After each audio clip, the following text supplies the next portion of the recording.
Hey, what's up, everyone? Hello, and welcome to a brand new episode of Heliopsychosis Podcast. This is your host, Vikad Raziv, guys. The final experiment calling show 3. I can't believe we are on the third part of this calling show. Yes, get your popcorn or coffee or tea or sleep, Back on whatever makes you comfortable. live. And let's jump in Yeah. with today's show. Just Yeah, baby. Yeah, a lot of things coming out, a lot of debunking and analyzing going on, still more confusion going on. So, yep, we have also a few things to hear to analyze. We don't know if it's real or fake, right? So let's see where this goes today. We are looking forward for amazing people to come and give their opinion with their latest update with what's happening with this whole final experiment rollout. But before I just introduce my co-host, I just wanted to say yesterday uh, Stephen Alonso on the channel, the Journal of Geocentric Cosmology, released a documentary called Gloves on Ice, right? It's for the people who already believe that these people were really in Antarctica and there was a 24-hour sun. So if the people are already on that part of their truth to believe that, they can really watch this documentary and take out some amazing positive stuff because this is like a how can I say, right? So it's very good that it came out before the hit piece is gonna come out, right? So that people can already have an idea where this is going if there is truth to it. So amazing stuff. I don't want to spoil anything. You can go to Stephen Alonso's channel, the Journal of Geocentric Cosmology, and check that out. Glurf on Ice. Absolutely. So let's say hello to our co-host all the way from New York, my brother Gene. How are you, Gene? hey, bro, I'm freezing. It's chilly over here today, man. But I'm feeling good, doing good. Hope everybody had a good week. Hi, everybody. Welcome. It's good to see you all here. Bro, I've been kind of like looking at this with one eye sideways. I'm not like staring at it right now. So tonight's gonna be interesting for me because I'm not sure where to go. But I'm gonna stick with my. I reserve the right to keep watching this for a little while before I really make any commitment on saying this is all fake or this is not. But you know, I think Dave Weiss put up some good stuff on most of the questionable stuff that I think I saw. So that's where I'm kind of at right now. I'm still. I'm not committing to saying that it was completely real, which I don't think it was completely real, but I don't think it was all fake either. Whether or not Jaron and Austin did anything to finagle anything, I don't know. I have no idea, but it'd be interesting to kind of let this unfold some more. I think Austin did a interview with Dave and some other guy yesterday, the day before or something. I saw the beginning this morning, but I couldn't really watch much to say much on it. So yeah, bro. Thanks for the show, Vika. I'm psyched to be here with everybody as always. I really am. Been looking forward to this, and not gonna stay so prevalent in the community forever. So I'm looking forward to it settling down a bunch and moving on. Oh yeah. Oh yeah, absolutely, brother. And yeah, before I introduce our next panelist, just want to say hello to Flat Earth Reconnaissance. I had an amazing podcast with him a few days ago. Yeah, he just edited and uploaded it. Amazing. Go do check out Flat Earth Reconnaissance. He's there in the chat. And yeah, let's say hello to our brother Aloha from Florida. How are you? Aloha, aloha. Do you mind, Keith? You're muted. There we go. And how's that? Hey, bro. Hey, Vika. Hey, Gene. I've only got a few minutes to hang out with you. Got a bunch of kid stuff going on, but Gene, I'm kind of with you, bro. I'm kind of going to reserve the right to make any final judgments on anything right now. And, I got some people kind of mad at me because I won't go all in that it's all faked. And I got other people mad at me because I won't say, yeah, it's all legit. And I think from the way I'm looking at it right now, I think it's maybe one of three. And one is that it was all a studio, it was all fake, which I don't really think that, or that they were actually there and everything was legit, everything was real. I don't really think that either. That one. My thought is I think they were actually there, but there was still some fakery going on, some way, somehow. What we understand from the Gleason's map, what we understand from the Antikythera mechanism is, the patterns of the sun not being visible for 24 hours in Antarctica, but you've got, Joe Hanvey and Psychedelic, and you have Stephen Alonso that have worked on this model that perhaps the sun that they saw or that they claim to have saw or seen is a refraction or reflection of the sun that goes from tropic to tropic.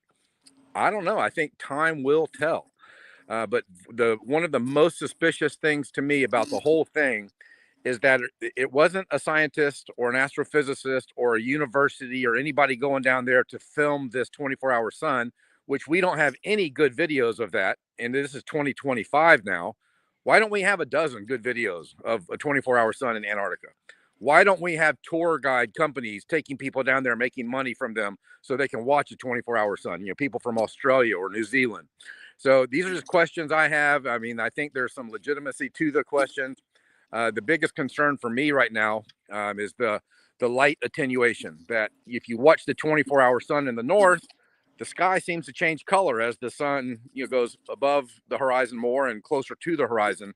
And we don't see that from that 24-hour time lapse or whatever it is from McKeegan. We just see a bright blue sky the whole time. So I think that's highly suspicious. So what actually went on down there, I don't know. I wasn't there. I think they were there, though. So time will tell. For now, I'm still going to withhold my judgment. In the meantime, I'm going to keep shooting videos and telling everybody the scientific fact is the Earth is flat and stationary, and there's no debate about that.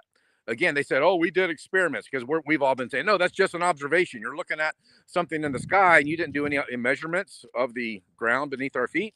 So for me, it's still an observation, and they want to talk about it being an experiment. No, I still don't call it that. They're still not going to debunk the Antikythera mechanism. They're not going to debunk the astrolabe. They're not going to debunk the natural physics of water. They're not going to debunk the mechanical gyroscope. They're not going to debunk the top of descent calculation, assuming a flat baseline. They're not going to debunk the sextant, assuming a flat baseline. That we literally have a mountain of evidence that we know, not believe, but we know the Earth is flat and stationary, and they're just trying to slow down the truth from getting out. And maybe they did that for some people, but for some of us, like us here and people in the chat, we're just going to double down and just be all the stronger.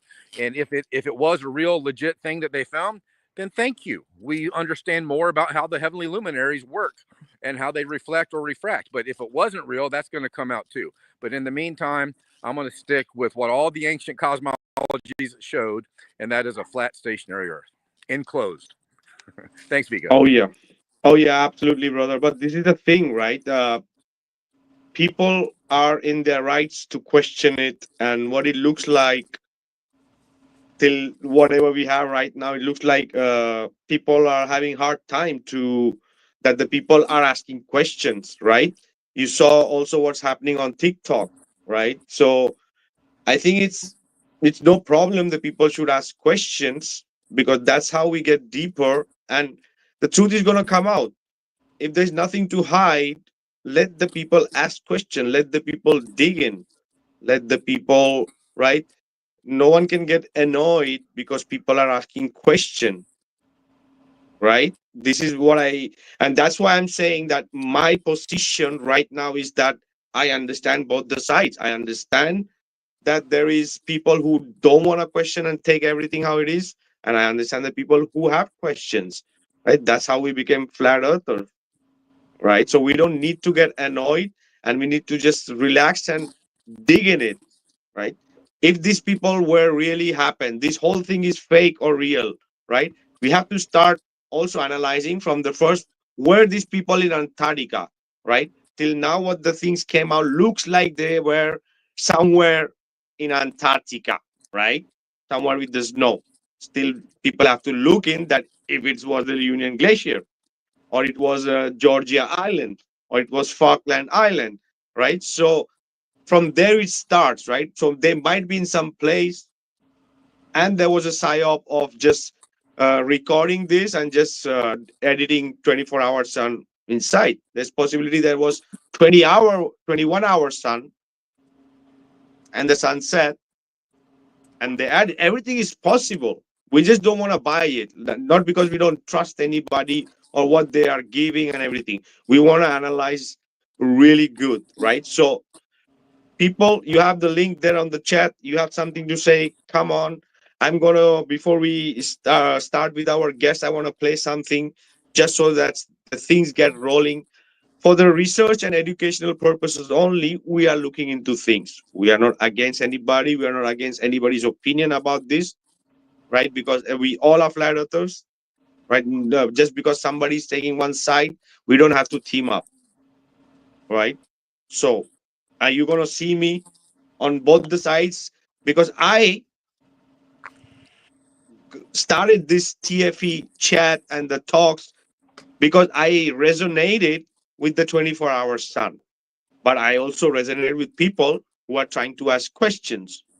And nobody should get annoyed and should be available to answer everybody who has had the legit questions, right? So I'm going to play something really interesting now just to start this off till we get more people and they can prepare the questions. So give me a couple of minutes, guys. I'm going to try to see if I can share this.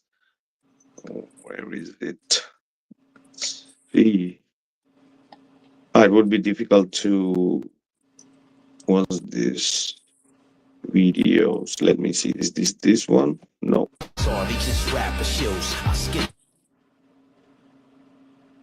All right. This is going to be for a starter, right? The people are Wave Gate, Mountain Gate, Shadow Gate, many gates, right? Everything is in a question. So I'm not going in any order, right? So these are the new things coming up. We don't know if this is fake or this is real, right? But this is out there and people are speaking about it. What is it? Let's play it. Keep an eye on that orange one. Yeah, let's see.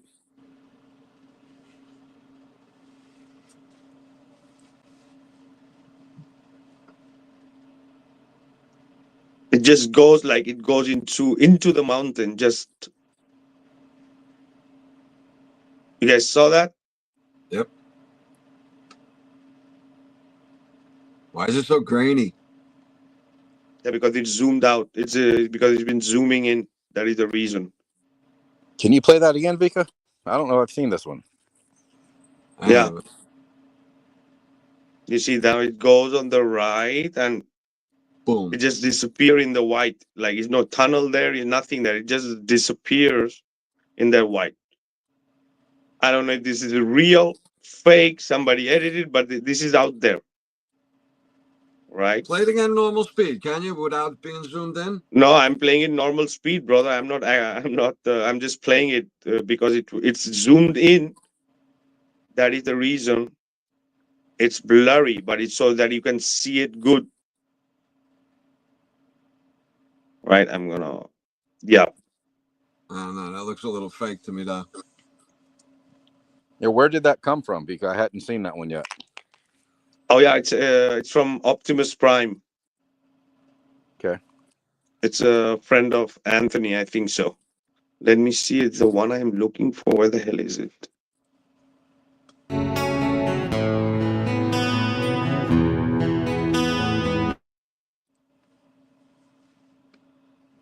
Was that Pantera?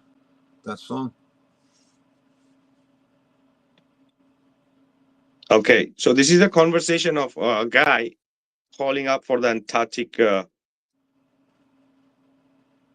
be recorded for quality. I'm gonna still the music stops because I don't want any copyright thing. It's gonna start the conversation now. Otherwise, please stay on the line. For new reservations, press 1. For current holds, quotes not paid, press 2.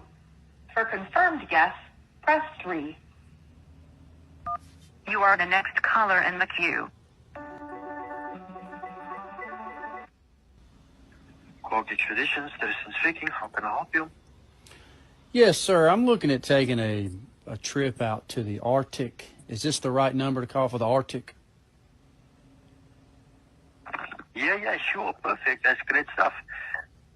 My- With the Arctic, are you looking to go to Greenland, Spitsbergen?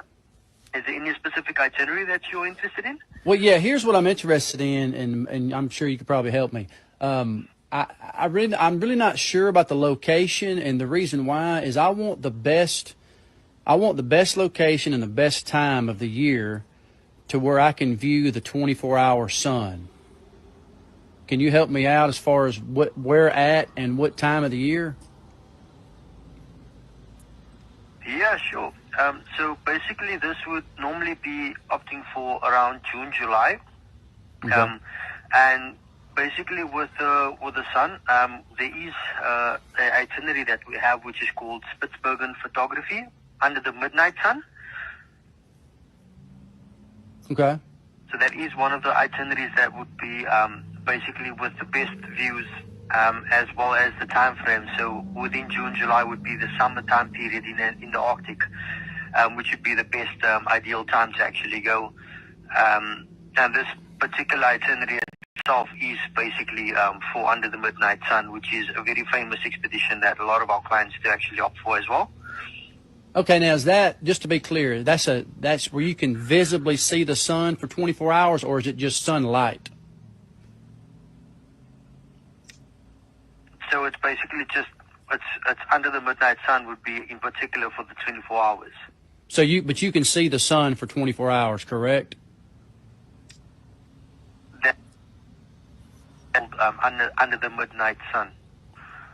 Yeah, I think you cut out for a second. My question is, like, I can see the light from the sun for 24 hours, or the actual sun is visible for 24 hours, just to make sure.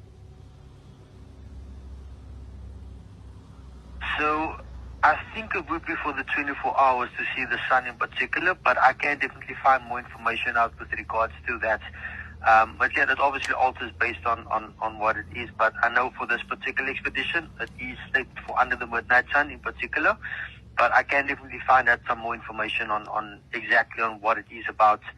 I do know the itinerary, what it is and where it goes.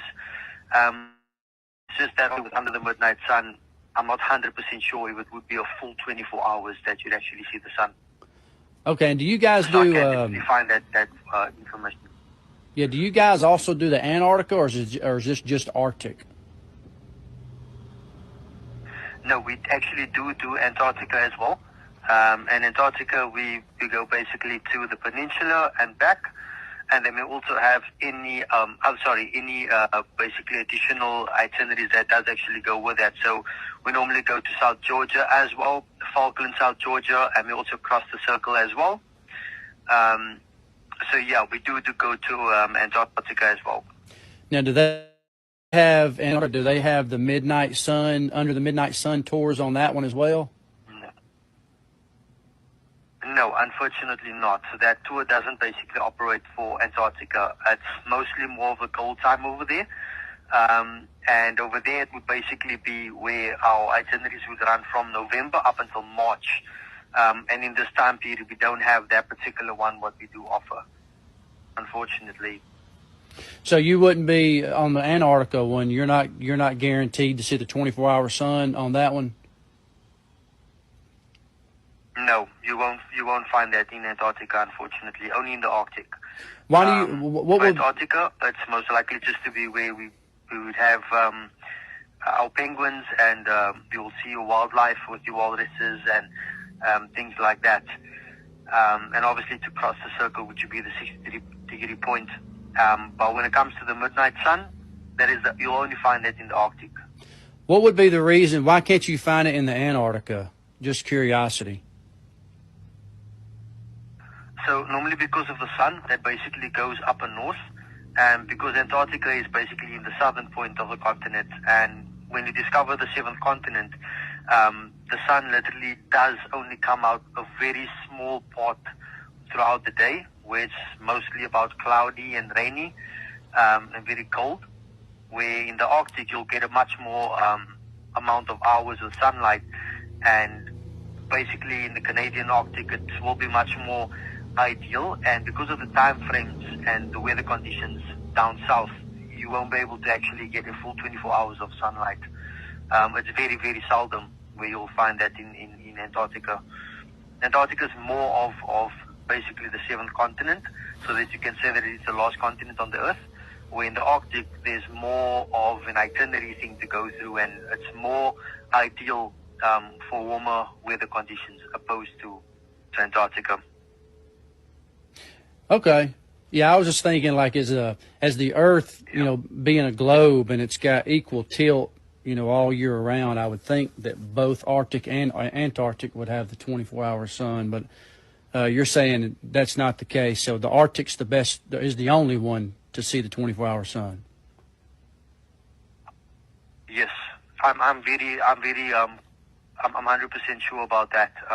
When it comes to even our expeditions to offer, if I look at Antarctica, it's basically we have, like I mentioned, to the peninsula and back.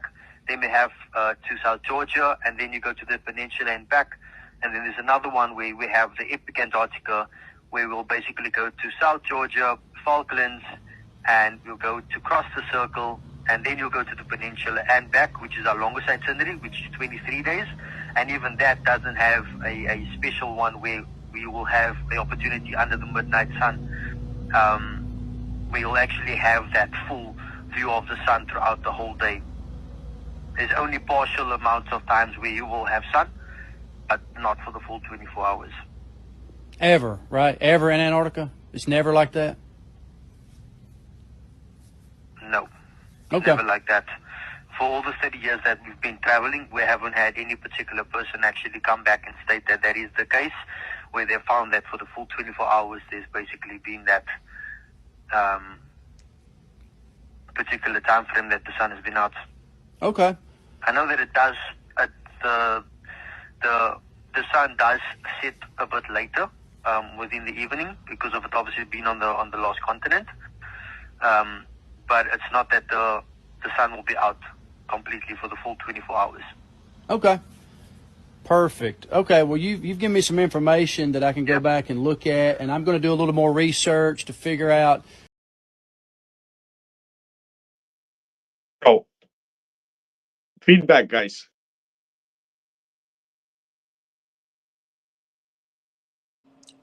Well, I'm wondering like what part of Antarctica that guy was working at.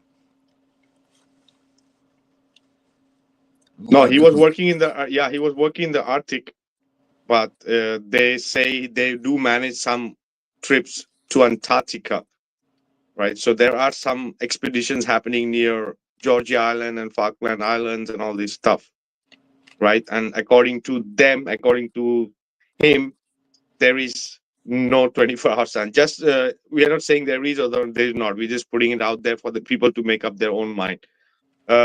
Aloha, your thoughts before we get in our caller? Yeah, I heard that video. I mean, before the expedition, and that's one of the things that Eddie Alencar, holds on to, that his firm stance is there's no 24-hour sun down there. There's just no way. And for the last couple of weeks, I've gotten almost every day messages from Dave and messages from Eddie, and I've had respect for both these guys. I'm not going to disassociate with either one of them. If they want to disassociate from me at some point, that'll be up to them. But I'm getting like almost opposite points of view from Dave and Eddie. And that's why I'm taking a step back and saying, well, hey, let's just wait until we get more footage. Austin hasn't released his footage yet. Allegedly, he has terabytes of footage to show everybody. So once the Flat Earth community tears into that new video and we have more to look at, we should know more. Oh, yeah, brother, absolutely. But this is the thing. I think it's enough time, right, that at least something should be out, right? Because people are digging everything from the global side. Even the flat earther, if they want to look for something, they have to go to the global side to see what could be right or what could be wrong. Dude, are we speaking about that we are so back the community with the technological stuff, right? About uploading a video or putting out some clips or trying to transfer of data. Yep, that's just another one of the many red flags. I mean, some of the red flags have been taken care of. I think Dave did a good job of exposing them, that they had a natural, simple explanation.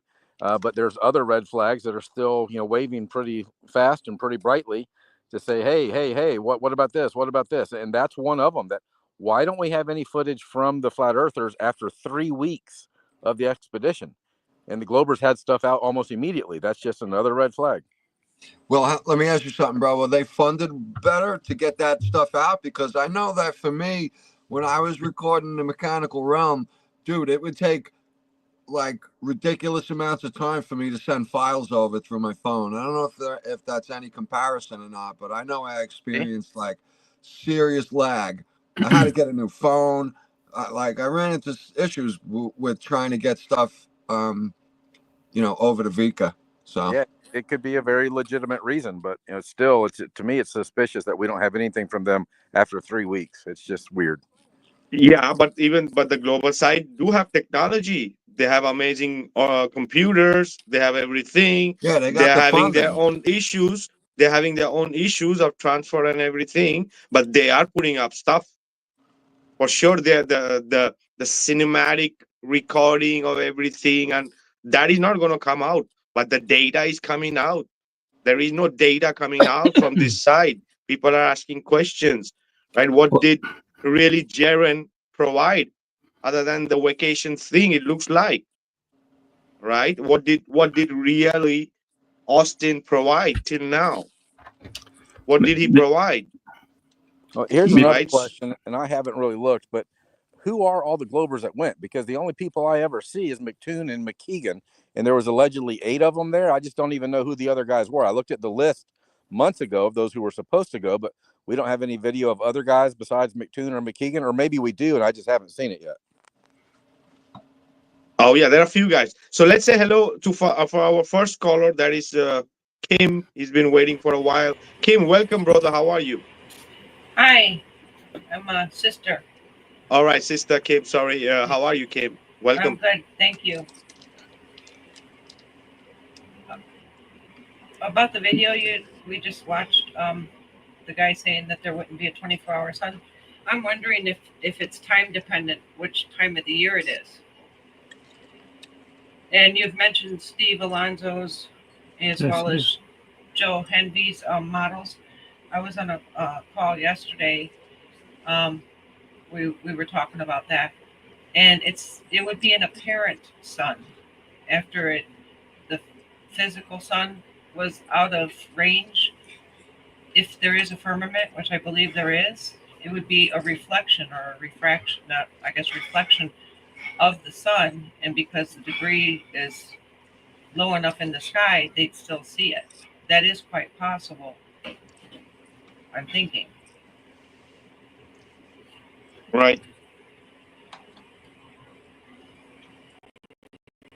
And I don't think it would be any time of the year. It would only be certain times of the year. And the other point that got brought up in the call yesterday, which I think is very intriguing, they had cameras set up the cameras were recording the 24-hour sun, right? Well, why were those cameras going? The cameras were actually going in a circle. That would be true on a flat plane. If it was a globe, it wouldn't be true that the cameras would have to move. That's just now that something should I wanted work to the bring same up. either way. Yeah, Pardon? I asked Joe Handy about that. He said it would work the same both ways. Did he? Okay. But our observable reality, what we actually look at, is the sun moving through the sky. So if you just use Occam's razor and you say, okay, what's the simpler definition? The sun looks like it's moving through the sky because it is, or the earth is rotating and revolving. Which one is simpler? I think it's the first one, that the sun looks like it's moving through the sky because that's what's happening. So Occam's razor slices the globe scriptures to pieces every day. There's another side to that. Occam razors, you say, is that maybe we're looking in the wrong direction. Look at NASA. Look how many mistakes they've been making. They don't care. I don't believe that those people care about their mistakes, and I don't believe they'll ever bring any proofs that there is a 24-hour sun, because this is apparently not the objective of that final experiment. The objective, to my mind, is to it's about the shape of the flat Earth movement, is to undermine the flat Earth movement, and is to implode it. That's what they're succeeding into doing. They don't succeed into proving that the Earth, is not flat, it's a globe, or there's a 24-hour sun. Look at what's going on. Their real objective is the community, is not the shape of the Earth. That's what I believe. Oh yeah, welcome, Sam. How are you doing, brother? We had a podcast I was mentioning before with him. Yeah, it's an attack in a way to divide the community, right? Even though right now, if the people are having different opinion, it looks like people are like want to burn each other down because of difference of opinion. But I think it's part of the research. It's part of the evolution. But yeah, it's wild. It's wild everywhere. I can agree with Sam on that for sure. So I believe you can look for all the proofs you can. They cannot prove there is a 24-hour sun in Antarctica. They nobody ever did, and they cannot do it. But they can affect us. They can damage the community, and this is the goal. Because if there is no flat Earth community, there is no more flat Earth theory. That's it. It's over. So dismantle the community, and that's it. You solve the problem. So I believe that's the objective. The true objective is this. It's not about the shape of the Earth. That's my belief. I might be wrong, but so far I don't believe so. Yeah, it could be a mix-up. It could be a mix-up that these people were somewhere, that they are so like sure that they were somewhere, and it's Antarctica, right? So maybe it's a mix-up. Yeah, just like the NASA does. The NASA don't care about all the evidence we have that they're lying.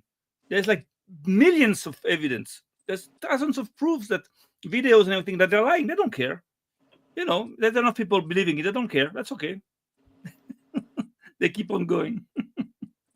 You see? So the point is not that. The point is just for the masses to buy a lie, and that's all. That's a good point. To spread the doubts, and that's it. This is intelligence work. This is a military operation. This is not like there's nothing to do with that guy, that Duffy and everything. Those are just like puppets. They're nothing. It's a big deal. It's a big operation. I believe it costs like millions, a lot of money, and it took years. It's just like coming up now. It's coming out in the open now. But I believe it started right in the beginning of the Flat Earth movement. When the Flat Earth movement started, like in, I don't know, like 7 years ago, 10 years ago, I don't know. It started there. They started infiltrating the Flat Earth movement with people climbing up, with people at the bottom, and in order to implode the movement and to explode it from the outside. When the time is right. That's it. Oh yeah, big shout out to our brother Matthew for the membership, and also for the 5 gifted membership, brother. You rock. Awesome, brother. The link is there. Anybody will love the people to come up and say hello and give their opinions. You don't have to do a video chat. You can do an audio chat. The link is up there. Geocentric. There are many other amazing people in the chat. We would love you all to pass by here and give your opinion. What's happening with all this? Oh yeah, I did mention even before these people went, that this is going to be a psychological psyop, right? For sure, I'm open for both. I'm open if there is a 24-hour sun, right? And I'm open if there is no 24-hour sun. The people need to filter things, right? There are people who are believing that these people didn't go to Antarctica. Not going to Antarctica is one thing.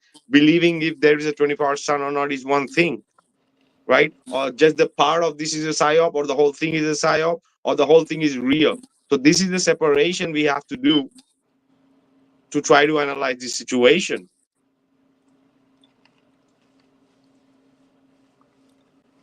You know what, bro? That's why I'm not really committing to either side, because then I feel like I'm part of the psyop.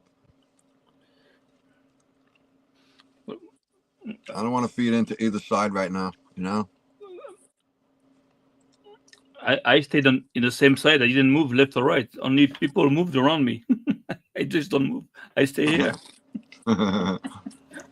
If they want to move, they change side. I don't change side.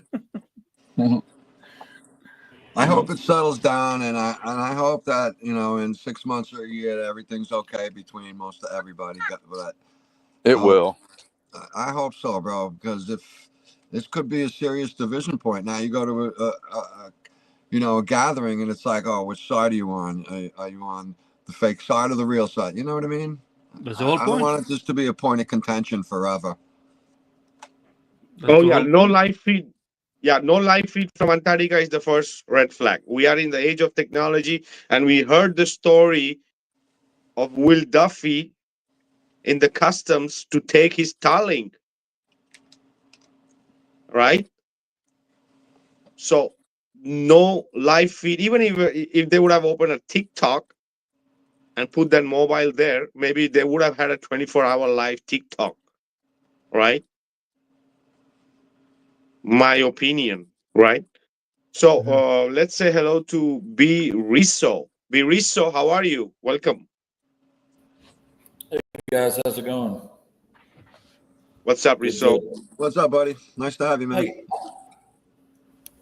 I may be mistaken, but I thought that Duffy at some point went live on his channel just for a little while, maybe like Witsit did and Jaron, maybe a 20 or 30-minute live video. But I'm on the Final Experiment YouTube channel, and I cannot find that any video where he is live, like at the time when they got there.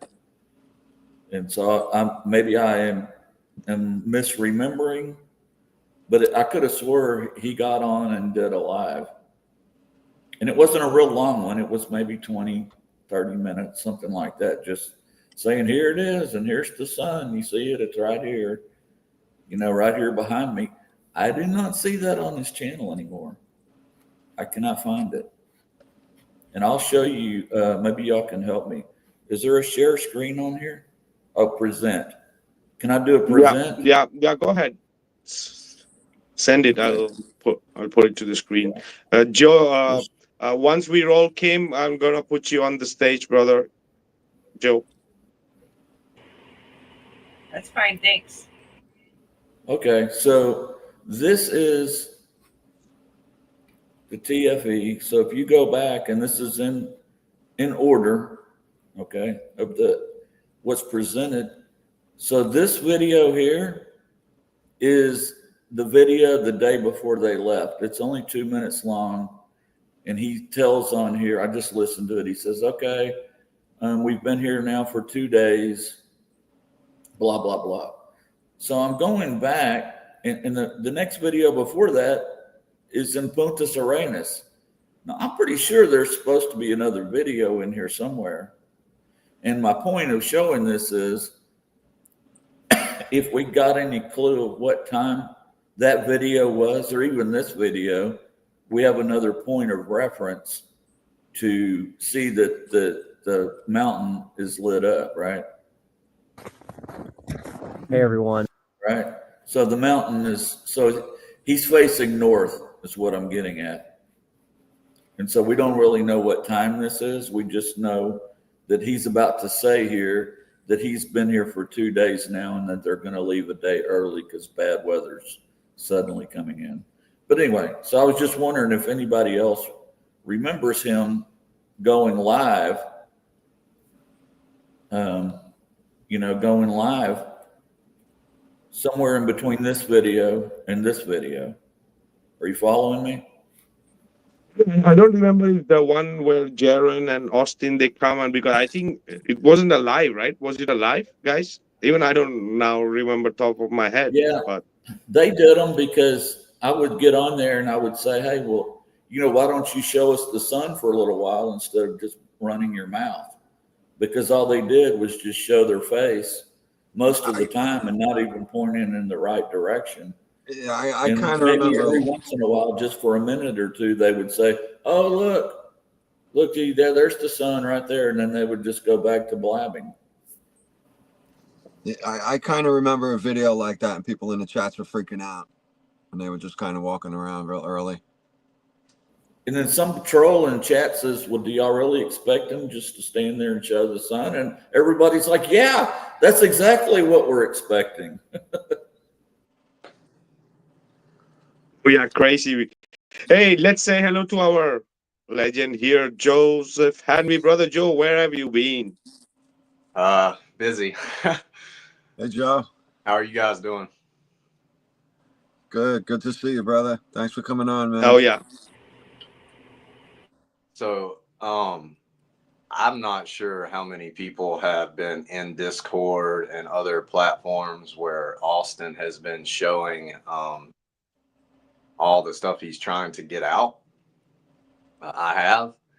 Austin has not changed his position at all. Like he's 100% still a flat earther. He is determined to continue to spread the truth of flat earth, and he's also, from what I'm gathering, extremely confident that what they saw while they were in Antarctica is still evidence for flat earth. So that's just when you collect a terabyte of data, getting that downloaded and into a format that can be presented through YouTube or Rumble or things like that, it's extremely difficult. Like he has spent pretty much hours and hours and hours in Discord with other flat earthers trying to help him get this stuff downloaded into a format to get it out to people, and he's having a really hard time doing it. This is something new for Austin, as far as I understand, that he's not done anything like this before, so he is struggling with it, and he's just asking that everybody be patient, and he's going to get it out as quickly as possible. As far as the live stream argument that's going around, there was never a promise of a 24-hour live stream from the beginning. That is something that has been kind of fabricated. Of course, we all wish we could have seen that. When they got there, from what I understand, the Globers had access to Wi-Fi and things like that through Starlink, and Austin and Jaron weren't even given the password for several hours into the trip, and then they had to set up an additional Starlink to even really get in. And from what Austin says, he didn't even receive the password through Duffy. He ended up getting it some other way. I forget how. So it seems like it was kind of set up against the flat earthers, which we expected that. Like from the beginning, I expected this to be exactly what it has been, that it was going to be a hit piece, and they were going to use it to run their victory laps and do their dancing and say, "Ha ha, we won, stupid flirts. See, this light in the ceiling proof we live on a ball. You guys are all fighting each other over it. Look how dumb you are." Like, I expected that. We're in a war. We are in a war, and we should understand that it's going to be tough. It's going to be hard, but there is not a single observation that can be made from Earth that proves the globe, because Earth is flat. So any observation made from this horizontal plane is a flat Earth evidence. Exactly. Joe, right? Everything is evidence of flat Earth, bro, because there's no evidence of a globe, because there is no globe. So that's how I see it, bro. Yeah. Of course. And you're right. We are in the war. But the war against what? A war against truth. How do we fight truth? With confusion, with lies. Now you're talking about Austin that goes there and that goes with all those globers and that proves that there is like a 24-hour sun, but in fact it proves that the Earth is flat. That sounds confusing to me. It's hard for me to buy that. It's hard for me to accept. It sounds like it looks like the Pope today that gathers all the religions together, the Muslims, the Jews, and is trying to make some peace and something that some mixture that everybody's gonna like a new religion or something. And I feel like there's a lot of confusion coming out of it. For me, the Earth is flat, and I don't understand. Maybe there is like game of mirrors or something, but besides that, I don't understand how there can be a 24-hour sun in a one place on a disk. I don't understand. The sun goes around, so at one point it's going to be here, even if it gets closer to the to the north at one point. But it cannot be here. It has to go there. So you've obviously not seen my demonstrations. No, probably not. No. I can. You gotta with the dome. That means that the sun is not the sun. The real sun. What you're saying is that it's like a projection. It's like some kind of a. That's what you. Because I heard that also. We see the sun in an apparent position relative to our position on the realm relative to the time of year. So everybody has an apparent view of the physical source of the sun. Simple as that. Because of the sky system, and we can prove that. Like even the heliocentric model admits that our view of the sun is apparent, not physical. There is something that can confirm what you say. It's it's in the Torah in Hebrew. The luminaries. It's called ma'orot in meorot. Sorry, in Hebrew. And the word meorot is the anagram of marot, which means mirrors. Yeah, that means the word luminary in Hebrew also, that's how implies that can be mirrors. That's how I built my model, was based off of scripture. So it's possible, but I simply don't understand. I don't, but I'm open to any demonstration. Yeah, that what's on the screen is not the demonstration of the 24-hour sun. It's just that's one demonstration I'm showing of night and day, and stars in the night and the sun in the day. But if you go to my YouTube channel, you can find my demonstration using the mirror concept from scripture. And it works perfectly. Well, I wouldn't say perfectly yet, but it works well enough to where you can conceptualize how it's happening within the biblical cosmological model. I tell everybody I'm a biblical cosmologist. I do not apologize for that. That's how I have come up with everything that I've come up with and been able to demonstrate the things I've been able to demonstrate up to the 24-hour Antarctic sun and star trails. And it's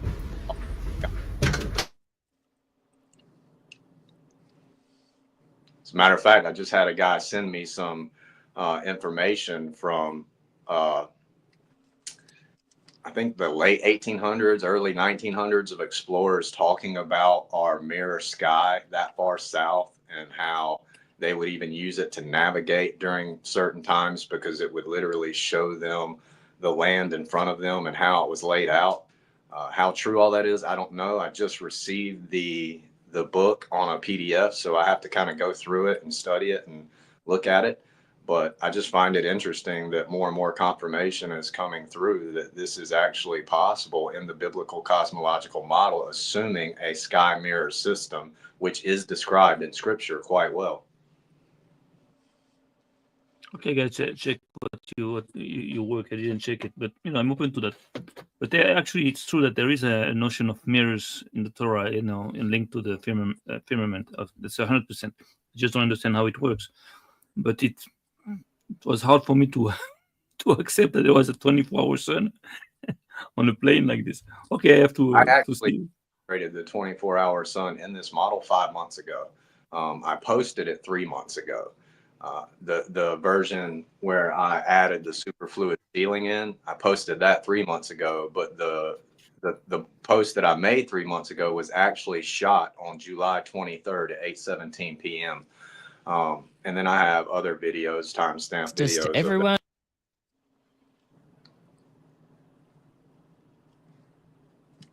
And we also have testimony from, I believe, Robert Byrd, way in the early 1900s, late 1800s, early 1900s. I don't remember exactly when it was as far as time frame, but somewhere in that range, where he talks about the 24-hour sun while they're in Antarctica.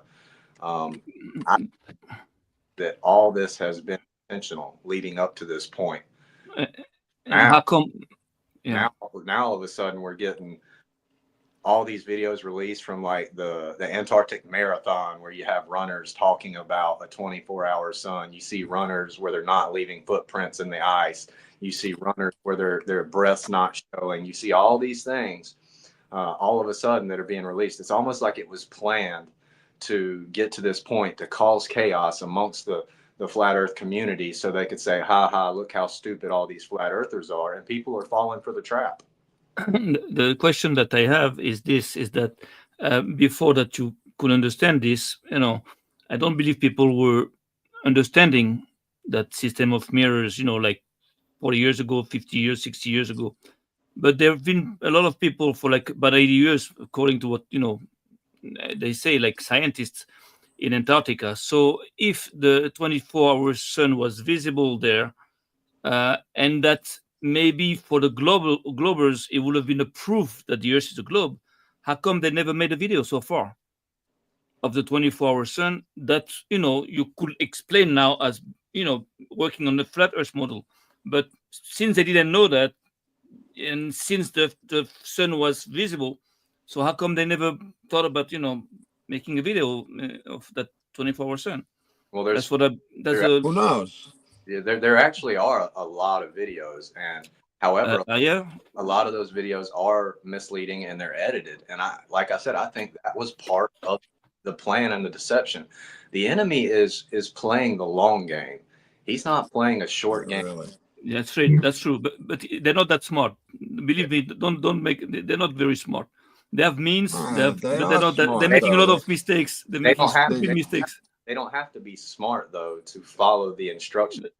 Exactly at that point. But that again, there's so many mistakes that they're making. That means that it's not enough to fool idiots.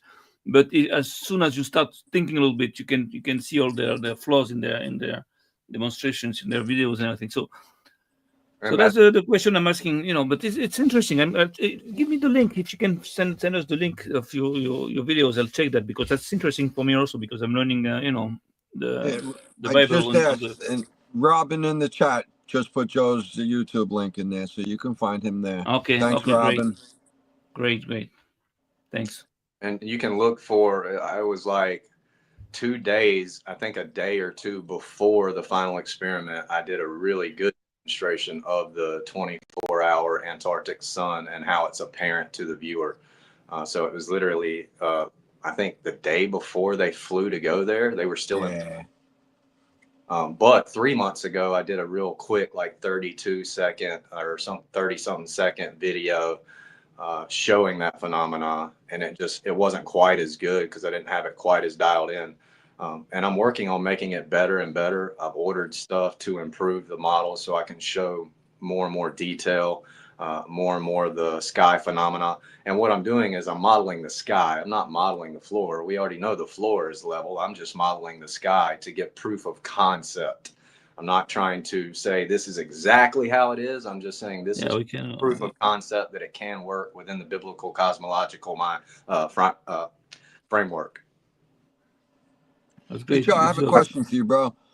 Do you think the motions of the luminaries in the sky, does that help tell us that the place we live on is stationary? I don't think the luminaries in the sky determine the floor beneath our feet. We can measure the floor beneath our feet, but I think not the shape of it, but the motion or stability of it.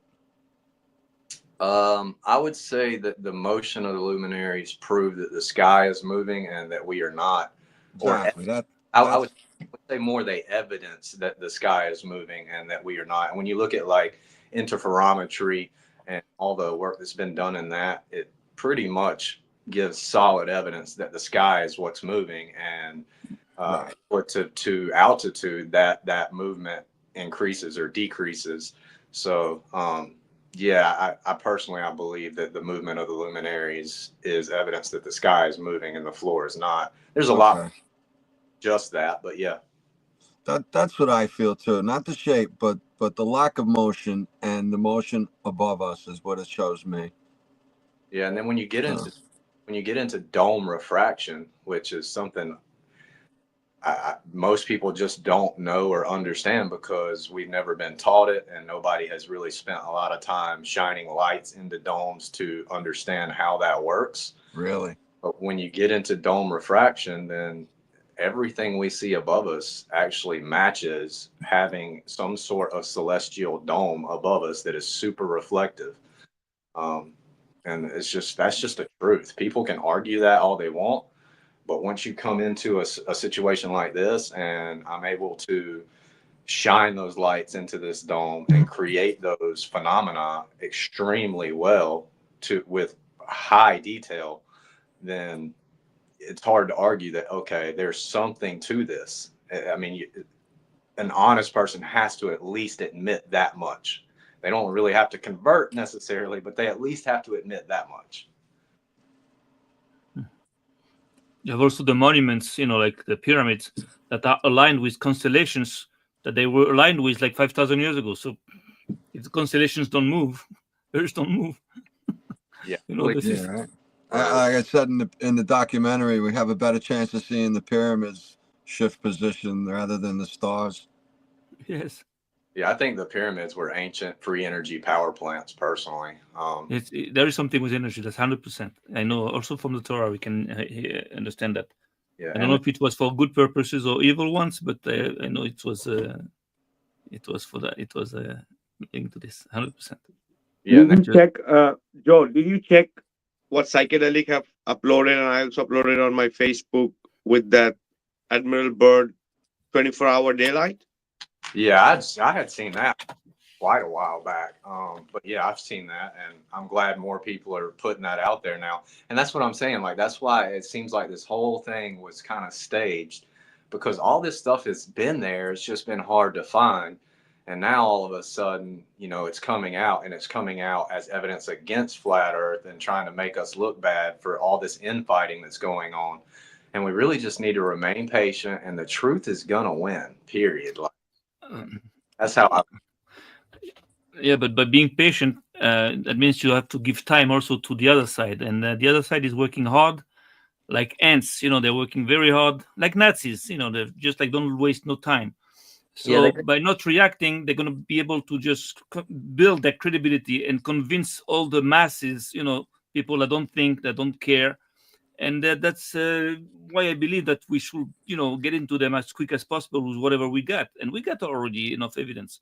So you see that the thing is that again, we're at war, like you said. Yeah, so you have to fight. They've been stay on the side. Yeah, they've been doing that for hundreds of years though, and they're still losing. So they're still losing to this day, and they've been doing that hundreds of years. And I think it's amazing to see that they are losing. Yes, they're doing all this stuff to try to win, and they just in that war, you see I believe what's important is not about winning or losing. Doesn't make a difference. The question is how much damage they can do. On their way down, how much damage they can make those people. It's not just about. Of course, they're going to lose. They cannot win. It's a no-win situation for them.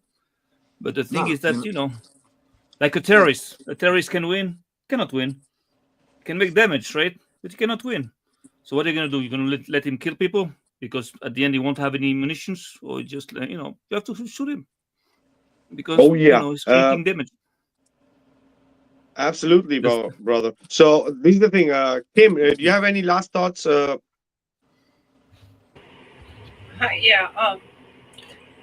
Yeah, it's caused infighting, and I guess the thing that's a little thing that I think about is these folks went down there, and I tend to be more on the side they were there.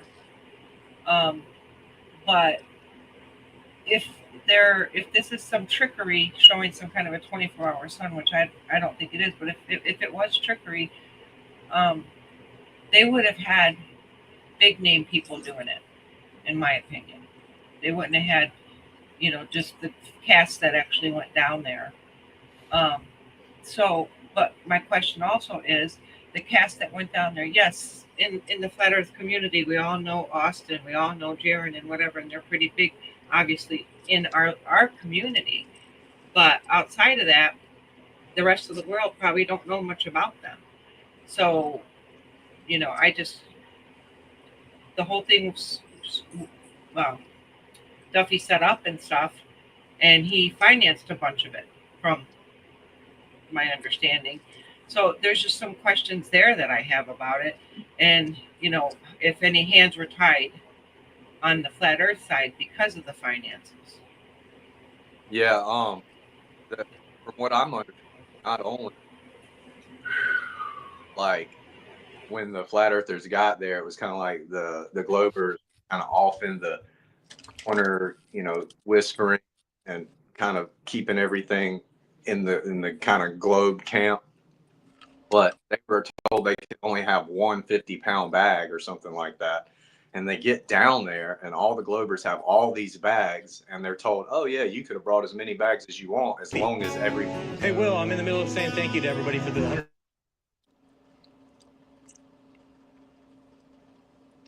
So yeah, they were told that they could have as many bags as they want as long as every bag was under 50 pounds. And they're like, wow, that would have been great to know before we got here. So there was a lot of stuff that I'm hearing from Austin and even things that Jaron have said about how things went down that were definitely lopsided towards the globe the entire time. Oh yeah. So yeah, thanks, Kim. Thanks for being here. We're gonna roll. There's a guest waiting, so thanks for being here. And yes, so we'll continue. Thank you so much. Thanks. Oh yeah. Nice to see you. Thanks for coming on. Hey, I want to offer a piece of advice to Joe. We appreciate your work.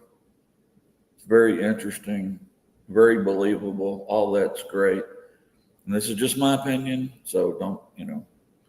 But if I were you, I would just stay away from taking sides and not try to help out Austin to do this or Jaron to do. Let them defend themselves and do their own thing, because it's making you sound like, you know, that you're in their camp and you want to remain neutral and just have your work be what it is and let it speak for itself. That's just my advice. Thank you. Yeah, I agree. I mean, I'm not taking sides. People can draw that conclusion if they want. I'm just trying to be a voice of reason and tell everybody to calm down, stop calling each other shills and masons and gatekeepers and all. Yeah, I agree with that too. I'm also a fighter. I like to fight. I don't like to, I don't like to be like passive, into a war. In the fight, I fight. If not, I just get out of the fight. I just don't stay here. But you're right that also we have to be careful not to put up front our personal beliefs, because nobody, not everybody believes in it. I'm Jewish, I'm not Christian, so I believe in Jewish mysticism, but I'm not going to put it up front, because here it's a flat earth, battlefield. I'm not going to bring like a knife to a gunfight. You understand? So, well, of course, Joe, when you say stuff, I talked to Austin, I talked to Jaron, I did this, I did. Have you talked to the other side and got their opinions? And then when you're out here, do you share their side of the story? So you're only sharing one side of the story. Yes, I have talked to both sides, and I'm not gonna share slanderous stuff. I'm just not. That's not who I am. That's not what I believe. So I'm not gonna share what other people are saying when they're saying, oh, they're all shills, they're all masons, it was all faked. I'm not gonna share that. That's not where I stand. I stand that I believe that they were there. I believe they're telling the truth. I believe that doesn't make me on their side. That's a good point what you said, because you see, you're saying I believe. I agree. The point is that in flat Earth, we're not supposed to be believers. We're supposed to understand things. Like, on the religion side, of course you can believe things. You can believe in Santa Claus, you can believe whatever you want. But on being a flat earther, to my mind, is to be inquisitive. That means you can start by believing something, of course, but then you have to double check your beliefs. Not, just stay there. That means that believing is good, but it's not the spirit. The spirit is like to investigate things. Understand? To make sure that nobody wants you. Nobody wants you to share shill stuff.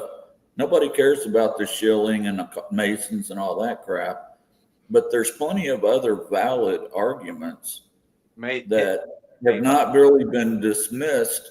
And even Austin is kind of sort of trying to wiggle his way back to that he did vape coming out of the shack, you know, but he just couldn't, there's no way he could hold his breath long enough to get back to the camera, and he had water, and that's why the vapor, you know. So what I'm saying is those goalposts are moving a lot. And so that's not calling him a shill or a liar or a Mason or a CIA agent.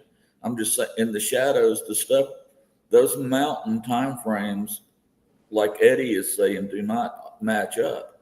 I mean, so I don't hear, you know, and Eddie is saying some stuff like that, but that's not the point of it. The point is that some of the pictures and video does not match up with what it should be.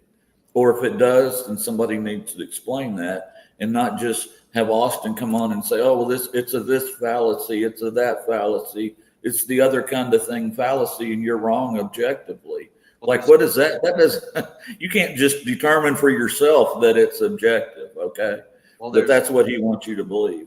He's the arbiter of what's objective, okay? And that's ridiculous. Anyway, I'm done. Thank you, Joe. I do appreciate your work and your sincerity. It comes through. We know you're a good guy, okay? So I'm not dogging you. Oh, it's all good. What I would say, though, is there are videos out there explaining everything that has been presented so far as evidence against, or as evidence for these things being fake. The footprints not showing up. Dave Weiss, I don't count anything really Dave is saying, because Dave needs to just get out of the way and let Austin do what he needs to do, or Jaron. And Dave wasn't there. Dave wasn't there. See, this is my problem with that, though. Regardless of what we think about Dave, he set up physical demonstrations. Yeah, really. Physical demonstrations. Dave's coming up with some of the best rebuttals to this for us. And if we're going to look at both sides, then having a physical demonstration that gives an explanation is valid. We can't just say, well, all these content creators that took and edited these videos and made all these claims based on lack of knowledge in videography, photography, optics, climatology, all this stuff, you know, they don't have expertise in those areas.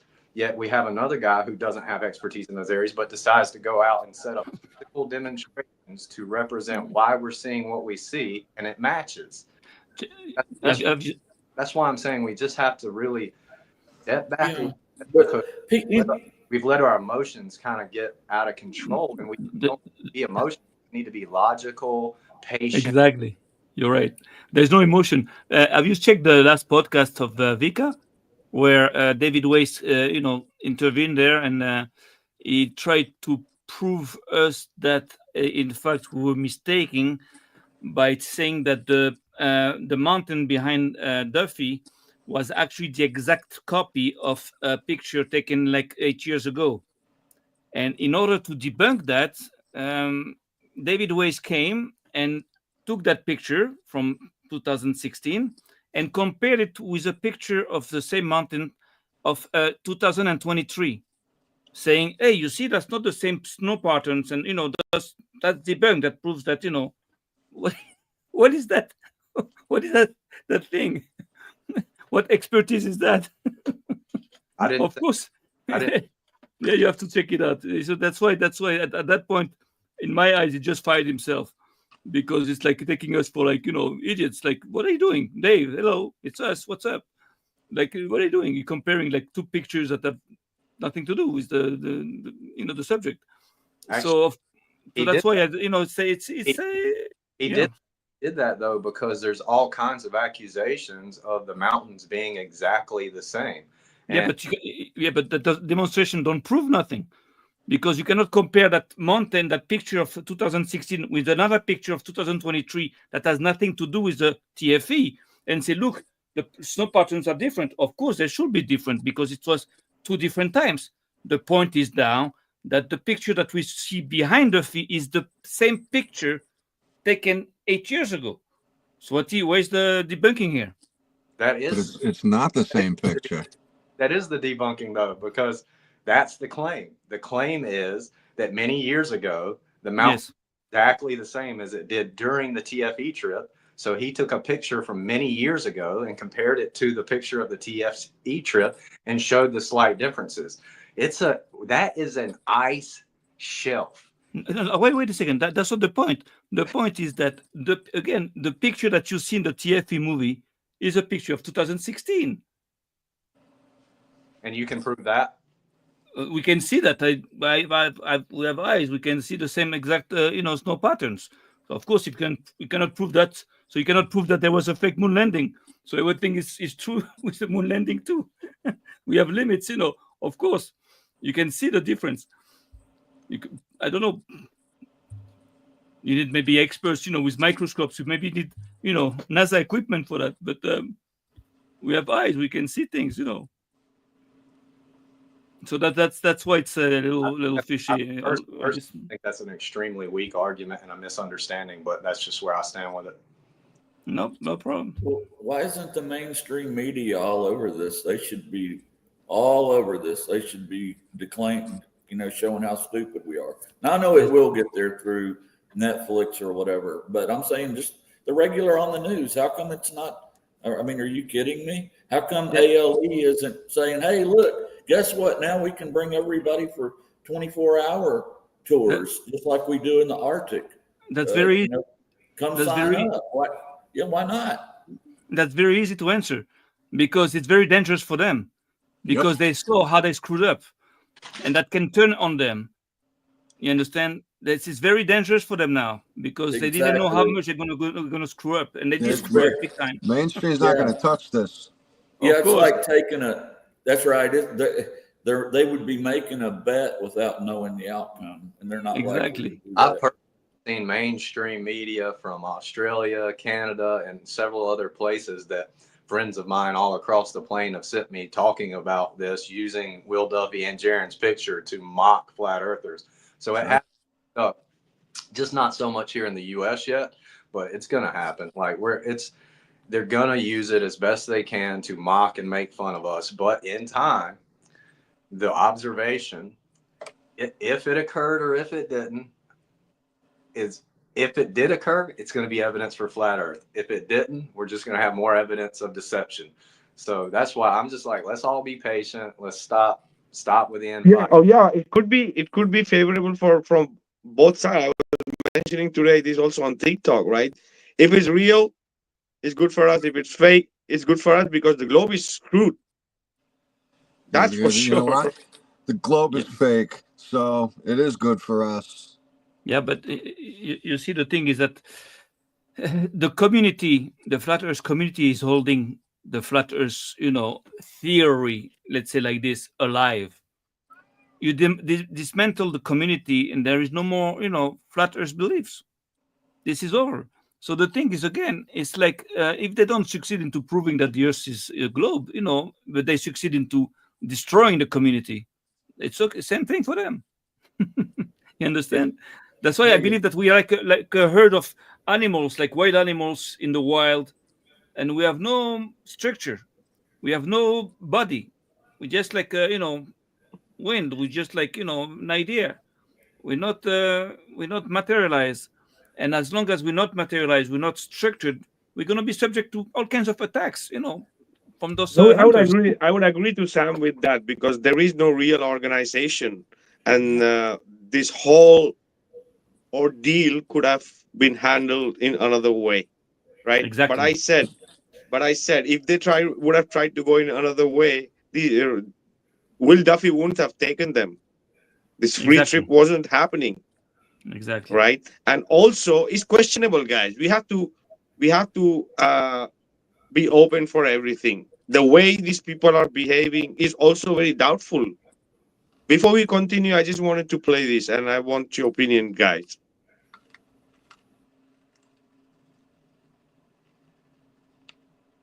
Thank you very much. Will Duffy. Hey, Will, I'm in the middle of saying thank you to everybody for the $100 donation, so thank you very much for your contribution. Thank you very much. Hey, guys, 11. Yes. All right, here we go. Plane to Antarctica. Say hi to Dave, everyone. critical think, at least that Jonathan. I swear.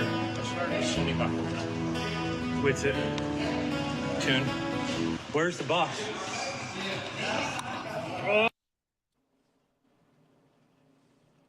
You guys heard it?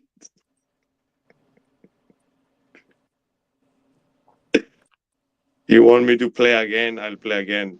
Was the weather? Yeah, I missed it. Weather is different. Weather is different. He Hey, said, Will, I'm in the "Where's middle the of saying boss?" thank you to everybody for the $100 donation. So thank you very much for your contribution. Thank you very much. Hey guys, 11. Yes. All right, here we go. Plane to Antarctica. Say hi to Dave, everyone. You critical think, at least that Jonathan. There's an airport in Antarctica. No, this is Punta Arenas. Tune. Where's the boss? Now that's funny. What is it? What is it? I didn't see it. He's Tell saying, me. Tell me. saying where. This is Punta Arenas. He said, Yeah. "Where's the boss?" What is Punta Arenas? What is it? It's in Chile or something? Yeah, the airport. Yeah, the airport from Punta Arenas before taking Go a to, flight for Antarctica. Okay, so what's the problem? You know, I don't think your physical address is not shown on a passport. And somebody brought up a good point the other day. How about if Jaron and Austin show their passports? Because Oh yeah, that's a good idea. Not bad. that would at least tell us. I'd like- Is Jaron really Jaron? Is Austin really Austin? We don't know who these people are. We know Joseph Hanvey is Joseph Hanvey. Okay, but I bet you Joseph would put his daggum driver's license up there. We could all come to his house and have a barbecue. He doesn't care. I really don't. Yeah, Good but idea. you know what? To someone who don't believe it, the passport's useless. They're Yeah. just not going to believe it, no matter what they produce. I'll say I've met Austin in person, so I believe he's a real person. I met Austin once too. He was I'm not pretty saying cool. he's a real person. I'm saying, is that his real name? Is he really Austin Whitsitt, or is he someone else? I don't.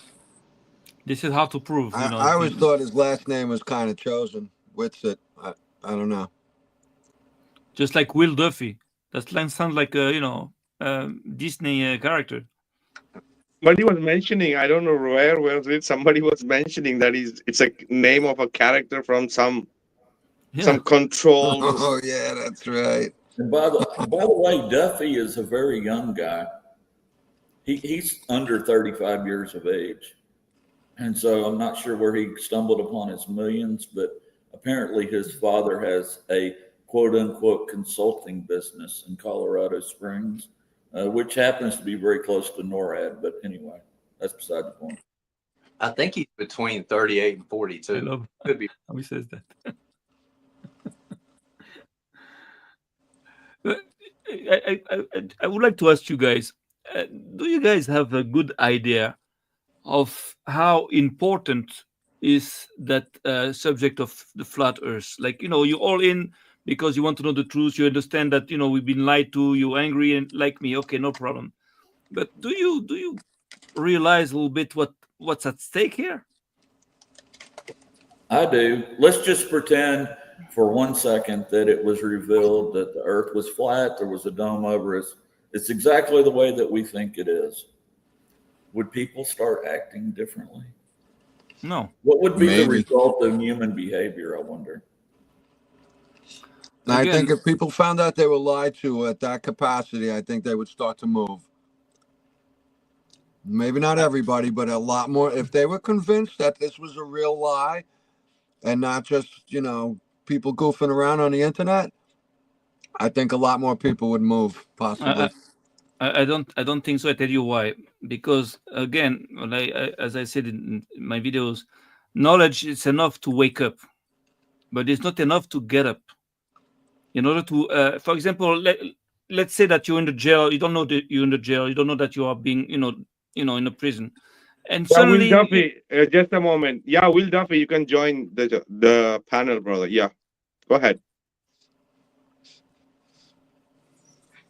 Well, the people in the Bible in the old days at the Tower of Babel, they knew the truth, and yet they went on acting crazy and doing all kind of things they shouldn't be doing, even though they literally knew that literally, and God could see every little single thing they did. Where we really just think of that as an abstract kind of concept.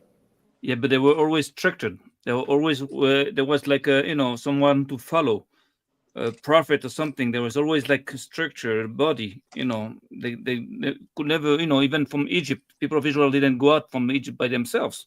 Why not? They saw the miracles, so just go. Everybody go for himself. No, they need a structure. I'm saying is people may not even care. People are, if they're that lawless, they're just going to keep doing what they want to do anyway. Exactly. Or they don't have the strength to do something. It's like, again, if you know that you're in prison, it's not enough to be able to escape. Knowing that you're in a prison, doesn't give you the tools to escape. Then now you have to escape. You have to, to be organized. Knowledge is not enough. Everything starts with knowledge, but it's not enough. Way not enough.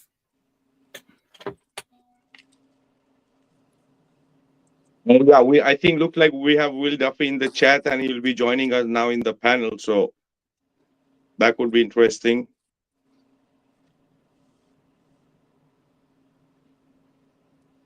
I wonder how he heard of us. How did he know to be here tonight? Yeah, apparently we saying some important things if he comes here. That's cool. Welcome him. Nobody say the word Mason. Can we say other words?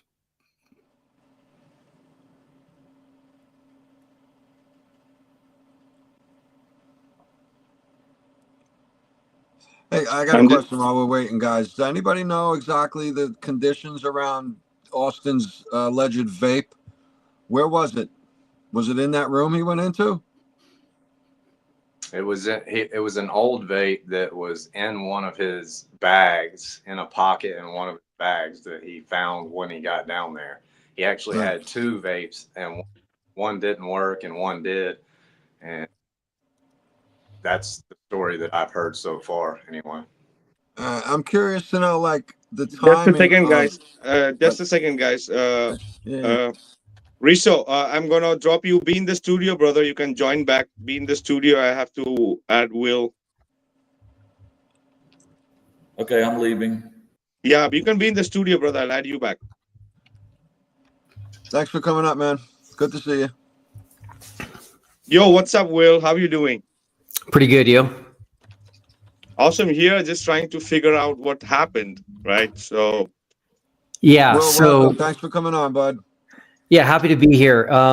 You can only hear so many false things about you and your trip, and that's why I'm here, is to clear up all of these falsehoods. Good luck. So, by the way, I do want to point something out, which is relational, and this is probably coming from the pastor side of me.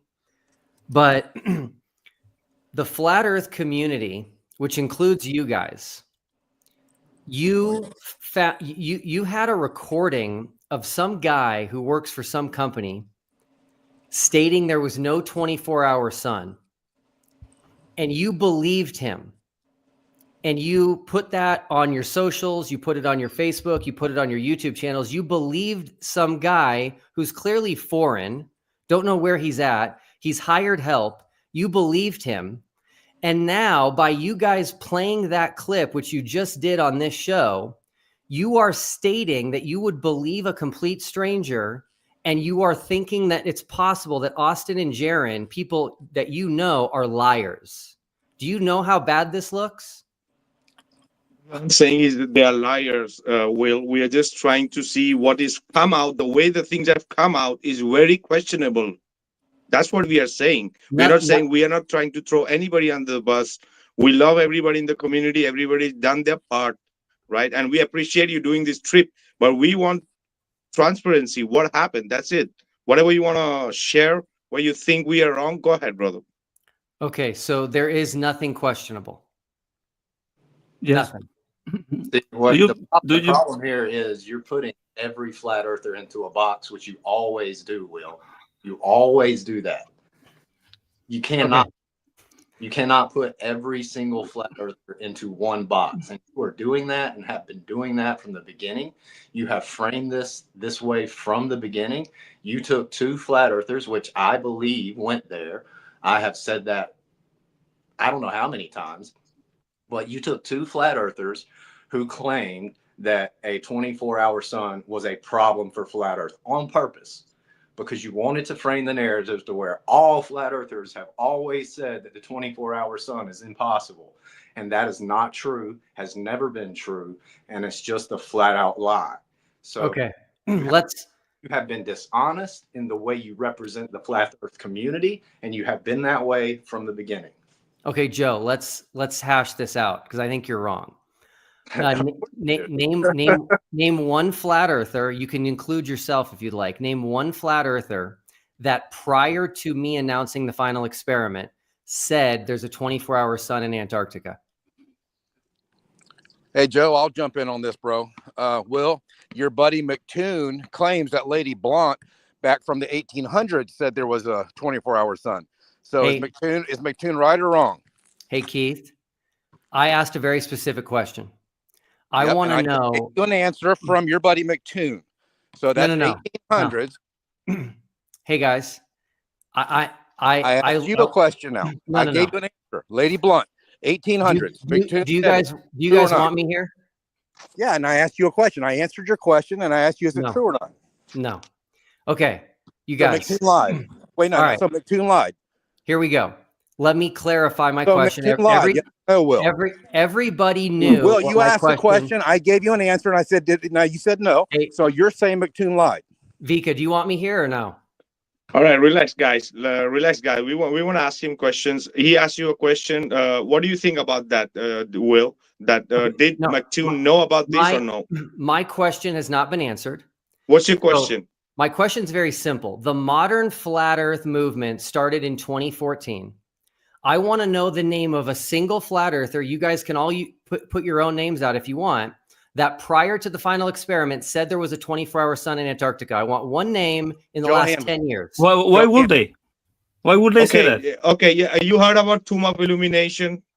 You heard of Tomb of Illumination? You heard of Joe Hanvey? You heard of Stephen Alonso? Okay, right? Great. Joe Hanvey, you're here right now, Joe. Are you going to say that it was your position there was a 24-hour sun in Antarctica prior to TFE? No. Yeah. He was shouting on the top of his lungs for sure. No, he was working on the model and gave it to Austin. Hey, Joe, do you want to correct them? Yeah, I never said prior to TFE that there was, but I've always stood on the fact that if there really was, that it would be possible in our model, because truth is truth and truth does not fear investigation. And just because even you admitted, Will, in your very first live TFE podcast to me, that if we live in an enclosure with a dome, that we have too many variables out there, and that would mean that the lights in the ceiling could do things we don't understand. You admitted that. Okay, hold on. Can I just ask you just one question? Like what's the point of your question? Like, if nobody ever talked about the 24-hour sun before you did, what are you trying to prove? Here's what I'm trying to prove. I'm trying to prove. Joe just told me that I picked 2 people to go specifically and that it was dishonest of me. That's false. The entire flat Earth community did not believe there was a 24-hour sun in Antarctica, including Joe Hanvey himself. Joe, you made Facebook posts, which I've saved in case you delete them, that made it very clear there was not a 24-hour sun in Antarctica. So here's my question for you, Joe. When did you change your mind on this issue? But there is no 24-hour sun. Joe, when did you change your mind? What is that? Joe. I'm waiting on whatever just happened. All right, cool. I just want to know when you personally changed your mind on this issue. When I first changed my mind that it wouldn't be like I said, I never said that it wouldn't be impossible, that it would be impossible. If you can show me those Facebook posts where I said it was impossible. I never said that. That's a straw man. You just said you saved my Facebook post. I saved your Facebook posts that said there was not a 24-hour sun. I didn't say the word impossible. Okay. So I've never said it was impossible. just based on the evidence that I had seen at the time, I thought it probably didn't happen. So why did you change your mind? Once I started modeling the system. That's a lie. That's not true. That's not. Hey, Joe, just so you know, people Hey, email me. Vika, he's coming here calling Joe a liar. So I think Hey, we have a Joe. liar. Listen, guys. Can I Listen. say something? Just Joe something can very. defend this. No, Guys. just very respectfully, something to Will. Look, it's funny that you come here and just accuse people of lying after what you did. First of all, there is no 24-hour sun until today, and there will be no tomorrow and not after tomorrow, despite everything you tried to do. We're not fools. We're not stupid. You didn't prove nothing. All right. You didn't show nothing. So, guys. What's All the right. point? So we will don't think his question is. Will's trying. His question is Will. One moment. Will's question is. Sam, one moment. Will's question is that did any flat earthers were speaking about the 24-hour sun before? This guy's been doing this for a very long time. It's a very short clip. I'm going to play that. The community is now coming to terms that the central sun does mirror rotations around the observer in Antarctica after this Antarctic trip. Everybody needs to have a pretty picture in front of them. Can't use their mind. I mean, I've been showing it for at least 3 or 4. Sounds robotic. Everybody needs. Sorry. It's a bad Sweaty connection. robotic. Yeah, the voice is. Robotic. All right. Okay. I won't. So this guy's too much illumination, right? He's just released this clip today. And he's mentioning from years that, he's saying that even there's some flat earthers were having problems to accept that. Okay. So Vika, really quick. This guy, Lindsay Harris, but by the way, anything I say, if you guys don't believe me, I'll provide evidence for. I don't think you guys will do the same. You can screen share. You can screen share anything you want. Great. Go ahead. Lindsay Harris says that the sun becomes a hermaphrodite. And he says that the only time you can create spiritual children is through a solar eclipse with spiritual sperm. He is certifiably insane. Yeah, but that's maybe some other belief. But what he's speaking about the cosmology, it says the same thing what Joe Hanvey is saying. It's the same thing what Stephen Alonso is doing with his firmament tracker app. Right. This is the same thing what Psychedelic has been explaining with his verbal dynamics. Right. So we were already on this before you went there, Will. Right. No. So we were. So here's the important piece right here. Joe Hanvey, I know why he changed his mind, because people who talk to him send me emails about what he says. And what he's saying is a lie. He didn't change his mind because of his modeling. So Joe, do you want to tell the truth before I expose you? If you will let me. Okay, good. Go ahead. Interrupt. Go ahead, Joe. Go ahead, Joe. Go ahead. So, I have clearly said that I started the modeling of the 24-hour sun after you announced TFE. I'm not disputing that. I started the modeling of our realm almost 3 years ago. I've been very consistent with that. I started testing to do the modeling 5 years ago. I've been super consistent with that. You can look at everything. You can provide whatever evidence you want. I'm not lying about anything. I did start modeling the 24-hour sun after you announced TFE. I actually modeled it 5 months before TFE. I posted the first demonstration with the superfluid sealing 3 months ago. I have a timestamp video, July 23rd, 8:17 p.m. of that modeling that I posted 3 months ago. You're upset, Will, because you wanted to be the savior of the globe and you thought nobody would ever be able to produce a viable explanation on flat Earth for the 24-hour sun. It has been produced. I have been honest that I have changed my mind. I have given detailed descriptions of how I changed my mind by talking to my friend in New Zealand, by contemplating what my friend who was on the cruise in Antarctica said about the sun when it did rise and set. And she was outside of the Antarctic Circle and the sun rose and set. But it was only gone for a short period of time. I contemplated that. I've contemplated a lot of things. I learn and I grow. I have said that from the beginning. So you're not catching me anything, Will. Hey, Joe, this is super important, man. What convinced you that there actually was a 24-hour sun in Antarctica? Just be honest. My modeling. Okay, you're There is lying. not. It's okay. It's okay. It's recorded. Vika, you won't delete this, right? Have you heard Admiral Byrd saying about the 24-hour sunlight, Will? No. So, all right, you've been on this subject, and even I would also call Jaron and Austin and everybody else were on this subject, but nobody saw the video of Admiral Byrd from 9 years ago saying that there is a 24-hour daylight there.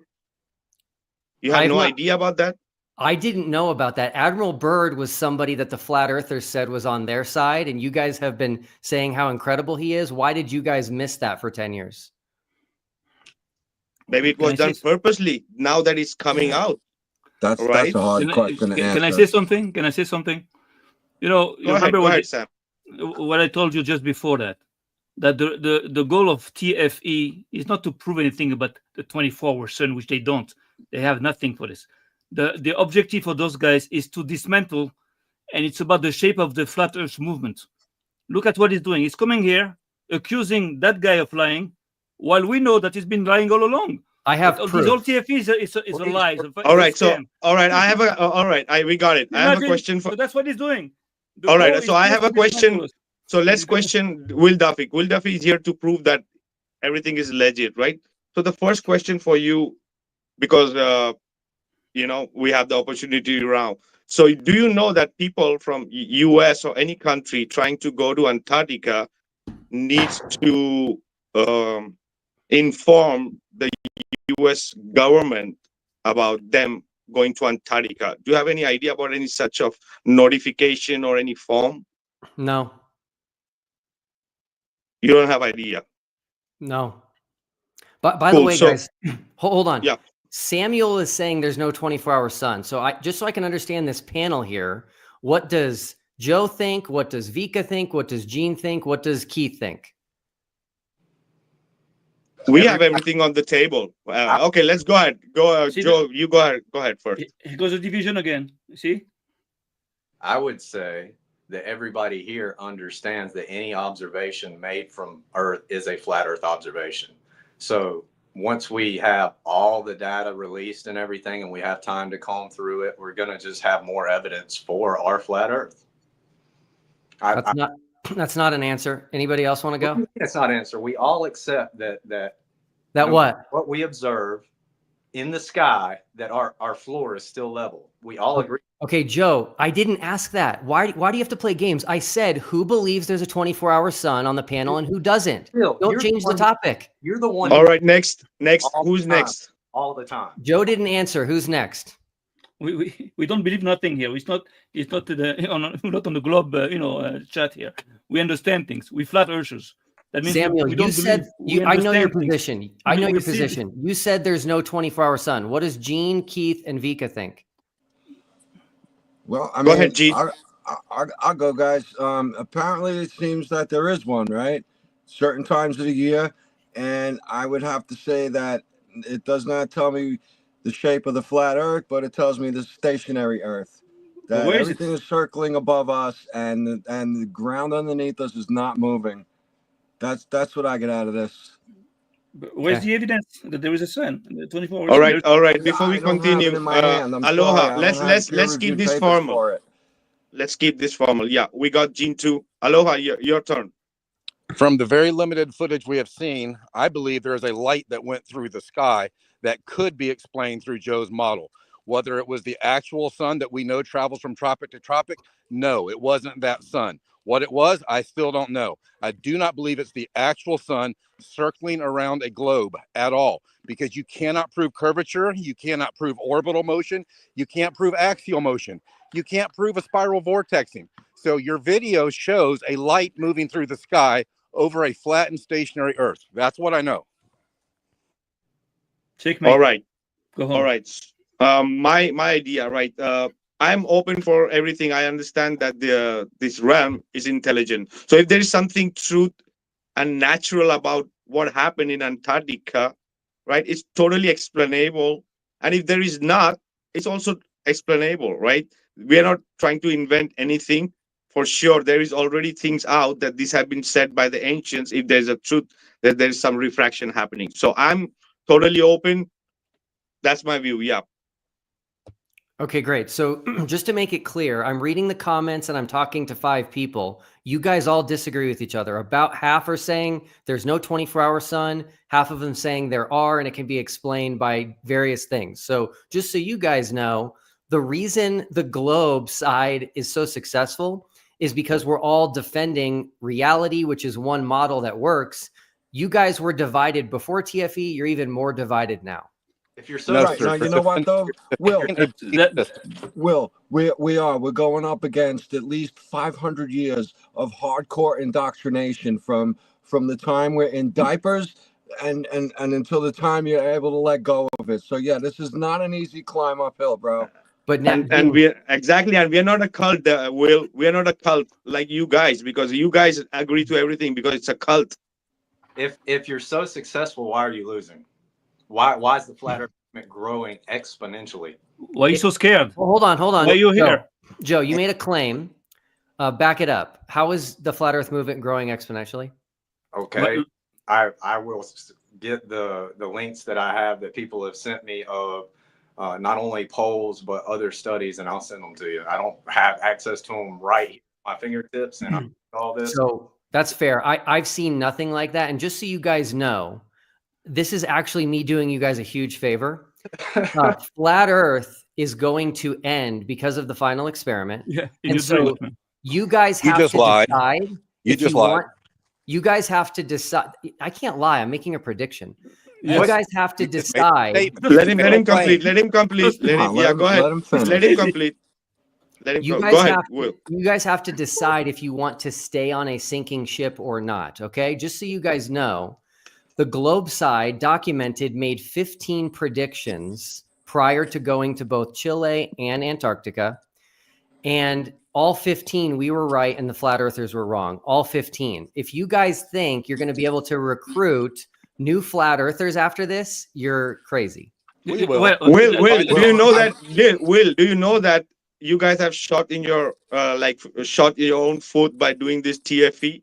Right? No. Because the problem, you guys are saying flat Earth is wrong with your experiment, but you're not showing how it's working on a globe. So that would be something to look into. You have to show how it works on a globe and not how it doesn't work on a flat Earth. Right? We have to filter things out. Will. And Will, it's not going to curve the water that we see that's level all over the place either, bro.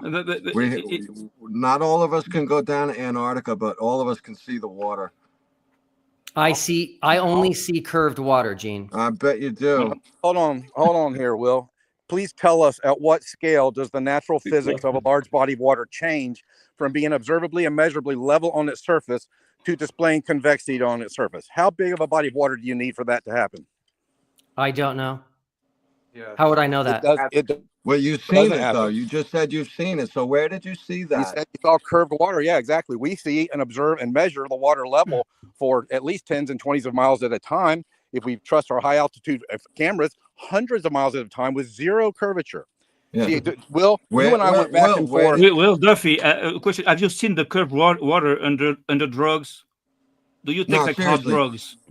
Seriously, where did you see it, Will? Hey guys. Do you use drugs? Hey guys. Hold on, guys. Did you measure it, Will? I'm asking keep it formal and one by one, guys, please. All right, go ahead. Where did you see that, Will? Okay, just so you guys know, this is important, okay? He's not going to answer the question. I'm going to answer the question. Okay, cool. You guys do not understand the globe model. That is a fact. Question, where did you see it? I'm going to answer Don't tell us what we don't understand. All right, guys. I know, it's just too big for us to understand. All right, Will, you answer and we go to the next question. Yeah. Great. You guys do not understand the globe model. That is a fact. Just Vika saying we haven't demonstrated a 24-hour sun on the globe means he doesn't understand the globe model. There are thousands of videos that show why there's a 24-hour sun on the globe model in Antarctica. Come on, Will. Come on. Will. Come on. Just animation cartoon is not going to work. You have to show exactly how the sun is rising in the southeast and setting in the southwest on the southern hemisphere, and the same time having on the northern hemisphere the sun. Yeah, just the light is not going to create that 24-hour sun. You have to show us the sunrise and the sunset at the exact locations where you guys were. Okay. That is going to really. Okay, You get what my question. Let's talk about this. I'm really glad you brought it up. When you are south of the Tropic of Capricorn, where should the sunrise happen with cardinal directions, and where should the sunset happen on a flat Earth map? It depends on the hemisphere. It depends on the hemisphere, right? I just said south of the Tropic of Capricorn, and there is no hemisphere on a flat Earth map.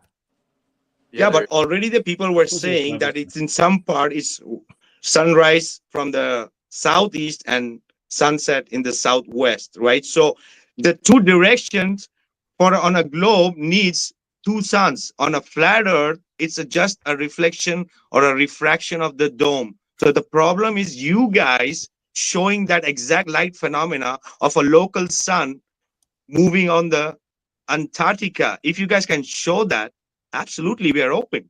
He still didn't answer Gene's question. Where did you see that curved water at, Will? Okay, so this is important, okay? And again, just don't interrupt me. I'm not avoiding the question. You said you were going to answer the question. I am. Where just don't interrupt me. Water. No, you asked other questions without answering Gene's question. So where did you see the curved water, Will? How big of a body was it? How high were you? You don't remember it was. You guys do not understand the globe model, which is the first problem. You've already said that. But you don't explain it to us. Please explain us. I'm getting interrupted again. The curved water. Yeah, go ahead. Yeah, you're repeating the same thing. We all have been a glober before. Will, go ahead. Please explain us. I'm going to leave the conversation because one, I'm not going to continue with this, but I would like to ask, Will, you've accused me of lying. You said you're going to prove me that I'm lying. Please provide that evidence so I can defend myself against my accuser, and then I'll be out. Hey, Joe, this is important. You keep saying you messed up the 24-hour sun at least 20 times. So when did you I messed up explaining it. When did you change your mind on which of those demonstrations that was wrong, where you said, now I believe there's a 24-hour sun in Antarctica? I never messed up the demonstration. I messed up explaining it. I've said that over and over and over and over again. Hey, Vika, let me know if he ever answers the question of where he saw the curved water. I'm out. Love you guys. See ya. All right. Will continue to grow. There will be millions more flat earthers in 2025. Before I leave, because I'm about to leave, is that what you were going to make me a liar by showing is the 16 or so demonstrations? No. Hey, Joe. No, Joe, I don't know. Answer, Will. Quit saying, hey, Joe. No, that is not that. I answered your question. No. So here's the most important question, Joe. That's super important for me. Again, people contact me and they tell me things. So someone contacted me who said he's really close to you, and he said that smoking pot is really a big part of your life. Is that true or false? Well, it appears that come on, a personal thing. Come on, this is nothing to have to do with our personal things and what we do. We're just testing the validity of this guy's email, and so if he's wrong, then maybe he's lying about the rest. What are you so scared of, Will? What's your fear? What do you fear so much? What is Joe scared of in answering this simple question? What are you so scared of? I don't understand. Where did you see the water curve? Joe wants to answer. Simple. You should have answered that like 5 minutes ago. Joe wants to answer. Sorry? Can I answer? Go ahead, Joe. No, smoking pot is not a big part of my life at all. Is it important to you? This has nothing to do with the research, guys. Come on. Really? I want to know who told you that. I will release that when I feel comfortable. Okay. All right. So Will because I need to know who's spreading lies about me. Yeah, that's not fair. Will they included a lot of details, Joe. You tell them it's somebody close to him, and then you don't tell them the name. That's like going halfway, bro. Yeah. Hey, what's up, Iron? You should at least message him in private. What's up, Iron? Hey, just private. It's good. Thank Oh, you, yeah. Vika, for having me. Gene, what's good? Sam, Hey, what's bro. good? Joe, what's good? Will, I remember you. What's good? All right. Will, you definitely have to answer Joe's question about how he lied, that thing, because he's a little bit annoyed, I could tell. Also, you have to answer that question, how you measured this curvature, where you measured this curvature, because if you're gonna make these claims about how we're wrong, then you got to defend it, right? And you have to show us. So we're waiting on that. Okay, And cool. I won't interrupt you. So okay. So just to be clear, I rarely call people liars. Rarely. I like to use. Let him finish. Let him finish. Let him finish. Let him finish. I like to use language. If you go back and listen to the hundreds of hours I've done, I like to use language where I say that's false, because lying means you're talking about their motive. If someone's wrong, that doesn't mean they're lying. You called me a liar in Pointus Arenas. I did. Oh, yes, you did. Okay, so can you remind me? I'm talking about me calling you a liar today. So you just said you don't call people liars. I didn't say that. I said generally I don't call people liars. I say that's false. But when I do call someone a liar, it's because I have evidence that they actually lied. Then provide the evidence, Will. You keep saying you're going to provide it and you haven't.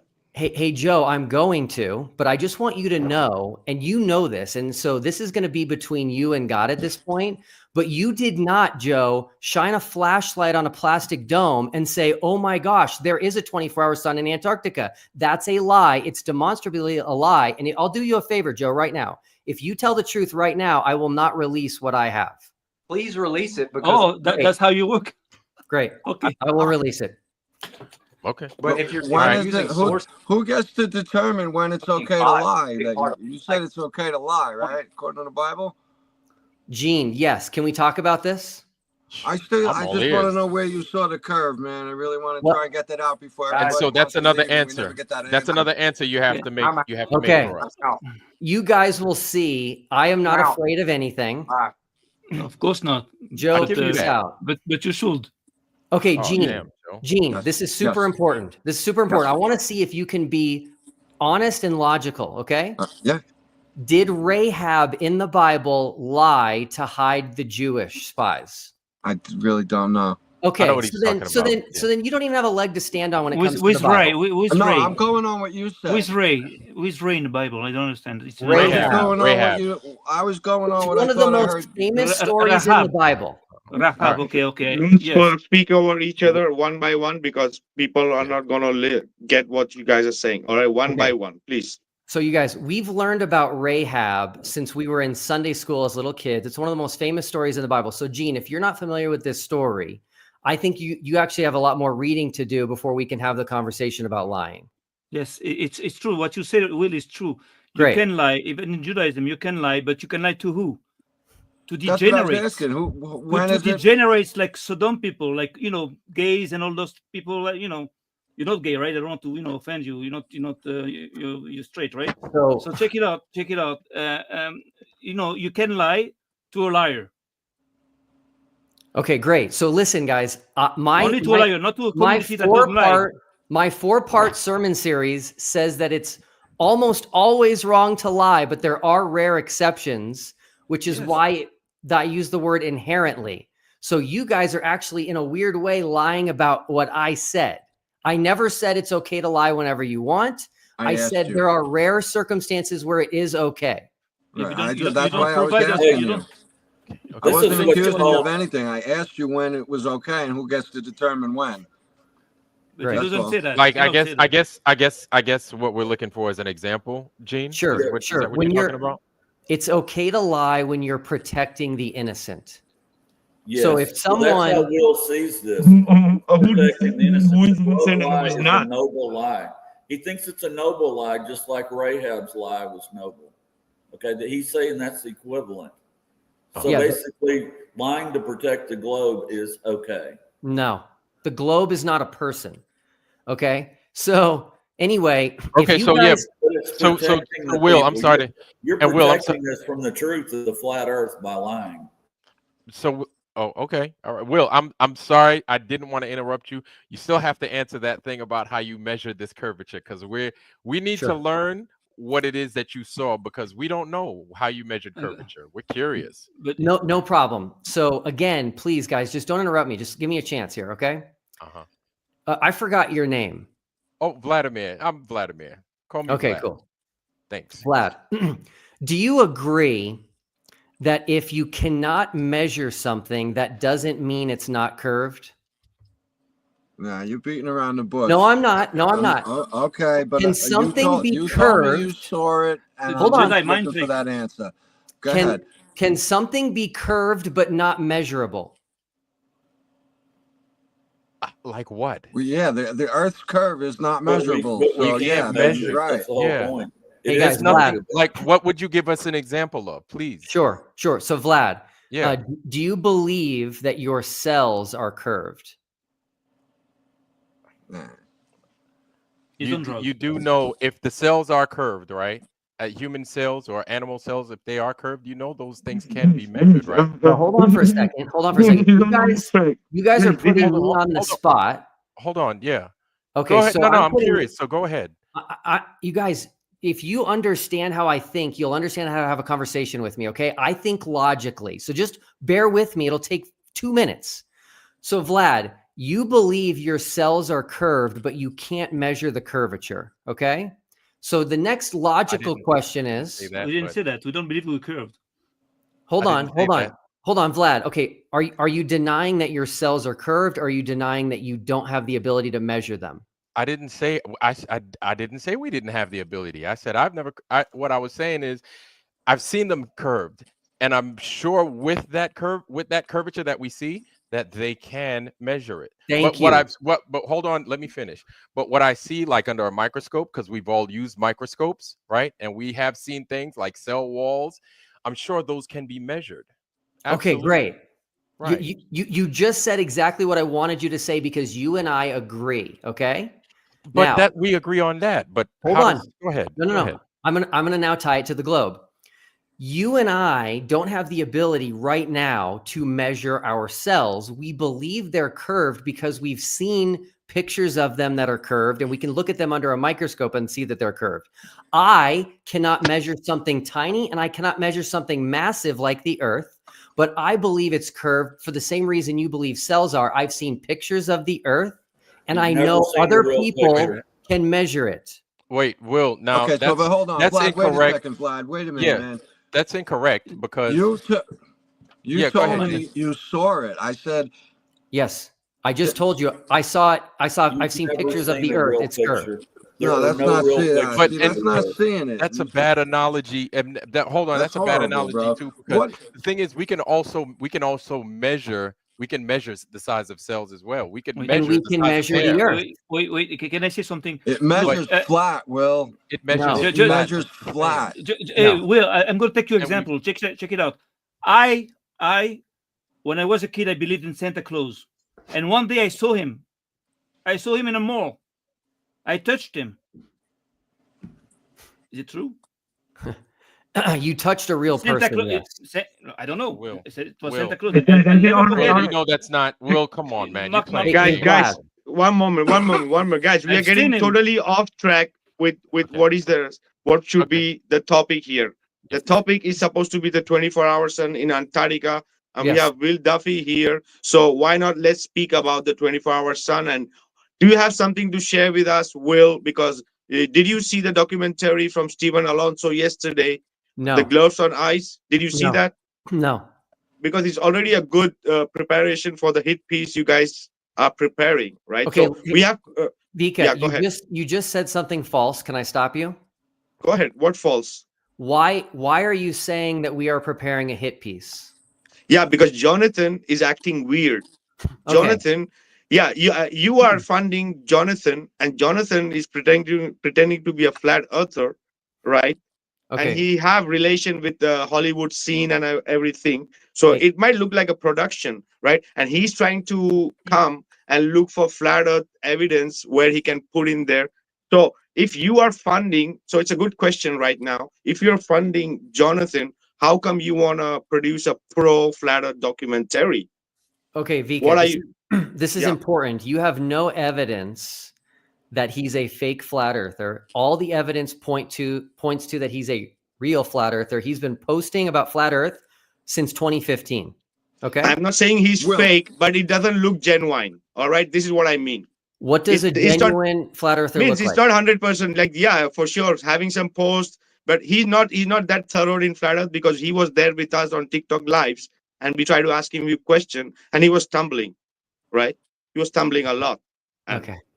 Well, that's important, bro. You know, because you said. So, guys, don't distract. I want the answer from Will Duffy. So why? Here's the answer. So, what is coming out of Jonathan there, and what is Jonathan doing? Here is the answer. Flat earthers never. We've proven this. They never have something that they'll accept. Never. If I would have had a glober make the documentary, you guys would say that's not fair. It's a glober. So I had a flat earther make the documentary, and you say he's not a real flat earther. So you guys are not happy with anything. No. So what is your product coming out, Will? So he's your main producer for all your TFE expedition, or you have another production apart? I'm not a filmmaker. He's a Hollywood filmmaker. But he's the only guy who's gonna be doing the documentary from your part. He's the only guy. Yeah, he hasn't even started. Do you really expect us to believe that he just showed? He was there. He was available at the last minute. There was an opening. Oh my God, we got a flat earth document. Oh my God, it just happened so luckily. That's a bunch of crap. It's been planned a long time that he would be there. Okay, so you guys, this is the problem. I'm trying to help you guys. When you make things up that have no evidence, you look like fools. Okay? Instead, ask me where he came from. You said that he just happened to be in the right place, and it was a last minute ad. I never said that. I never said that. I'll find that and I'll show you. It's very simple. It's very simple. Okay, let me tell the story, and you guys can stop making up these falsehoods. We needed 8 people. We needed 8 people to pay to go to Antarctica in order for me to go for free. Okay, it started at 10. ALE lowered it to 8. We had our 8th person back out, who was a glober because of health issues. He's a guy from Australia. He backed out last minute. So I sent a message to the entire group of people going, letting them know of the problem. Mark Herman, who's Candace Owens' director, said, Will, I have a friend who's a flat earther. He's also a filmmaker. You should consider having him go and making a documentary.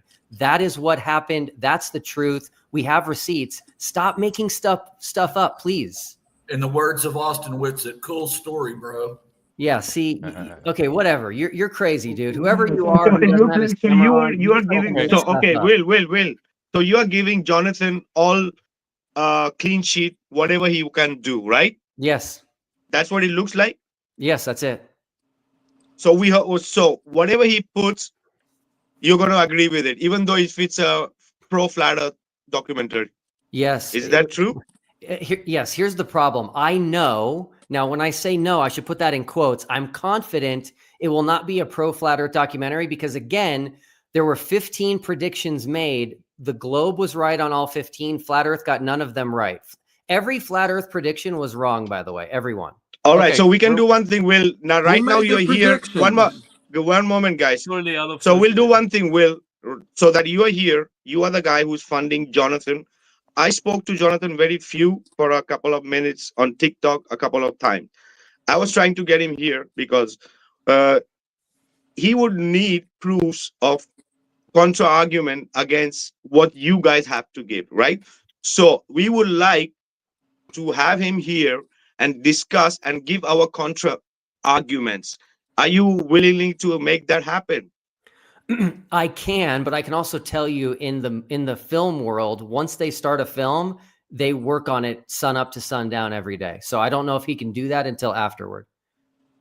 No, because we have to, like, if you're saying that if we are open, he's not just going to cherry pick what you think to make it look not so good. We would like to give our contra argument to whatever this whole adventure is. So there's a fair play. If you are so fair about truth, why don't you give that fair play and give you that he might have 5-6 points on a glober's point of view. We want to give that contra argument. Are you willing to do that, or we don't even need that. We're gonna make our own documentary. Yeah, no, because Jonathan was there and he was trying to, I don't know if it was real or fake, that he was there trying to understand flat earthers view and this and that, and then he just disappeared. All of the footage and everything is already done. So the documentary is going to be about the entire trip. It's not going to be about what happened afterwards or before. Okay. All right. Yeah. So there has to be some moral of the story, right? It's just going to be a vacation trip documentary, right? You guys are going to show how the globe works and how the globe was like, got the glory that day, right? For sure. You're not going to spend that money for a flat earth to show. Yeah. Flat earth has an explanation on a flat earth. We also have a 24-hour explanation. Are you guys going to show that? You guys do not have a workable answer to the 24-hour sun. If you think you do, tell me right now and I'll refute it. Go and watch Gloves on Ice. Go and watch Gloves on Ice. Steven Alonso, you know him very well. Go ahead and watch it and give us your opinions on that. So Pastor Duffy, real quick. So then you can show us this curvature to go along with your 24. You can show us this curvature, right? We could demonstrate flat all day. We're not sun skiers. We're not Earth. We're not sun observers. We're not sun turners. We are flat earthers. Mm-hmm. Our job is to observe the Earth and how flat it is. That's it. Great. Now, all this other stuff is it's speculative, but we can prove to you day in, day out, right? Demonstrable time and time again that this place is flat. You can't show otherwise. You need to show otherwise. This will get rid of us. You'll get rid of flat earthers that way. And this is the thing. And hold on, I'm not done. What you gotta understand is you're coming across opposition because we don't trust you. Here you are, a rich guy, coming up with all this money, saying that you just came to do an experiment that, it looks like basically cui bono, who bono, right? You bono. Somebody benefits from this. And so it looks like a few things. You're definitely going to be making a bag out of this. We've lost confidence and trust in a couple of people that have gone down. That's a whole nother story. We're not going to discuss that. But also, no, I know you're not. You can shake your head all you want, but facts is facts. And what this also does is it allows you guys in the globe realm to buy yourselves enough time to make some more BS up to support your false globe.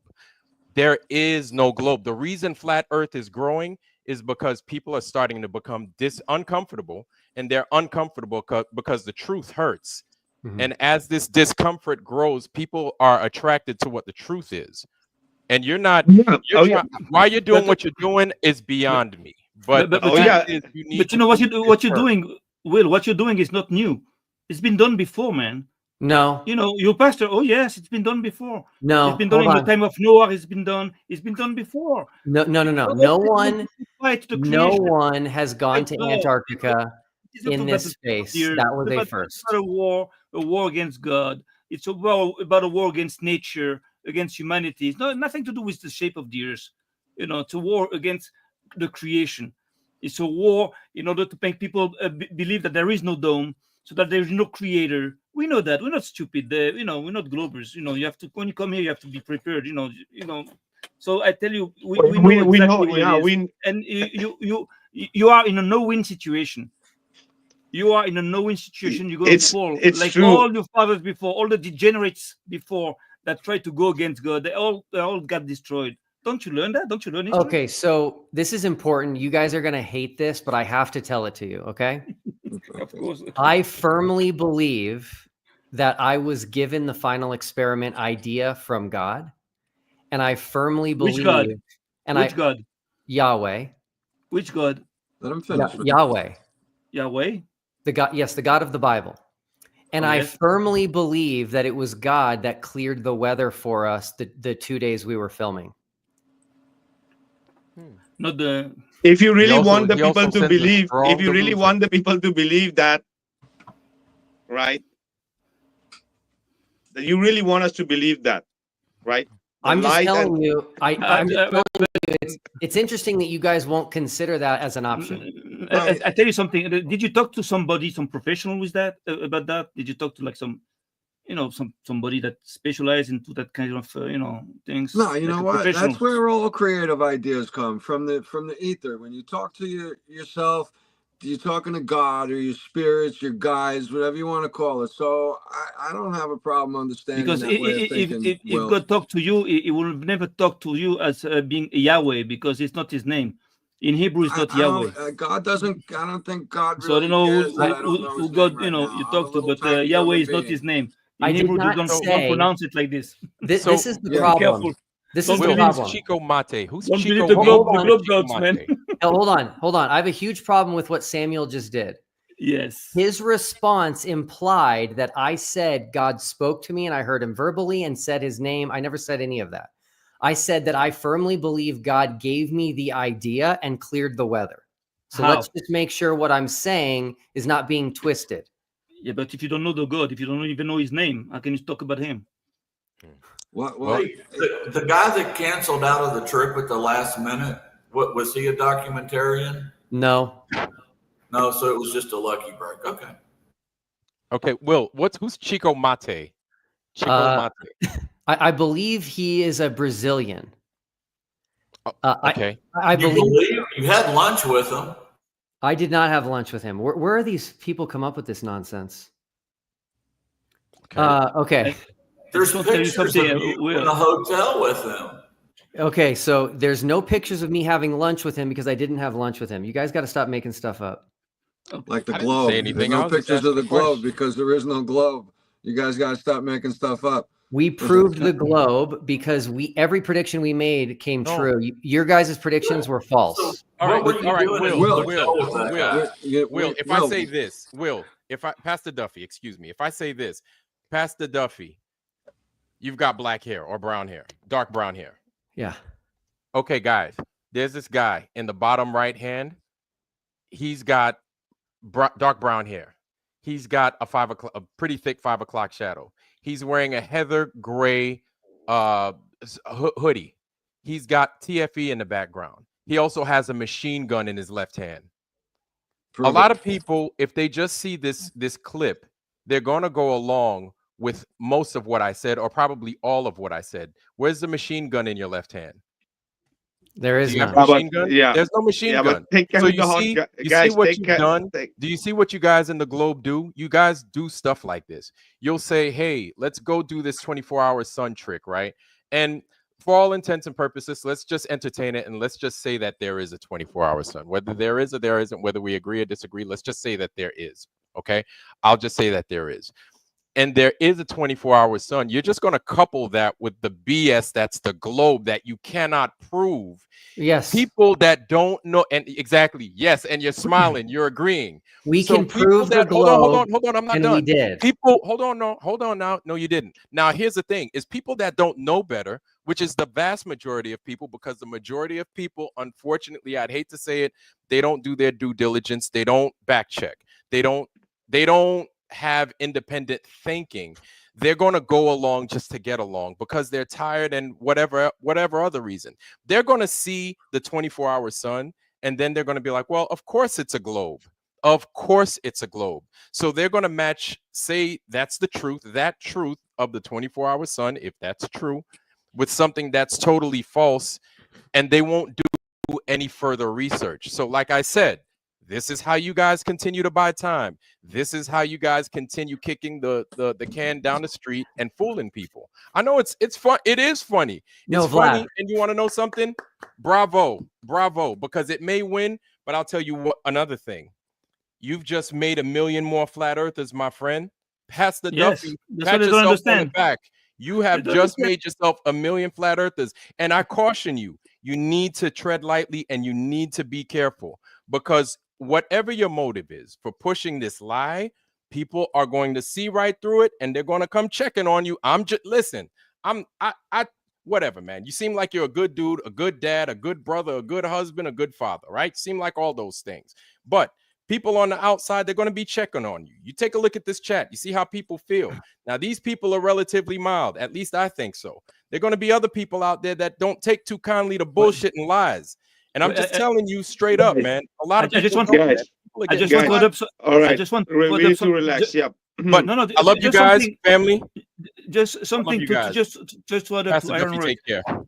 Just Sam, take care. Gene, take care. Don't forget, Will, that at one point at one point people are going to realize all this. And you know what? At one point, it might be also, problems for you and for people like you, because what you're doing by pushing a big lie is actually a crime. Hold on. A crime against humanity, a crime against mankind. I have a fair at one question. point, it's going to be like, believe that it's going to come. One day in 10 years, it's going to be like, like Nuremberg style on steroids, like trials. Vlad just said BS and lies. Have I done any of that ever? Of course. What? You kidding me? Oh my God! He's talking about the globe. Hold on, bro. And you know what? It was a little underwhelming to wait. It was a little underwhelming to wait 15 minutes for you to answer my question that you saw the curve with pictures. That's not okay, guys. Have I lied? No, you're being misled, bro. So you think you're telling the truth, but you're not. Okay, have I lied? You've been deceptive.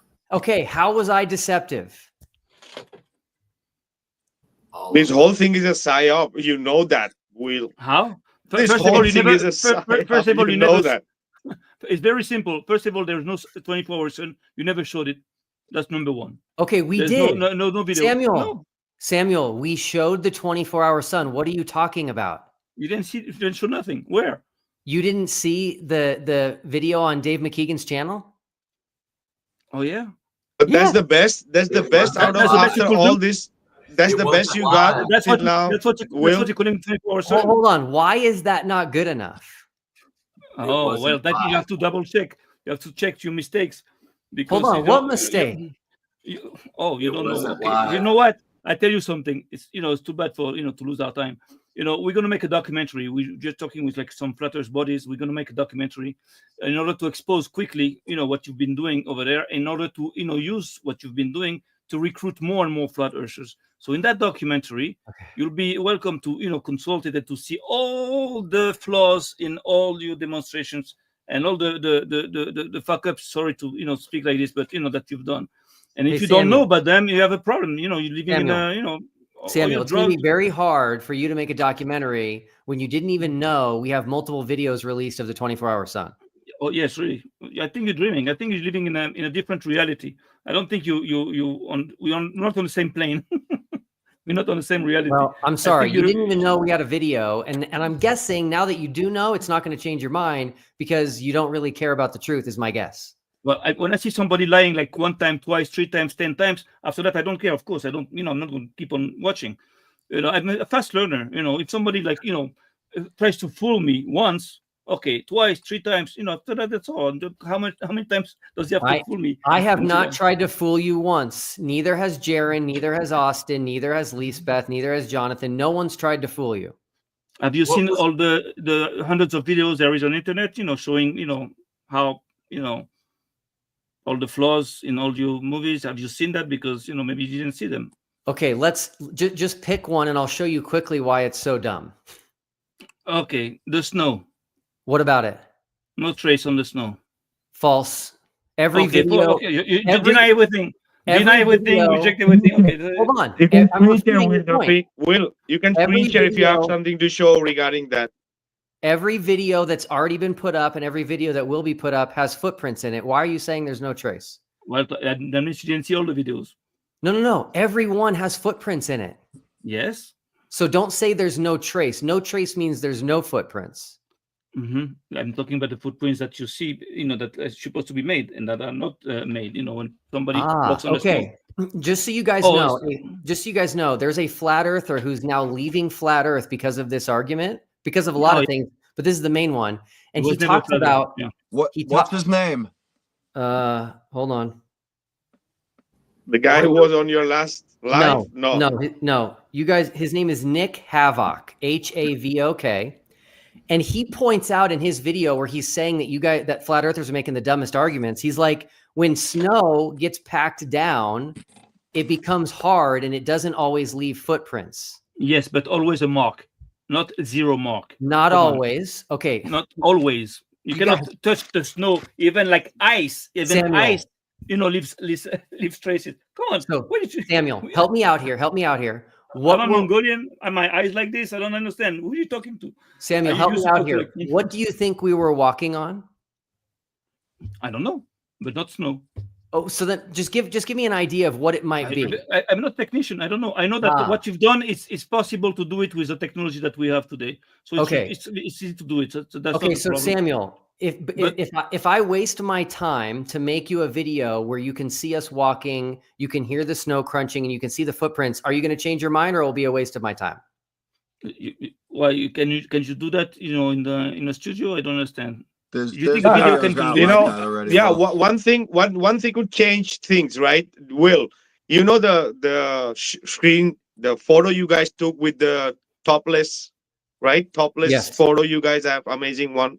The shadows are converging, right? So if you can demonstrate how that shadow with one light source is converging like that, that would be really helpful. You know which one I'm saying about, right? Yes. Now, again, Vika, if I can show you this, will you say maybe I'm wrong about flat Earth, or will it just be a waste it's not about wrong about flat Earth. There are many anomalies. It's just we are pointing out the slight ones, right? We have much more things to look for, right? But this is the thing: can you reproduce and show us 10 guys or 7 guys, how many you guys were, and producing the same shadow on a live video and show us like that, or any demonstration that shadow is converging? Of course. Can you do that? Yes. Just so you know, you could do that. If you have a family, go outside, it'll do the same thing. Yeah. I'm speaking about especially the photo of the topless photo. That's epic photo. Yes. So it's funny because flat earthers seem to understand perspective when it comes to the sun moving away, but then they forget perspective when it comes to shadows. So shadows look like they're like this, but when you go above them, they're actually parallel. And if you want, I can prove that right now. Yeah, show us in a demonstration with people under a sun, right? And show us that happening, because it definitely looks like 2 light sources.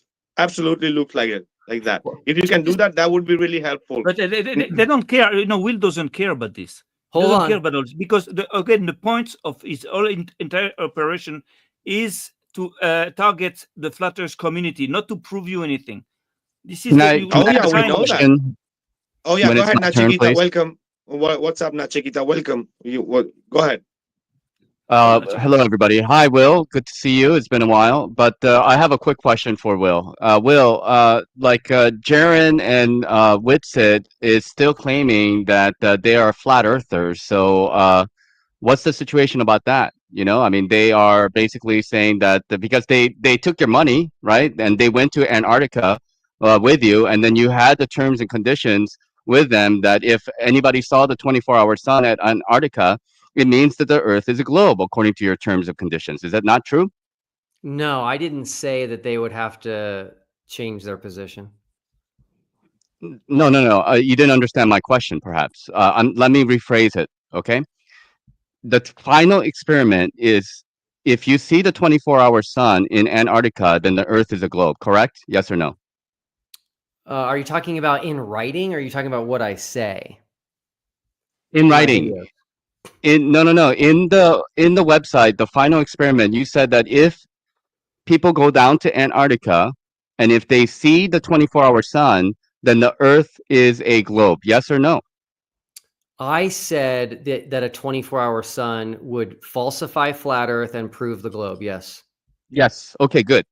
So if anybody accepted to go down to Antarctica with those conditions, do they not have to also accept that premise? No, they do not. People are allowed to be insane if they want. Yeah, we see that. Okay, I see. So you're saying that Jaron and Austin are insane, correct? No, I'm not. Oh, you're not? Okay. No, so let me tell you what I'm saying. I don't know what Austin and Jaron are going to do. If I was a betting man, which I'm not, I would bet that one or both of them will leave flat Earth. Well, but what's that? Which one do you think would leave first? It doesn't matter. It's irrelevant. I'm sorry to say. No, I'm just asking Will. Jerry is already a flat earther, so I think Dave can Will can celebrate that already, right? Say that again. I said, looks like Jaren is already a globe earther. If he is, that means he's being intellectually honest because he saw nothing that works on a flat Earth. Dude, did you think you would have taken or spent 1 cent on Jaren and Austin if these guys were not ready to do what you say? What do you think? I did not pick them. So let's get the record straight here. Come on. Elizabeth was not even known flat earther. There are much more prominent flat earthers who are ready to go, and you didn't even look at them. Nathan Thompson was one of them. Nathan Thompson was one of them, and you didn't want to even see because he knew that McToon don't want him there. We were talking about Jaren and Austin. I did not pick Austin and Jaren. Let's make that clear. Flat Earthers did. I did a poll. Flat Earth Dave won, followed by Jaren, followed by Austin, followed by Eric Dubé. So I offered the free trip to Flat Earth Dave. He said no. So then I moved on next to the list to Jaren. Jaren said, I'll go only if Austin will. And I said, okay. And I paid for both. I did not pick them. What was the date of the picture with Chicamados and McToon in that hotel? I don't know, but I will show you this picture on my phone. Can you guys see that? Will that focus? There you go. A little bit. Huh? There you go. Okay, cool. So yes, what about him? Oh, do you want to know the date? Hold on. This is important, by the way. Do you guys know who Flat Earth Banjo is? Yep. Okay, One you guys. of the greatest flat earthers ever. Huh? One of the greatest flat earthers ever. The one that had the balls, to stand up to you and to Jaren. Samuel. Yes. Samuel. This is very important. This is very important. He has lost his mind, and you should call him out for this. No. I think you lost your mind from Samuel. He said that this picture was taken at a party in Colorado last summer. Okay, Samuel, he's a liar. Why would you say that? Wait a second. That's all you got on Banjo to say that he's a liar? Hold on. That's all. That's all. All. About something. Samuel. That's all you got. Samuel. He is in such a panic about the final experiment that he claimed I met this guy at a party in Colorado last summer. It's all false. He just made all that up. Here's the picture in the hotel in Punta Arenas with the date on it. And by the way, his shirt says the Antarctic 2024 Ice Marathon. Okay. There's the truth. There's the receipts. Banjo is just making stuff up. If you love him and he's a friend, you will tell him to stop lying. What do you think he has interest to lie? What is gain into lying? That's Samuel, I asked him a direct question about like, hey, didn't somebody say that there's a simulation sun? Didn't somebody mention about that and being and Banjo just said that he didn't say anything like that and said that Jaren completely made it up, but that wasn't true. Banjo did say something to that. He could have corrected himself at that time. So do we want to talk about the truth or do we not want to talk about the truth? I mean, let the guy speak a little bit. I mean, not that I don't agree with Will Duffy. I don't agree with the final experiment, but at least give people a chance to speak, and then don't interrupt people when they're speaking. Well, we've given him the chance to speak, and what we can conclude after listening to him is that apparently that man, and besides that, the fact that I believe that you liar, you're like a snake and everything, that's okay. But the thing is that I admire you because you keep your calm. We've been aggressive with you and everything, and you answer calmly, and that's honorable. But besides that, I can tell you that you kind of sort of insane a little bit. I believe you're using drugs also. And I believe that what? Yes, I believe that you kind of insane. You show that you're insane by calling people insane. That's slanderous. You make other people look bad. I mean, look, I'm a flat earther. Hey, you want the truth? You have no proof in saying that. All right. It's funny that I have to come and defend Will Duffy over here, but it's hilarious that you have to say that you think he's using drugs. All right, guys. Okay, all right. So are you a flat earther, Nachikita? One moment, guys. Are you a flat earther? Yes, I'm a level earther. All right. What do I need to prove to you guys about? Yeah, so it's not that we are trying to slander him or not giving him the chance to speak. We are asking him question. He's having he is having his time to give his answers, right? So people have different Samuel just said that opinions. he So thinks that that's the Will thing. Duffy's on drugs. No, because he's calling liar everybody. He's calling liar to Johan. He's calling liar to everybody. I'll So show you because the people have the right to say everything, right? At because least, what right? he's been saying is totally, is not normal. That man has been saying things that are not cannot come from somebody normal. You understand? And I'll show you the video. I'm going to cut up the video. I'm going to make videos to show him and to show you what he said, because you came in a little late. You didn't hear everything he said. I've been listening, actually. I've been listening the whole time. Okay. All right. So are you, Nachikita? So are you here to ask question to Will Duffy, add something, or are you just here to co-host with him, like that he's all right, he feels comfortable? What's your thing? I've interviewed Will Duffy twice. Okay, I'm over at my channel, and I like whatever. But like I think using logic and just asking some very factual questions is a way to go about it. In my personal opinion, but you can run it. You can run it however the way you want. But no problem. I will say that if people are going to be accusing Will Duffy or anybody else that they're using drugs or whatever, they should come up with some receipts. And now this isn't a problem that I have. No, this is a problem that I have. All right. But you just came over and he was accusing Joe Hanby about using drugs. All right. So he won't come that. Maybe rewatch it. You're gonna see. We're humans here. We're not police officers. We're human beings. We know how to judge people. We have to see people. I did not accuse Joe Hanby. I asked him if what I was told in an email was true. Yeah, but because you just took it for face value because somebody said so, and it doesn't jive with you, so you took it. I Absolutely, have not right? said anything publicly. I asked him because I was face to face with him. That's honest. I thought that could have been done behind the scenes, though. Actually, this is important, you guys. I want you to see the address on this picture. Okay, there's the address, there's the date, and there's the picture. If you guys care about Flat Earth Banjo, you'll tell him to stop saying that this was at a party in Colorado last summer. He's lying. He's making it up. There's the receipt. He's got a show, a live stream in about an hour and a half, something. Great. All right. So let me ask a question. I'm sorry. Like, do you guys think? Okay, you guys are flat earthers here. So, like, after the TFE, is there or is there not 24-hour sun in Antarctica? What are your opinions as the flat earthers? We already had our few of the opinions before. What's your opinion? Yeah. I believe there is. I said that there was a 24-hour sun in Antarctica before they even went. Months before they went. You heard that, Will Duffy? Did you hear that? I already knew that, Vika. My point was there was no one saying it before I came out with TFE. Nachiketa changed his mind after I came out with TFE. So you changed your mind after the TFE, Nachiketa? Well, I mean, like, it's not because of the TFE, but because of the research that I was doing to look into the possibility that there is 24-hour sun down in or out in Antarctica, wherever it might be. All righty, we have research was because of TFE. All right, before we continue, guys, Nicholas. Yeah. Yes. Duffy, you're a so-called pastor, right? Yes, sir. What is your okay? Flat Earth was what brought me to the Bible. Are you saying that that's false now? You're saying me coming to the Bible because of flat Earth is impossible. Is that what you're saying? No, people actually come to the truth through things that are false all the time.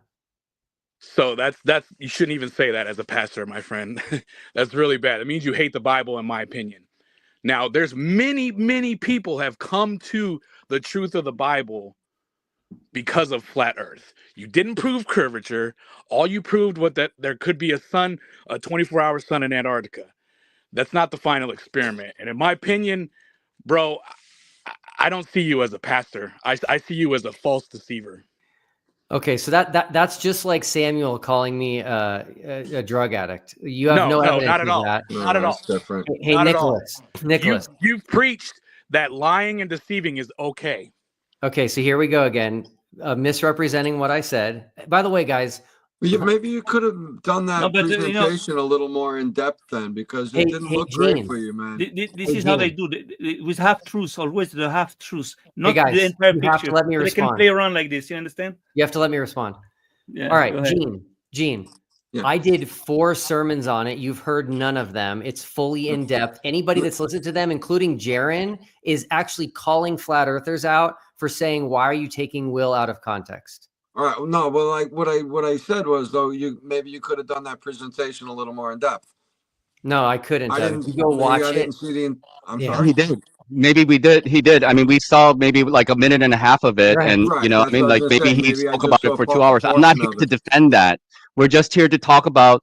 We're just talking about logic. Is there or is there not 24-hour sun in Antarctica? So you guys are in the position that they lied about it. Like only thing I will say that the what is fake about the whole TFE is Witsit vaping and calling it condensation. That's the only thing.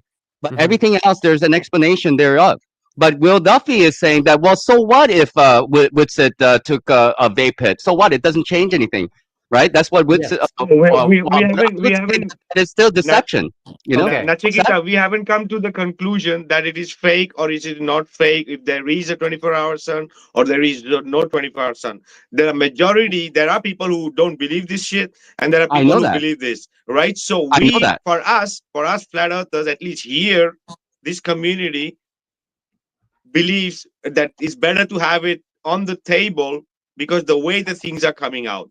As I said also to Will Duffy, if there is something reality to it, we don't have any problem. We also have explanation. We also have Joe Hanby. We also have Tomb Elevation. There are many other guys who are speaking about this already. So we are open for it, but there has to be a legitimate questioning everything. The truth doesn't fear investigation, right? Will Duffy. Agreed. So why not? Let's investigate. If there's truth, if there's something flaws, it's gonna come out, right? So this is the situation right now for us. Of course it is. Yeah. So like if any kind of a claim that is made one way or another, like the claim is that is there or is there not a 24-hour sun in Antarctica, and they have their proofs with their videos and such. But when people are saying that, well, this is fake, this is CGI, the drone gate, the snow gate or whatever, like we all, like I've gone through it, you guys have gone through it, you guys have come to a certain conclusion, I have come to a certain conclusion. My conclusion again is that none of it sticks except for one thing, the vape gate. That's the only thing that sticks. Okay. But now, okay, go ahead. Okay, let me respond to VapeGate. Okay. Oh my God. No. I think I think I'm going to give the most logical response to VapeGate right now. Number one, I did not see Austin vaping. With that said, that doesn't mean he didn't, and that doesn't mean he wasn't. If you go watch the video that apparently shows him vaping, I was not outside. I was probably asleep. So here's my thoughts. I have two thoughts. If he vaped, which it looks like he did, I'm admitting that, I could see two reasons that he would do that. And I want you guys to admit that both of these reasons are logical. The first one is he may have been frustrated with people doubting that he was in Antarctica and not able to see his breath and thought that that would appease them. That's possible. The second one, which you guys should really like because it's conspiratorial, is what if he saw the 24-hour sun, didn't know how to get out of it because we know he saw it, we were all with him, and he did the vape to plant a seed into the conspiratorial mind that we were actually in a studio. Well, you see how your mind works? It's all speculation, Will. I'm sorry to say. It's just speculation about what could be. What we know is that he claimed that he did not take a vape hit and called it condensation for a long time. So he lied about it. He lied through his teeth over and over again for like a week. This is important. I'm not saying anything that's out of the realm of what a flat earther would say. Case in point, if you guys heard the live I did with Steve from England, Steve is a flat earther and he's remaining to be a flat earther because he believes that Jaron is lying about seeing a 24-hour sun and left a small hint in one of his live streams that the sun actually set. So this is actually a flat earth type conspiracy that I'm you're changing the subject. Answer. You're changing the subject. I'm not. You are. You just talk. We were talking about Whitson, and you changed it to Jaron. I mean, No, like no, no. we know what Jaron has been No, saying no. for over the months. He said that Earth cannot possibly be flat if we see the 24-hour sun, and now he's trying to go back to the flat Earth. Now there's no quarter to be had with Jaron in the flat Earth community, nor will he be accepted in the globe community. Where is he going to go to? Like He what? will be Geocentrism? No. The globe community will accept him with open arms. I'm sure they will.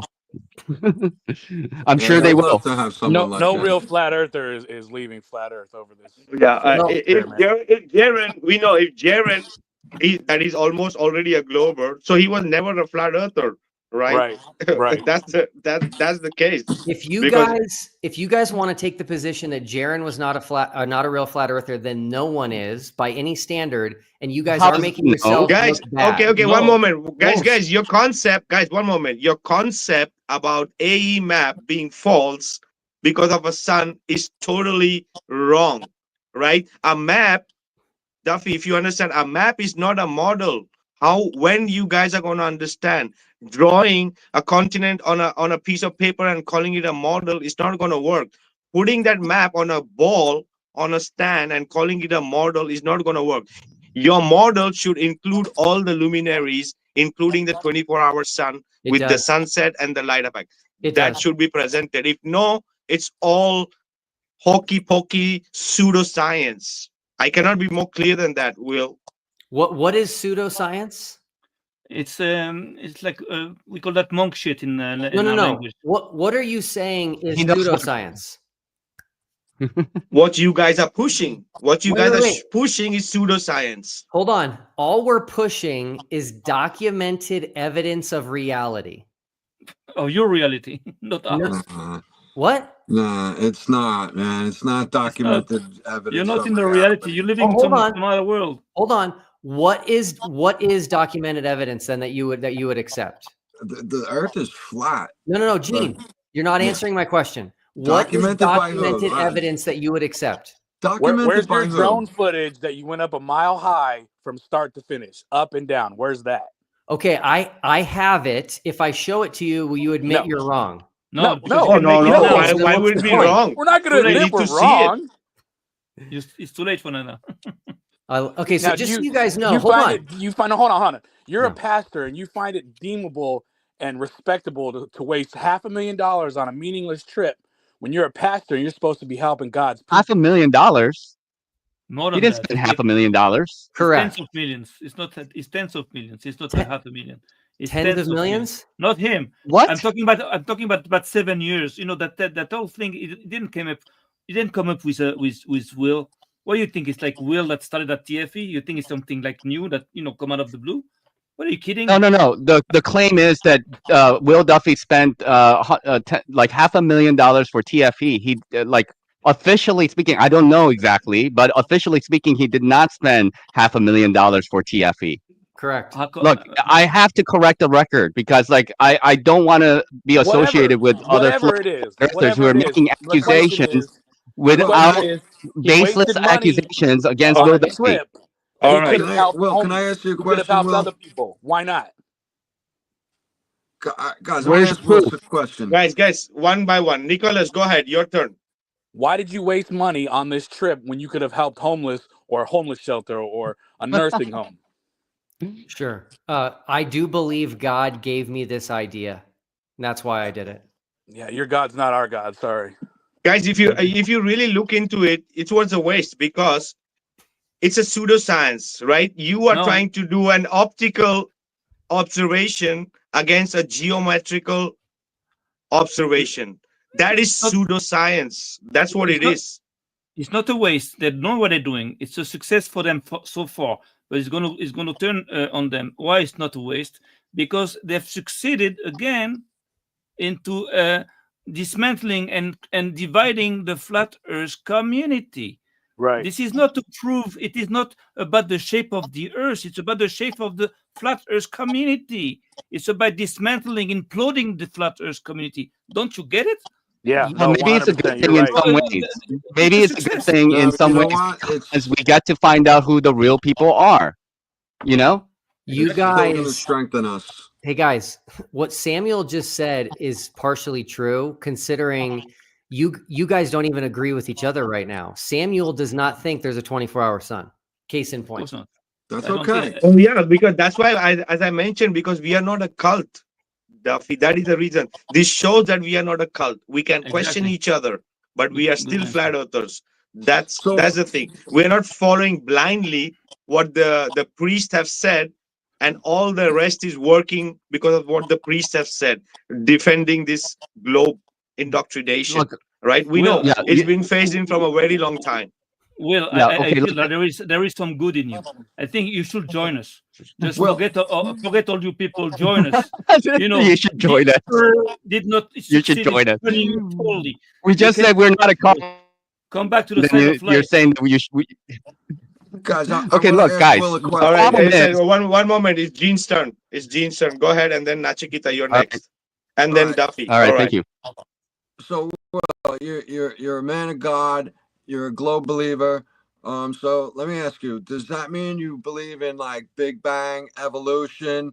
I'm curious to know: is there any part of the narrative that you don't agree with much? Meaning, like the education system, the history, any parts of the history, or like all of the history, even up until modern days with medicine, the food industry being involved with that. Where do you fall short with the narrative? With so much of it, I reject the Big Bang. I reject evolution. I don't eat all the processed junk food that they have today. All right, great. So then I'm not sure how the globe fits into there without the Big Bang and evolution, though. It's the universe that we live in is the universe that God created. And so All I right. know God created a globe. Okay. You know what? That's funny because when I was a kid, I was a huge Globe fan, and I was always a bigger God fan. Like I know that somebody out there is cheering for all of us. There's a few very prominent moments in my life where things stick out, like you were saying before, when we all get signals. The spirits are talking to all of us. So yeah, we would all like to be on the same side and agree and get along. And I think all this division is very well calculated. But I kind of lost train of thought. Sorry, but Hey, Gene. yeah, I want to challenge you sure. to throw away the map behind you, the Gleason's map. Oh, really? Okay. Yeah, because it's if you read the lower right corner, Right. it says there's no 24-hour sun, and it says there's no sunlight at all beyond 80 degrees south, which is demonstrably false. Yeah. So if you care about truth and you don't want to be advertising things that are wrong, throw that thing away. You know, Do you have a globe version? One moment, Gene. Do you have a globe version which is patented? Do you have one? Do I have a what? A globe with a patented, because the Gleason is patented, a patent map. You're not gonna patent a sci-fi fantasy, right? It's a real calculating machine, like observation. That is the reason it's patented. Can you show us something with a globe that has the word patented with that? I'm just saying, if there's something written on here, right here, that's false, you should throw it away because it's false. Well, when this first happened, I did. That was one of the first things I said. I was like, well, am I supposed to throw this in the garbage now? So that's kind of funny you said that. I'll keep it there for now.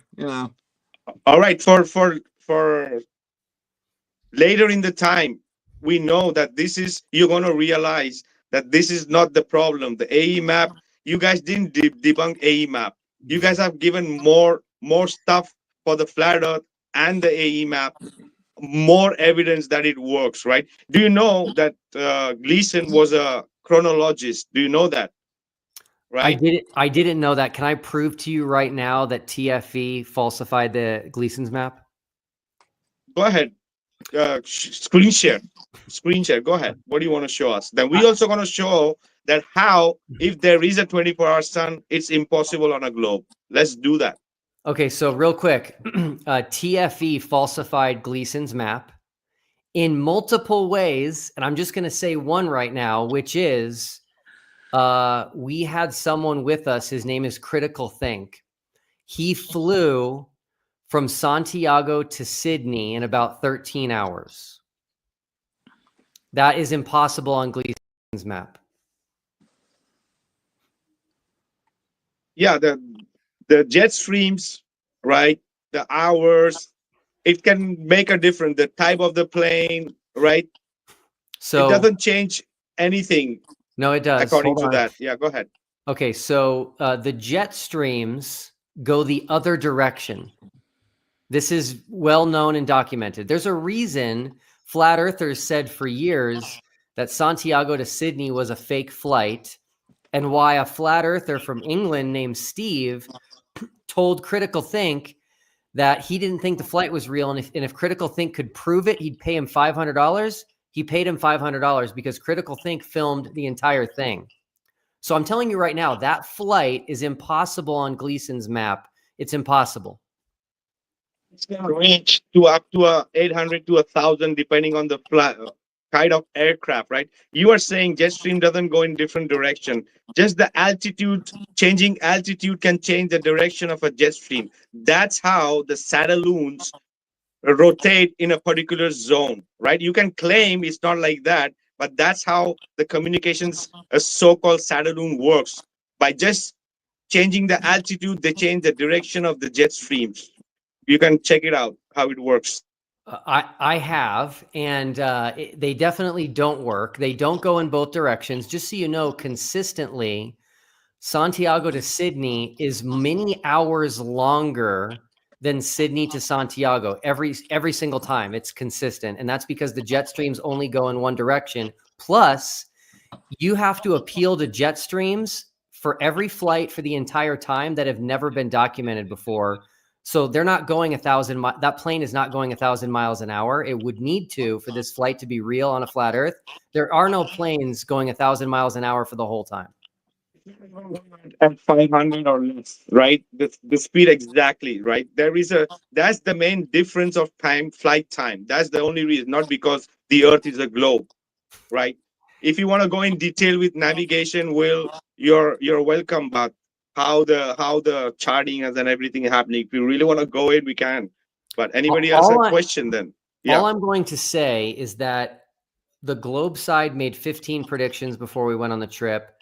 The flat Earth side had their predictions. We were 15-0. The globe side got every prediction right. Flat Earth got every prediction wrong. That if you don't see that as a problem, I don't know what else to say. Oh yeah, put it out. We're gonna love to see it, and you're gonna see how it only works on a flat Earth. Because just to give you an example, McKeegan was showing the sunspot being inverted 180 degrees. That's what we are speaking about, the refraction and the reflection of the dome of the luminaries. What does it prove? Flat Earth.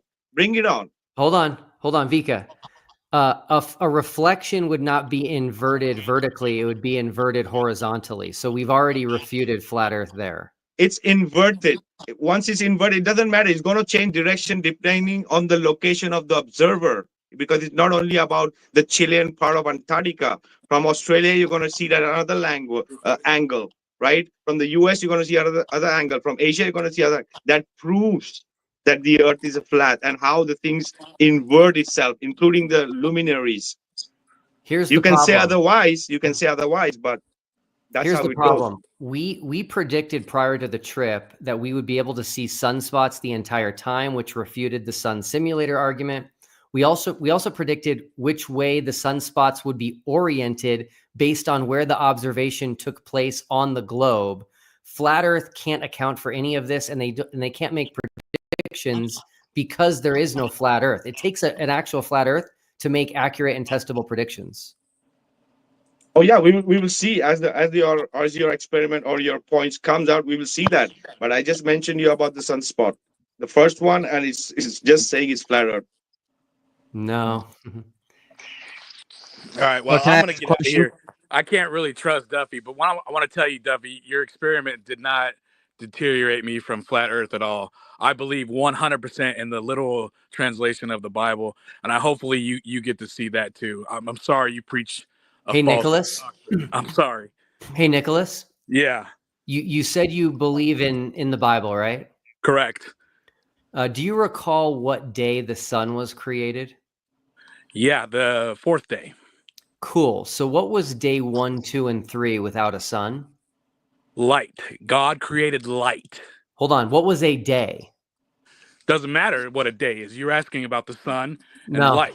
No, But I'm he not. made the sun, the moon, and the stars to govern the day and the night. Hold on, That's Nicholas. it, my friend. Nicholas, Genesis 1, which you just said you take and you believe, says Correct. there was evening and morning the first day, evening and morning the second day, evening and morning the third day. What was day 1, 2, and 3 if there was no sun yet?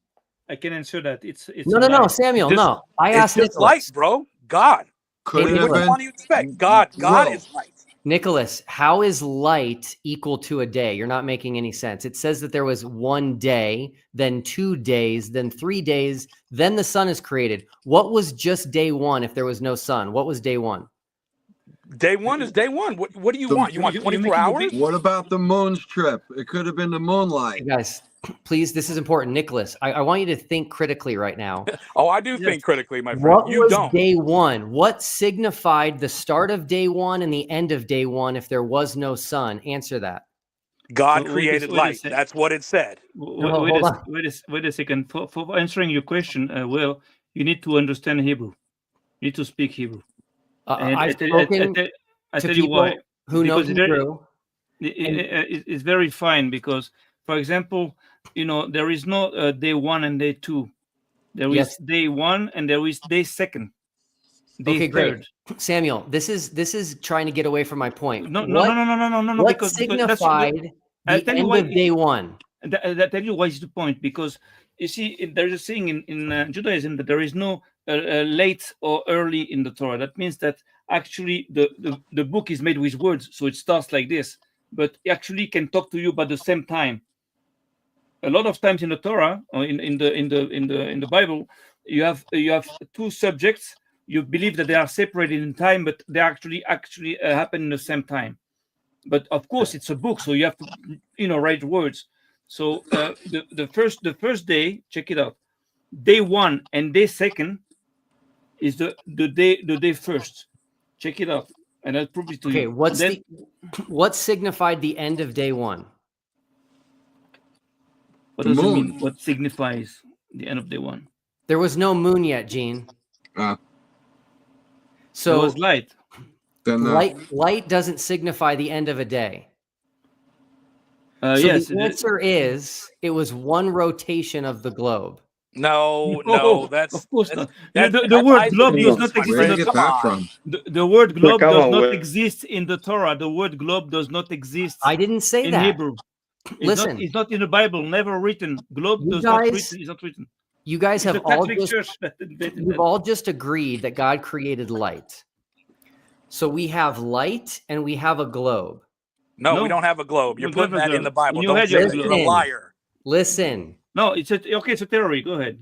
This globe spins once every 24 hours. That is the end of day 1. Then it spins another 24 hours. That's the end of day 2. You don't need a sun on a globe to have a day. So the globe fits Genesis 1 the best. In your mind. Only in your mind. That is wrong. You guys can't tell me what signified the end of day 1. This is you put up a theory without any proof. Yeah, that's the Jesuits. The Jesuits are like this. It's like I put up a workable theory. It's Joshua prayed to stop the sun, Catholic and the moon, absurdity. not the earth. Now you're twisting scripture. Yeah.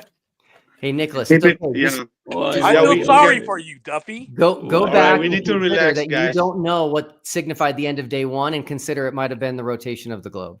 No, it's not the rotation of the globe. It's just light. God stopped this day 1. God stopped second day. It didn't say, oh, he turned the magical globe. It doesn't say that in the Bible. No Bible says that, bro. And no Bible says the earth is flat. Yes, actually, the Matthew Bible does. Sorry. More indications of that. All Abrahamic religion. It's a plateau in Hebrew. It's a plateau, Mishor. It's a plateau. Plateau. Oh yeah, and all Abrahamic religion says that it's flat as an expanse, right? Come on, and not only all Abrahamic religion, all the ancient cosmologies. So, Will, you're going against all the ancient cosmologies, That's each and every that existed. including the Sumerians, the Babylonians, the Mayans, the Vedics. Thank you for having me on here, Vic. I'm gonna get out of here. Maybe it didn't exist. This is important. That's guys. also a possibility.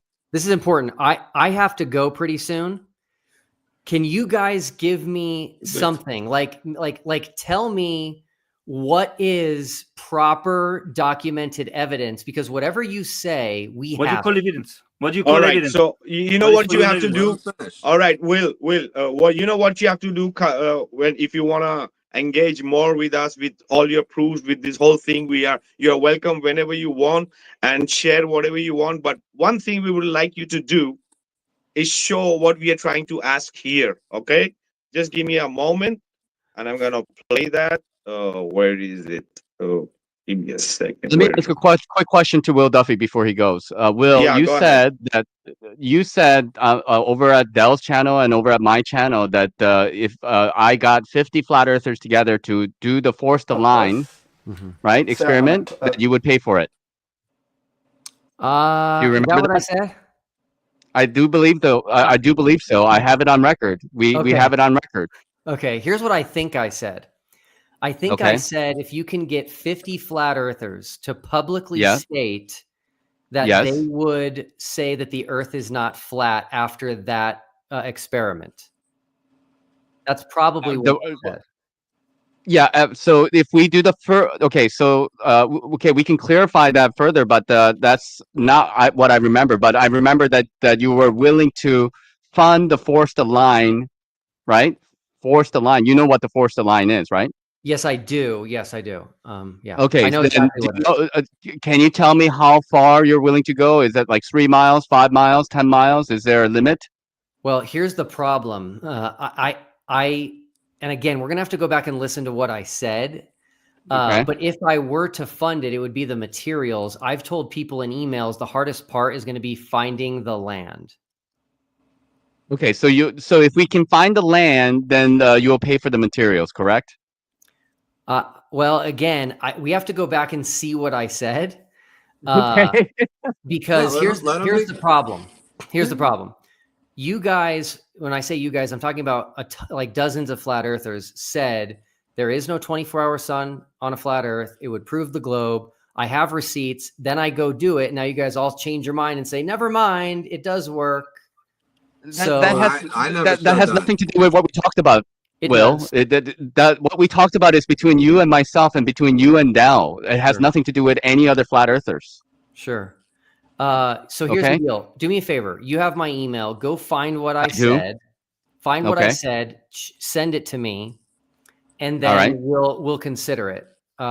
Because again, We'll have to come to a conclusion about it, like like in terms of we have to negotiate, because I think that would be a very worthwhile experiment compared to going to Antarctica to figure out curvature. Don't you guys agree as flat earthers that forcing the line is a better way to figure out whether or not there's curvature on the physical ground or not?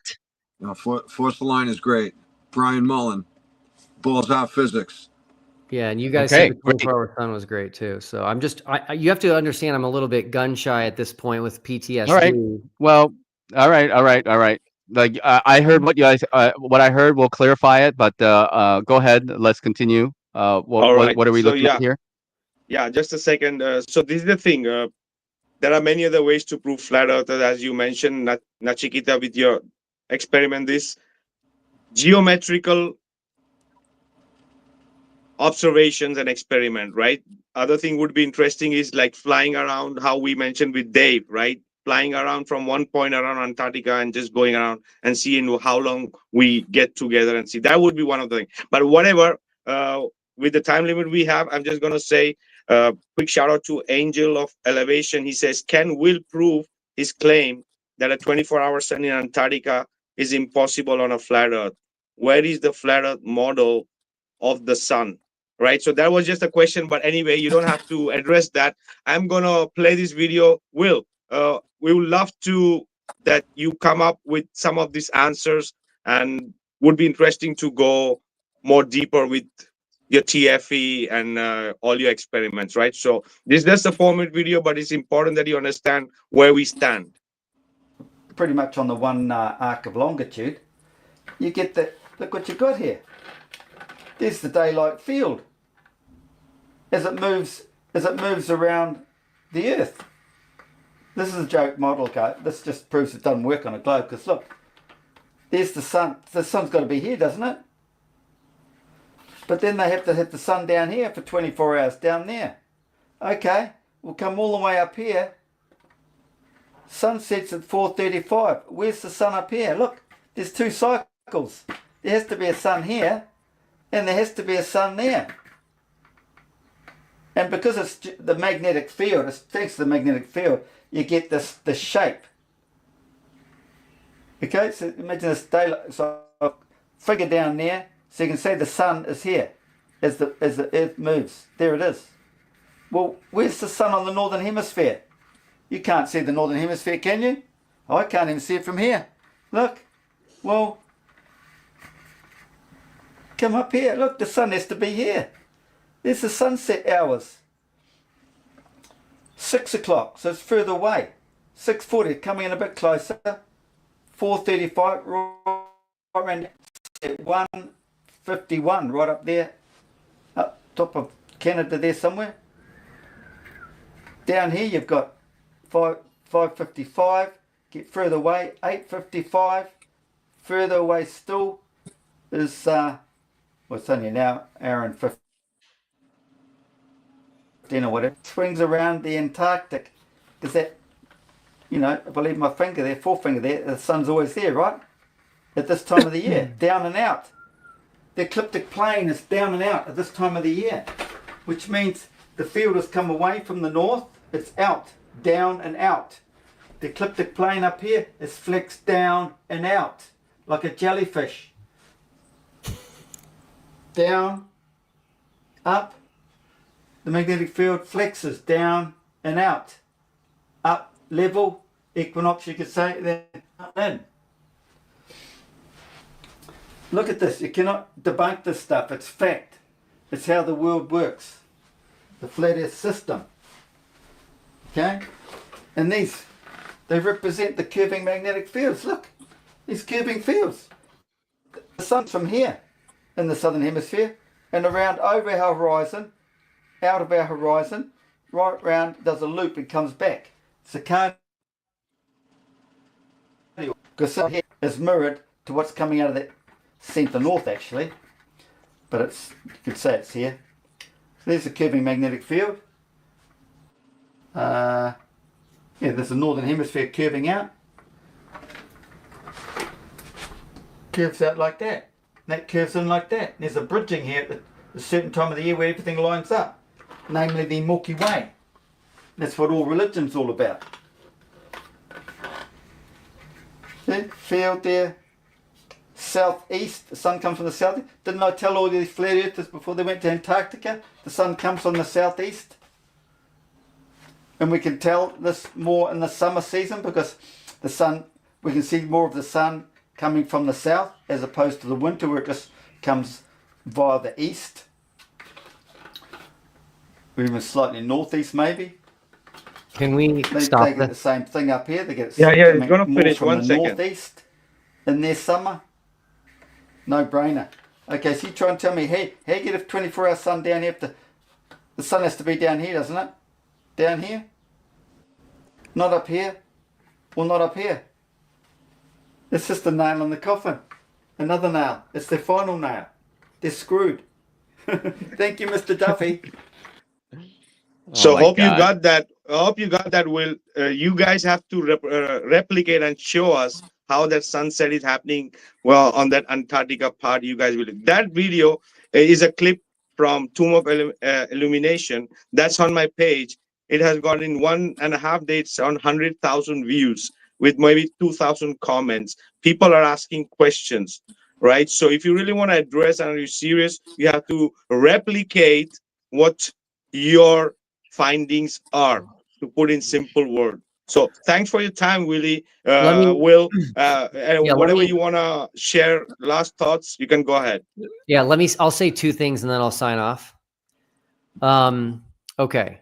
So the first thing I'm going to say is, this might sound weird, but it'll make sense in the future. I would love it if that guy, Lindsay, would become the new face of Flat Earth. I think that would be phenomenal. I'll leave it at that. The second thing I'm going to say is to Nachiketa. Someone just sent me a message that they're listening, and they think that I am misunderstanding Forced the Line. So let me tell you what I thought it was. Okay, I thought it was taking, for lack of a better term, 2x4s with braces that were like perfect 90-degree angles in between each one. And the bottom rung would use the 90-degree braces, and the top rung would use just a regular spirit level. That was my understanding of Force the Line. Am I wrong?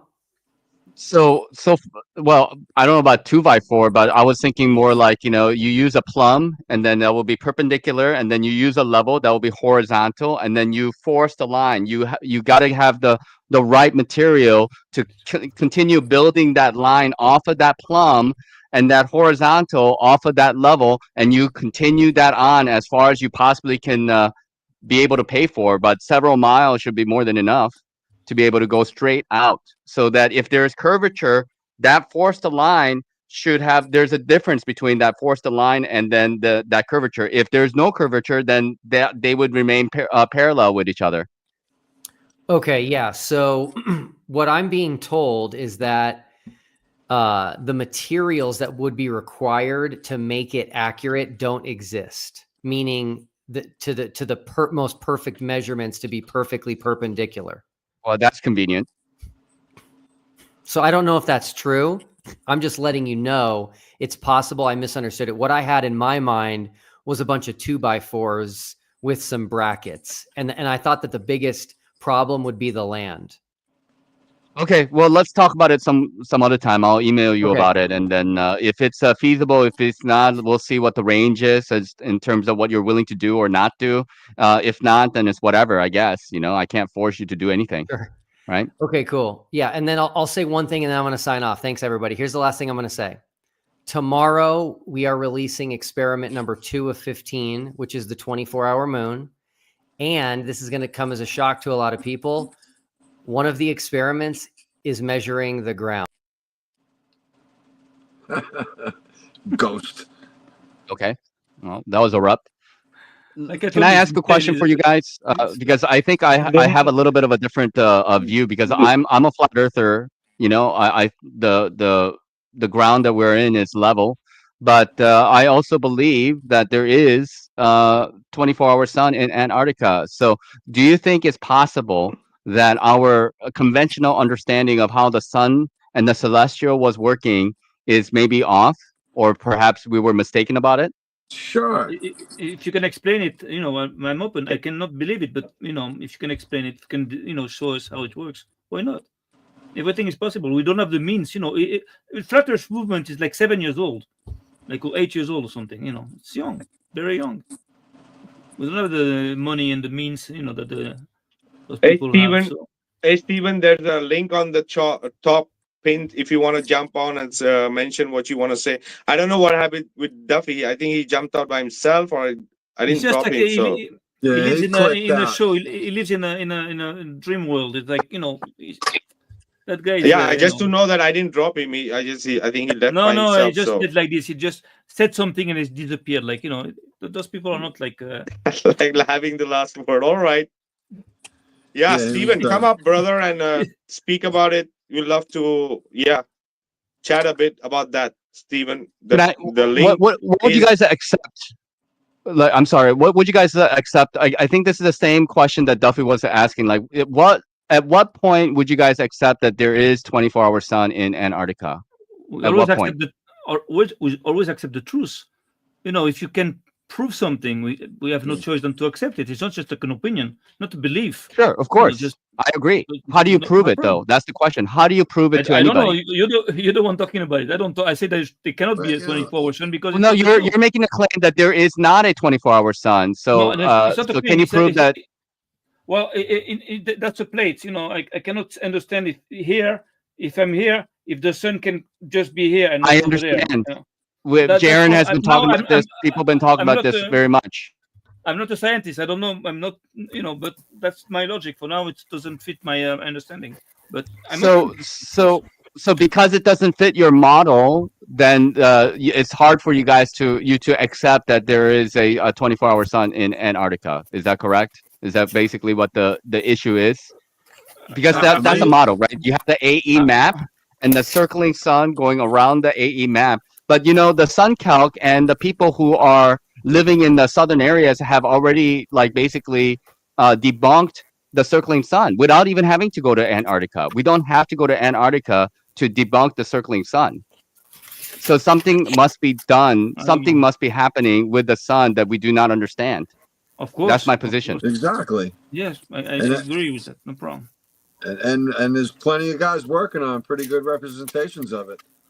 But you have to be careful not to go into their games to spread confusion and trying to make peace with the flat Earth model and the globe Earth model. And let's do something that's going to mix up everybody. And because who's doing that? Careful. Who is doing that? Well, the Globers. They're spreading confusion. No, the globe is already debunked, though. We know that there is no globe. We don't even have to talk about.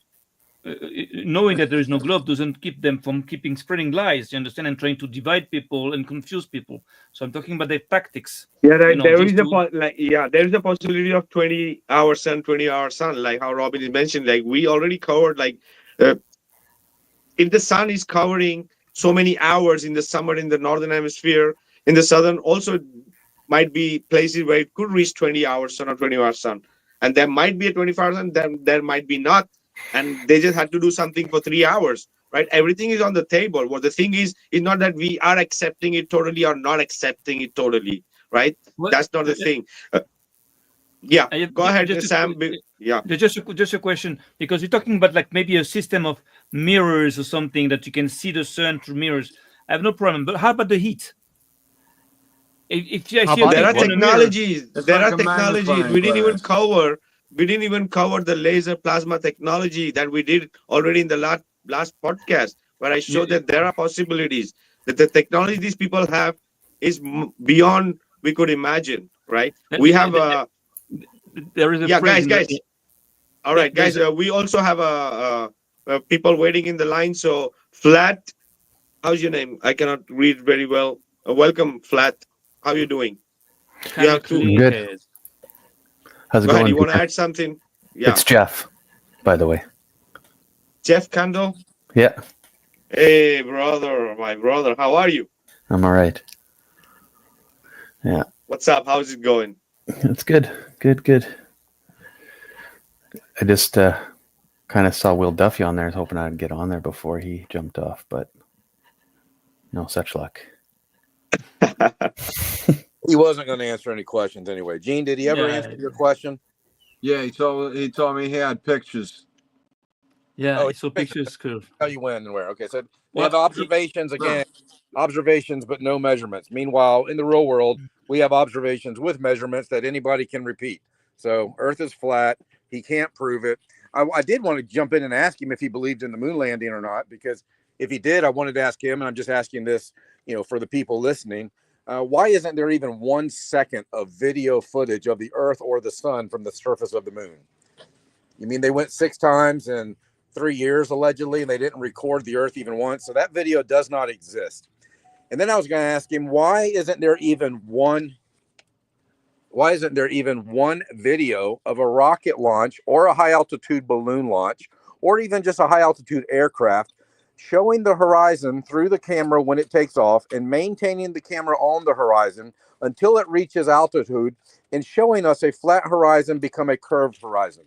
That video does not exist because the Earth is flat. We have literally a mountain of evidence for flat Earth. The globe believers and the globe zealots, the globe trolls, the globe shills, the paid shills, I will even say, they have weak arguments based on false assumptions. Whatever his 15 experiments are, they're all going to have an assumption to it. That's my prediction. And he kept using the word predict this, predict that. The globe predict flat Earth. We don't have predictions. We have patterns. The sun, the moon, the planets, the stars, those patterns have been well documented for thousands of years.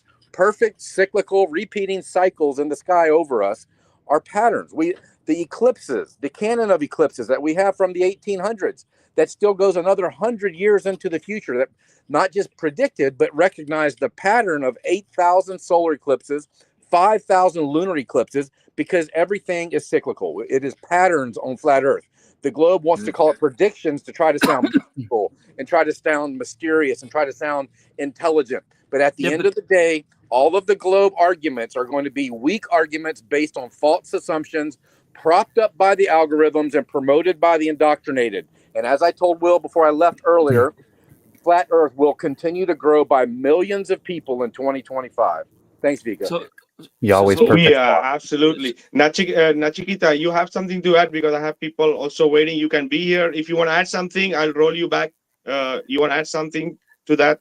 No, I mean, I guess my final say is that I believe that there is 24-hour sun in Antarctica. I don't think AE map and the model are the same thing. People talk about that often, like maps and models.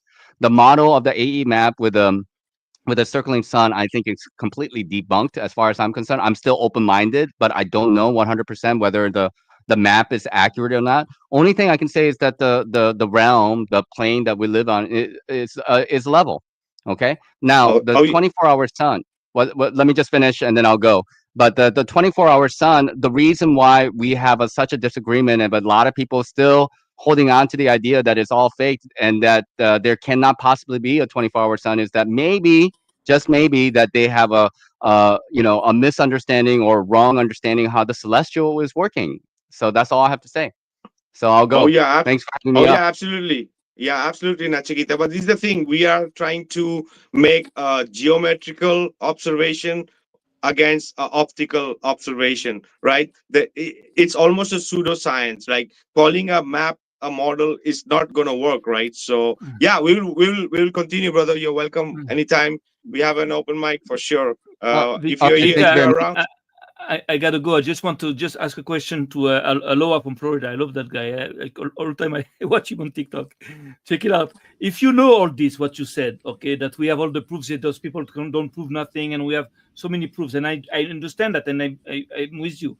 So why do we spend so much time with these degenerates? Why do we have to waste our lifetime with these guys, like arguing with them? Just let's organize ourselves and let's change our priorities, readjust our priorities. I don't believe it's like it's not productive. It's not like it's sterile to just go fight with these people. They're crazy. They're insane. Forget about them. 100%, bro. 100%. They are not worth the time. Meanwhile, we'll keep finding the people that are sincere, those who are seeking truth. We will show them what we have learned, and they can continue their path of seeking truth. But flat Earth is the truth. The globe is the lie. Oh yeah, let's welcome Stephen. Stephen Alonso. Thanks, Sam, for being here. Bye-bye. Absolutely. Thank you very much. Take care. Take it easy. Bye-bye. How are you doing, Stephen? I'm doing wonderful. How are you guys? I recognize Sam Abuka, actually. I just wanted to say I recognize you from MC Toon's interview you did with him. I was impressed at your knowledge of Hebrew. So before you leave, I just wanted to say good job what you're doing. Oh, thank you. Yeah, nice to be on here with you. Oh, you just missed Will Duffy, Steve. Yeah, actually, I saw the ending of it. That was quite interesting. That's nice you guys had him on. It's good that both sides get to explain it. And I guess for him, it's more of a theological background, so he can argue stuff that I can't even touch upon. Because for me, it's more the science and math. So it's nice to have people who are specialized in different areas at least give their opinion. So I thought that was awesome to see him on there. I only got to see the last 10 minutes, though. Oh yeah, we are open for conversation, right? As long as it not just goes into the realm of too much pseudoscience, right? So, No, you know why it's good? Because we can catch them stumbling. Sooner or later, something's going to go wrong, and if it's today or tomorrow, it's just not going to keep lining up. But I think he believes what he's saying, though. Yeah, he might for sure. One thing I want to add, the previous guy who just left, not Sam, Nikita or something, he mentioned that the circling sun doesn't work. I just want to add in the reason why I think it does. that location, we're not just randomly making up. It's the zenith location, also called the GP or ground position. There's a latitude and longitude that everyone agrees upon. If you're on the globe, it's just so far away that it comes in parallel. But for us on flat Earth as well, this location is the zenith. So I still argue that that is true. That is where the refraction occurs. And then the photon that hits our eye would be circling down here or circling over there. So I just wanted to add that since it's still fresh in everyone's mind. The zenith or GP is specifically what we would have to argue against. It's not as simple as saying the circling sun there, because it's there for a reason. The celestial declination is equal to the latitude of the zenith. The sky coordinate maps to a land coordinate at a 1-to-1 ratio. So there's a reason that we choose that. I just wanted to make sure everyone knows that. Awesome. So you were mentioning something in the chat about the 24-hour moon, and Will Duffy also mentioned something before you go. You want to screen share? If you have something to regarding that, you're welcome if you want to. I recently did a video on the 24-hour moon. Just making if you sure want to play, if you want to play, we would love it. It is. We could actually, if you guys have time to play something. Let me just see how long it is. I think I made it into a long lecture style. It's 22 minutes. So we can definitely play the introduction, because like the first 5 minutes could be really valuable. But the overall idea is that the 24-hour moon works the exact same way as any celestial body. Let me get this in full screen. Let me see if I can share, present.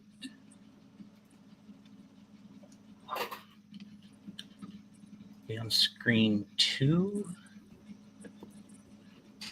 And then I think I had to check something for the sound to come on, or will it just...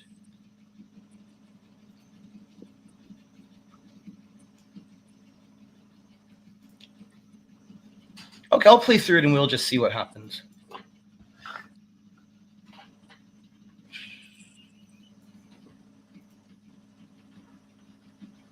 The 24-hour moon should not cause any confusion at all.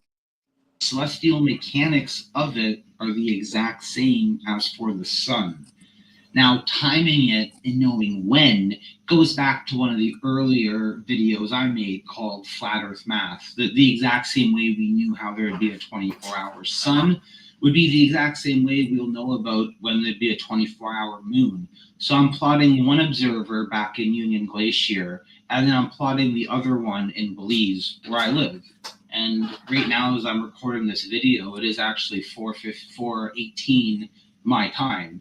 So these are how we do observer-centric calculations yourself. And let me just actually go down to show you, like if you lived in United States, for example, the calculation you're doing is only going to be slightly different than the one I'm doing.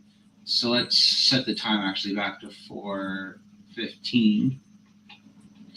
And you'll notice that all that really changes is the arc that the objects travel in the sky. So my arc in Belize is, you could say, more straight than someone's arc who lives in the US. I don't know if you can see those grids, but that's all those grids are. I heard Jaron yesterday on his live stream get confused about this and say these are mini globes. But no, this is just your perspective. It's how when you look outside and you see the path that objects take. These are literally the star trails. So right now, this guy in the United States, if he was to look up at Polaris, he would see his star trails move just like that.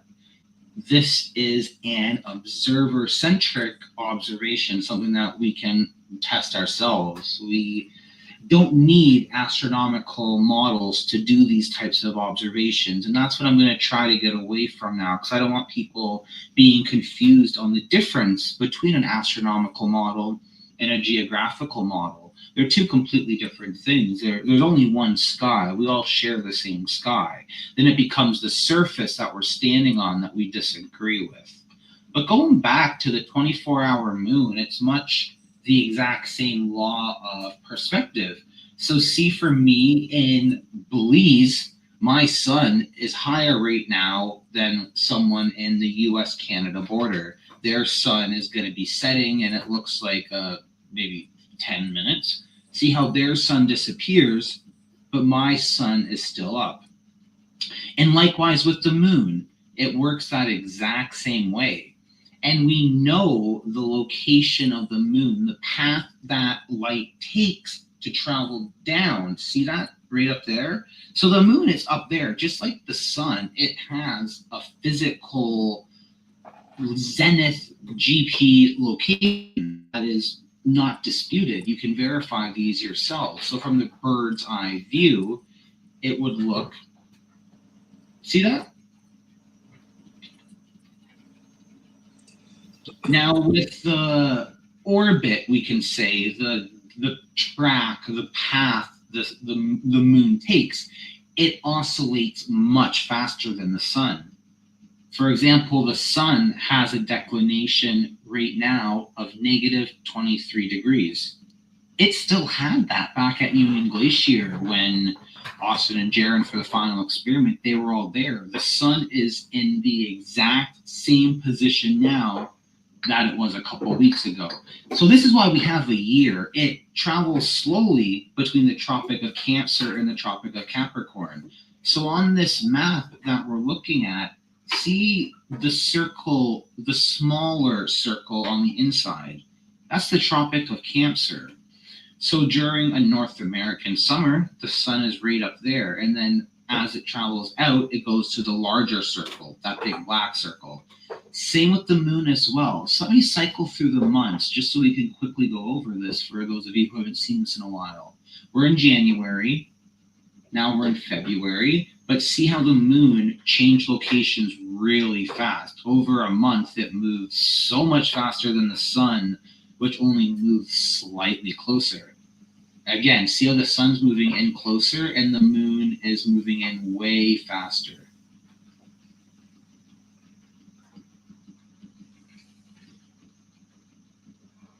So see now how the moon is all the way out and the sun's all the way in? So at this time right now, we would absolutely have a 24-hour moon. The exact same reason why we had a 24-hour sun. However, see how the sun is within, it's right near the Tropic of Cancer. It's not far enough to the dome to refract in the same way. Steve, one question. So, if you want to pause it. So when these guys were there, was the moon supposed to be visible in any time around? Because what is Will claiming that he has a 24-hour moon footage of that same time? I did a prediction that I published on my website, and I know you guys mentioned how you hate the term prediction. I only use it because Will has got me to learn to love that term. But you're right, it's not predictions. We're not actually taking a guess. Like a prediction would be a wandering star. Where's Mars going to be in 500 years? That's a real prediction. But for stuff like the sun, we know where it's going to be. Did I just scroll past this by mistake? Hold on. Yeah, right, Steven. It's like, I know tomorrow's going to be Monday. That's not a prediction. It's a Okay, yeah. So I posted this on December 10th because I remember Will mentioned it. But so the moon will not be visible at all during their trip. Its celestial declination would have been between 14 degrees and 29 degrees. So what that means is it's traveling like right between, like above US, Canada, closer to the North Pole. So it can't refract against the dome. It's not far enough out till where that first point of refraction comes. But then I was curious, how close do you have to get to see refraction? And also because the moon travels so fast, I had to choose a day because it might have been visible the day before they left. I don't know. I think they were there on December 20th. And if so, they would have had to go 5 degrees north. like latitude wise. So they would have had to travel to negative 75 degrees south latitude. And that is the first time, as you can see in this photo, the moon would have just creeped into their perspective because it's far enough over that it's refracting off the firmament. But let me just see. Yeah, that's pretty much it right there. So they did not have a 24-hour moon visible during their trip at Union Glacier. But what I'm expecting Will to talk about is just in general, the exact same way that a 24-hour sun falsifies his view of flat Earth in the earlier models. That would be correct. Anyone right now who is saying there is not going to be a 24-hour moon, you have to have the exact same argument as for why there's not a 24-hour sun. They're the exact same thing. But if you guys are interested, just search up Journal of Geocentric Cosmology. I post like kind of everything. There's even the documentary too. So this is a free Blu-ray. We're streaming it. If you want to actually buy the Blu-ray disc, it's $20 now. You missed the pre-order, but it's actually cool. So I like collecting flat Earth stuff. But then even the sunspots. So I joined the chat when we were talking about reflection, and it's not your fault to make that mistake because not all of us even know the difference between refraction and reflection. And yeah, we mentioned that. Yeah, these new models, like it's the first time that we're actually being able to verify this 100%. But the idea is, if you tape a coin to your ceiling, for example, let's say the sun is like at the equator. I'm up in United States. Someone else is in Union Glacier. I'm seeing then. Sorry. Go ahead, Stephen. Oh, did you just take over? Okay, cool. But No, yeah. No. By mistake. Oh, no worries. But the idea is, if you let me share it again. Tape a coin to your ceiling. Look at it from opposite sides of the room, and you're kind of seeing what we saw for the sunspots. So this is also on my website, and this is really good because a lot of globers will like to say that we're using globe math. But this is not an astronomical calculation. This is like literally me in a 3D environment putting a circle with 3 sunspots and then putting a camera looking up. So you can replicate this in Blender, 3ds Max. That's why I like this, because I didn't actually take these photos myself. It was vetted by Dave McKeegan, a well-trusted glober. So when we can use their evidence to support the flat Earth model, it gives us a very strong arguing point. Now, if this didn't match up, then you're right. There'd be something wrong with the flat Earth model. But at the moment, everything that has been released from the final experiment has conclusively showed us that not only is the Earth flat, but that there's a dome firmament as well. And oh yeah, absolutely. That's what I mentioned about the sunspot to Will, that it's inverted sunspot. I said all the proof these guys are going to be giving is just going to be proving flat Earth. And that's why I mentioned about the sunspot being inverted. It kind of does, because imagine, let's say the sun was like millions of miles away, that it comes in straight, we would probably see the same side. Now, I know there's a globe argument against that, so I don't want to like mislead you guys. But my point is that the flat Earth model, like when I look at this picture, it makes a lot more sense than any other argument that could still be mathematically valid. But when you have to assume all the globe stuff, to me, it doesn't make sense. I look at this and that's exactly what I would expect to see. And even like that golden track, that's the path the sun's going to take. So right now, the sun, that one sunspot at the top, it's facing north. But let's go now. Let's pretend we're going 12 hours up ahead. So that it would be flipping us. So if we're still where we are, it rotates like a coin, if that makes sense. So the sunspot, the one sunspot will still be facing north. And those 2 sunspots will still be facing out south.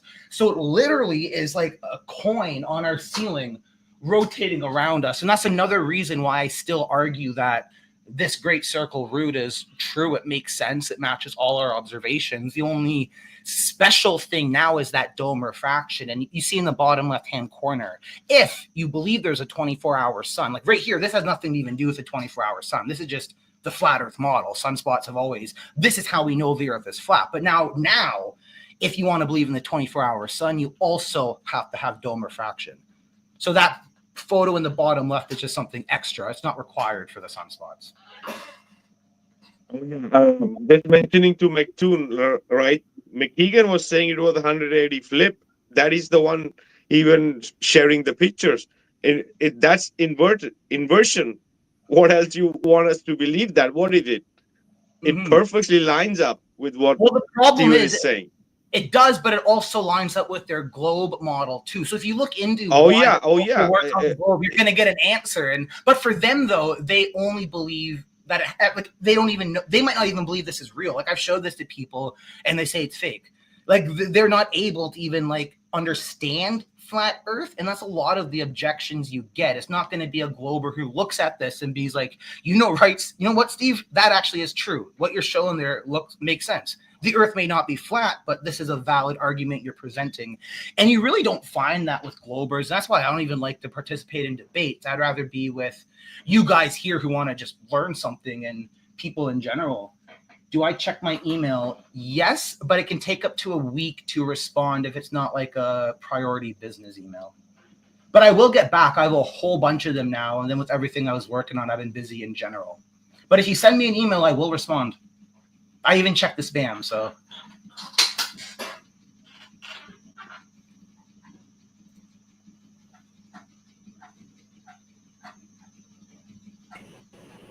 Can I ask you a question, Stephen? Yeah, absolutely. So right before Will left, he said tomorrow he was going to be releasing a 24-hour moon in Antarctica. So is your model saying it's possible or not possible for when Absolutely he was there? Possible. Oh, not when he was there. No, it's not possible. Well, then I don't know how. I don't think that's what his claim is, though. I don't think he's going to claim he saw it when he was there.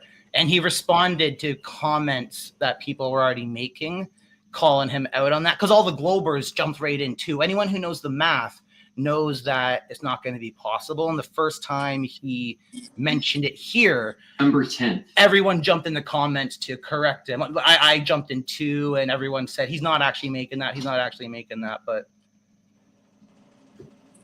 the globe predicts the moon will not be visible. So like he already knows the moon's not going to be visible. The video that I'm expecting him to release will just be going over when it's visible. It's the exact same argument for why the 24-hour sun also supports the globe. We have to have dome refraction if we're going to believe there's a 24-hour moon, but just like other planets and wandering stars, anything that wanders far enough towards the Tropic of Capricorn, not even all the far away, it'll still refract. So as you look at the sky coordinates for like Mars, Venus, bright stars, like even the southern stars, that has a full 360 refraction. So that's why this concept, actually, yeah, I can explain why for me it makes perfect sense. I'm in a group, we're called the Firmament Trackers, and there's people who live in New Zealand and like they take pictures of the south. So we already knew about this infinite refraction that goes around the South Pole. For example, if you're in Chile and you're in New Zealand and you both look at the Southern Cross, you're both going to see it, but it's going to be rotated slightly depending on how many degrees you are away from each other. So that's another reason how we know there will be a 24-hour sun, but also a 24-hour moon, because every celestial object works that way. If you get far enough to the edge, it will refract. And southern stars are always that far and have that constant refraction because they're at like the bottom of the firmament, way past the Tropic of Capricorn. So yeah, I hope that answered your question. If not, let me know. Well, thank you. One more thing, and I'm probably confusing all this, but the refraction, I think that's going to be possibly why there's the 24-hour sun. And if that's true, how does this even equate rainbows? Aren't they a refraction or a reflection because it's an arc? Yeah, you're right. Well, they're both caused by the caustic coffee cup effect, isn't that right? But with my model, I have a sun outside at least the first dome. So that's why I'm actually thinking right now, because it's something I never thought of. How would a rainbow change if the sun is inside compared to outside? That's something I want to. That's why we get the double rainbow. Yeah, because in biblical cosmology, even Vibes of Cosmos, Plasma Moon model, they have ceilings, up to like 7 ceilings. Right. So at least in my model, the sun is outside the first dome, and that's what you'll have to consider. But I'm going to look into that for rainbows. I think that's really cool. I'm just going to write that down. Doesn't the shape match also the way it's a higher arc? The closer to the equator you get, and the arc gets less and less the further south and north you go. I've seen that, but never verified it. I'm aware, though, of the claim you're making. And if that's true, it's a really strong argument for the parabolic firmament. Mm. And also I'm not claiming it. I was just kind of asking the question also, all I see it go around, but I never verified it. I'd want to actually take look at people's pictures of rainbows, go on Instagram or something and just see where they're from and test it. Because that'd be really cool to verify. Because you're right, it shows the height of the dome. It would suggest there's a dome. Right. I can send you a few if you like.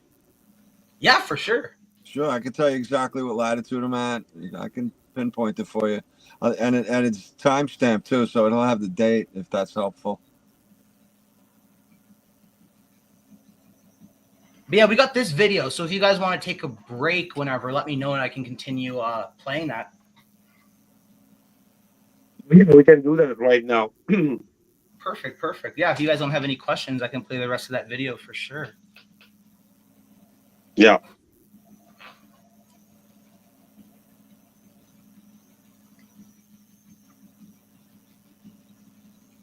And the sound was all right. You guys could hear the talking. Oh, yeah. Okay, perfect. Then yeah, I'll put it right back. You see that the moon is refracting way over to Union Glacier, a place where the sun right now isn't. And if we look at the celestial mechanics, we see that the sun has a celestial declination. This is a sky coordinate of 17 degrees. You can look in the left-hand side.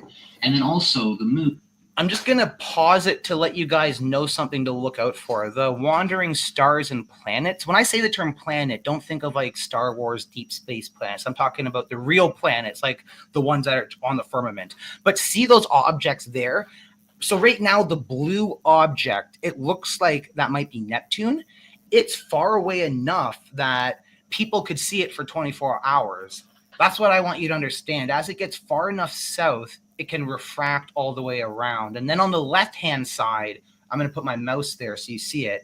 Those are the 4 stars that make up the Southern Cross. So you see how it is so far out that every people, so you can be in Argentina, Chile, Madagascar, Australia, New Zealand, and everyone can see that physical star. But when you're looking at your, for example, we call it the celestial sphere, that dot, it'll be at a different angle depending on what side of the firmament you're looking on.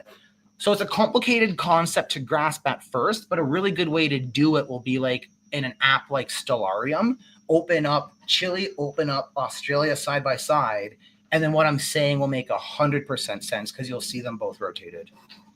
Moon has a sky coordinate of -25 declination. That means it's really far out over the Tropic of Capricorn, and just for the same reason why the sun at -23 degrees on the final experiment, the same reason it could refract that far is the exact same reason the moon, also being a light source, these are photons. It doesn't change just because it's a different celestial object. That's what I really want to specify with people. So let's reset the date back to where we are right now in January 3rd, because it looks like we have the conditions for a 24-hour moon.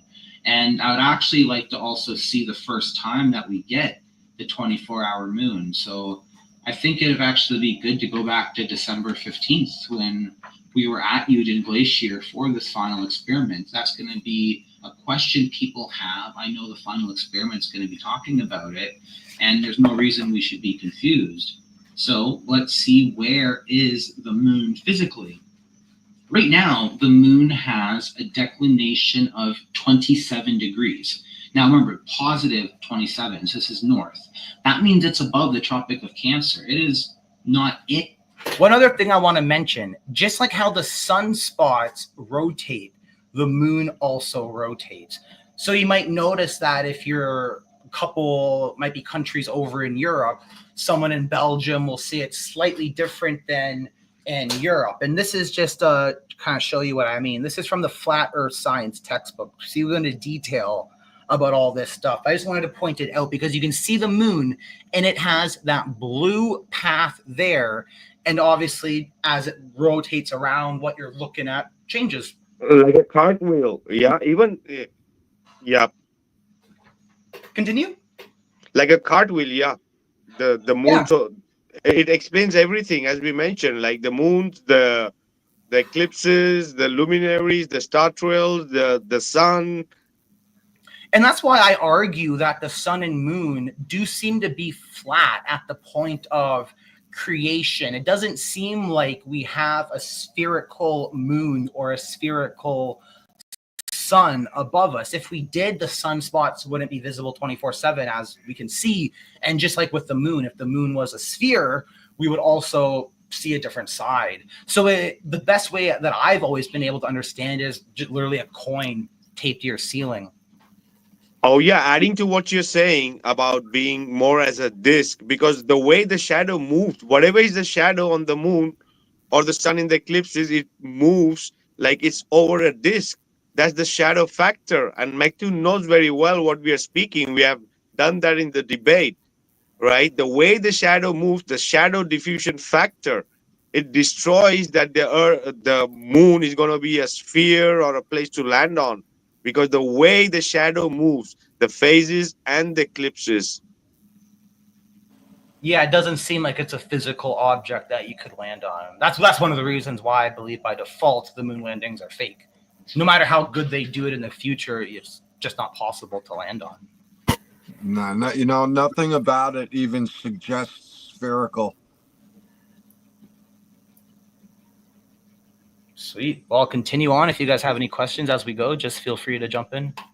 The perspective of the observer right now for Union Glacier, and we can see that as we slide this around, it's not there for us. The sun is, because it's refracting outside the dome, but you see the moon never is. It's only in the perspective of the people. For me in Belize, it's in my perspective, but it's also in the perspective of the US-Canada border.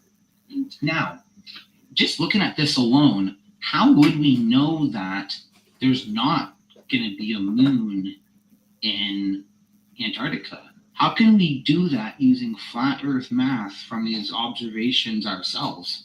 The easiest way for me is I would wait till the moon is directly ahead for me. So me in Belize, I would just wait until I see the moon directly above me. So let's cycle this up.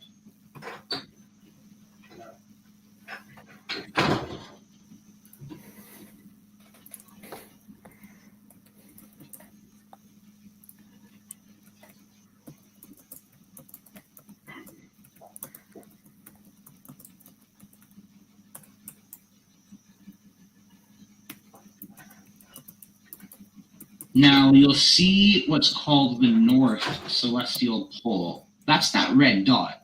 So again, these aren't globes. These are sky coordinates that you're looking at. This is how, when you look up, what you see. That red dot is where Polaris is, and these are what the star trails rotate around. So me being in Belize, I look up, I see that is going to be 17 degrees from my horizon. Okay. And then I just continue looking up until I see where the moon is directly above me. And from that red point to where the moon is, it is actually going to work out to that declination of right now, it's 29 degrees. So almost 30 degrees from that top will be where the moon is. Does that make sense? So then all that happens is when we're in any other place, we orient ourselves so that we know where our North Celestial Pole or South Celestial Pole is. So at Union Glacier, just like how a sundial works, you point it up towards that spot. So here we point it up to 80 degrees, and we know that the moon is going to be at the bottom. Okay, you want to stop for a moment? Right now. So Steve, yes. So there was a mention about the sundial, right? And we were also discussing about the sundial that McToon proved for us. McToon is there in the chat, so we can comment on that, how he helped us again with that sundial working on a flat Earth. Yeah, the sundial was an amazing example of a flat Earth prediction came true. For example, your latitude has a 1-to-1 relationship, not a curve, but a 1-to-1 relationship, which is where you have to then point your sundial. So if you saw those little dots in these videos, actually, yeah, so see right here, that blue dot, what MC Toon had to do is he had to point his sundial that way. And then it was, other than that, just a flat Earth measurement. But we go into that on the Glurfs on Ice documentary. It is somewhere here. Sorry, I just want to point something out here, just really quick. Sean Hawkins says that a pound of feathers is heavier than a pound of gold. Sorry, that just is hilarious to me. I don't know if anyone else finds that funny. Oh, yeah. Yeah, that's pretty good. Well, I'll see if I can just play that part. If you guys are interested, this is a free documentary that went over all the science and math of the final experiment. Oh yeah, awesome documentary. Yesterday it was premiered. Everybody should check out on Steve's channel.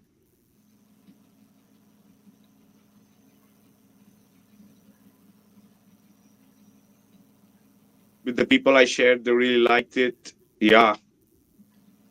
Yeah, thank you all for joining in. It was fun to have the live chat open as well. So I have both the live chat. This one I'm showing you now is 2.5 hours, but the actual video is also available. It's 94 minutes nonstop. Hold on, I can't find where we did this. Yeah, there. I think this is it. I think. Yeah. No, that's Dave McKeegan's though. For before and after. However, people did not like how there was no footprints in the snow.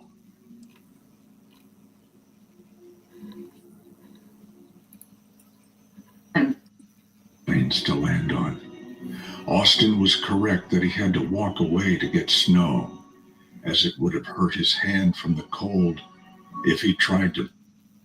Okay, I found the MC Toon's contribution. Provided us with a all right 24-hour sundial. Yeah, so this is very important. This is essentially what MC Toon or anyone has to do when they do any of these sky measurements. The difference, and I'm going to be fair, I'm not going to misrepresent this. What globers will do is they do infinitively small of these flat Earth measurements. And then just like calculus, if you have infinite of something, you can make a globe. But again, that's Occam's razor. It's going above and beyond what makes more sense to me. So I don't want to misrepresent it. You can do infinite of what you're seeing on screen and get a globe. But I don't believe that. At its core, the first principle is a right angle triangle to the south celestial pole, 80 degrees. And then you just do a flat Earth measurement. That's the core of it. And you can even see how the sun goes up and down from a flat Earth measurement. Let me play this. Time lapse. This sundial was pointed up 80 degrees from the horizon. Yeah, so this is important as well. At its core, it works on flat Earth is what I'm trying to say. If you want to argue that it works on the globe, you have to at least admit it also works on flat Earth.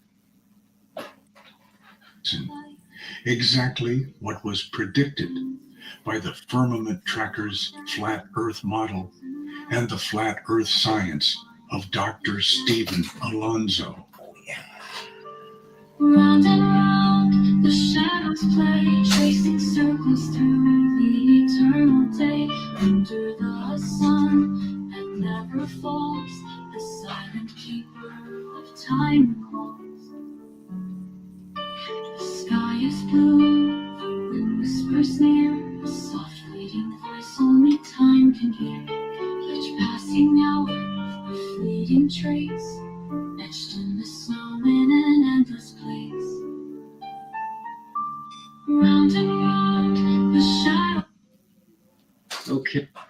Yeah, so that was MC Toon's contribution. He did 2. Also, the call to Nathan Oakley, which was absolutely hilarious. But then again, the reason why it's there is it validates this whole experiment. If Nathan Oakley is going to be in on it, if everyone, it just becomes ridiculous. So the documentary covers my experience of events and how their experience there proved the flat earth model. But as you saw when we played earlier, we even look at the snow. Like, why did Austin have to walk away to pick up snow? And it makes sense. If you're on like hard ice, so that's what I did. I compared it to other people. So Union Glacier is here, and there was a landing over in Wolf Fang Runway, 9 degrees away. It was on December 23rd. So we looked at all that evidence. Vika and Gino, you guys were there last night, but for everyone here who has not watched it, I strongly encourage you to do that. I'm just going to put that right in the chat. Yeah, great.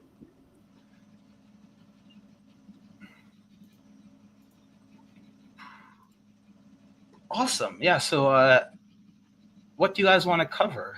Or should we just continue playing this? We have 12 more minutes left of this. Right. Perfect. Very top, that is 180 degrees away from that red point over there. So we know that from the top, you just do like 90 plus 30, 120, and it's below. All we would have to have is it would be 100, I guess. So it's not visible right now. But when does the moon become visible? So let's cycle through just day by day right now, because as we know, the moon changes very fast. So the moon's declination is 29, 28, 25, 20, 15, 10, 4. So the moon is physically over the equator. So make sure you understand what that means. Just traveling now above the equator. Because the Earth is flat, a sky coordinate, a declination of 4 degrees ends up being the physical location, the latitude on the plane, whatever surface you live on. So anyone who does celestial navigation would also know why we kind of have to stick to this zenith and GP location. I strongly believe it's physically located there. It's that latitude, and that's one of the real reasons we know the Earth is flat. So let's continue. We're right now at December 21st with a declination of 4. Let's go again now, cycling up, -1. So see right now the moon just popped into perspective, but it's not going to be visible for 24 hours. So make sure you understand what's happening right now and try to watch this in full screen. This is in 1080p high def, so it's pretty good. Now you see that path, that arc. You can see the orbit that the moon's going to take. A lot of you guys can understand what's going to happen as we cycle through the time, what will happen. So we see that path that the moon would take as it travels around there. So see that arc? Does this make sense? We know the position of how we orient our perspective based on the path that celestial objects take throughout the day. So see how the moon goes around and then it would eventually disappear. So we're not going to get a full 24 hours until you might be able to tell the moon has to rise in our perspective a bit. So let's continue now to December 23rd. The declination's -2. The declination's -7. We are able to have it now refract farther than we did before. Let's actually put it over here so we can see the point we're trying to make to. Yeah. So we would actually have a 24-hour moon on December 24th. Yeah. Does that make sense why? So see that. It is now going to refract, and it'll be within our field of vision that entire. So I'm just going to pause to go over one thing again, because this is important. Do not think we had to use an astronomical model to figure this out. We first looked at where the moon was located for me in Belize, but we also did it for you guys in the US. So you understand that the angle of elevation that the moon is, you get a protractor, a flat right angle triangle, and wherever it is, it might be 30 degrees from your horizon, 45 degrees from your horizon. And then you know your latitude. That's how you orient your perspective. So for us in North Hemisphere, we look for Polaris. In the South, you kind of do a different trick. You look for the Southern Cross, and there's a little point. But in this example, that's 80 degrees from the horizon. So even without, let's say you don't know your latitude, because we don't want globers to misrepresent this or strawman this. Let's say I don't know my latitude. I can still go to Union Glacier, wait till it's nighttime or in the day, a special solar filter to see the Southern Cross stars.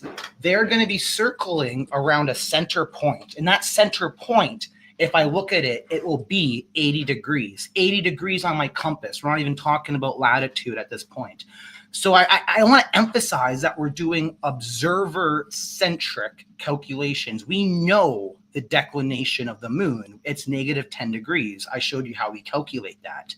So we're not predicting anything. We're telling you what the flat Earth model requires, if that makes sense.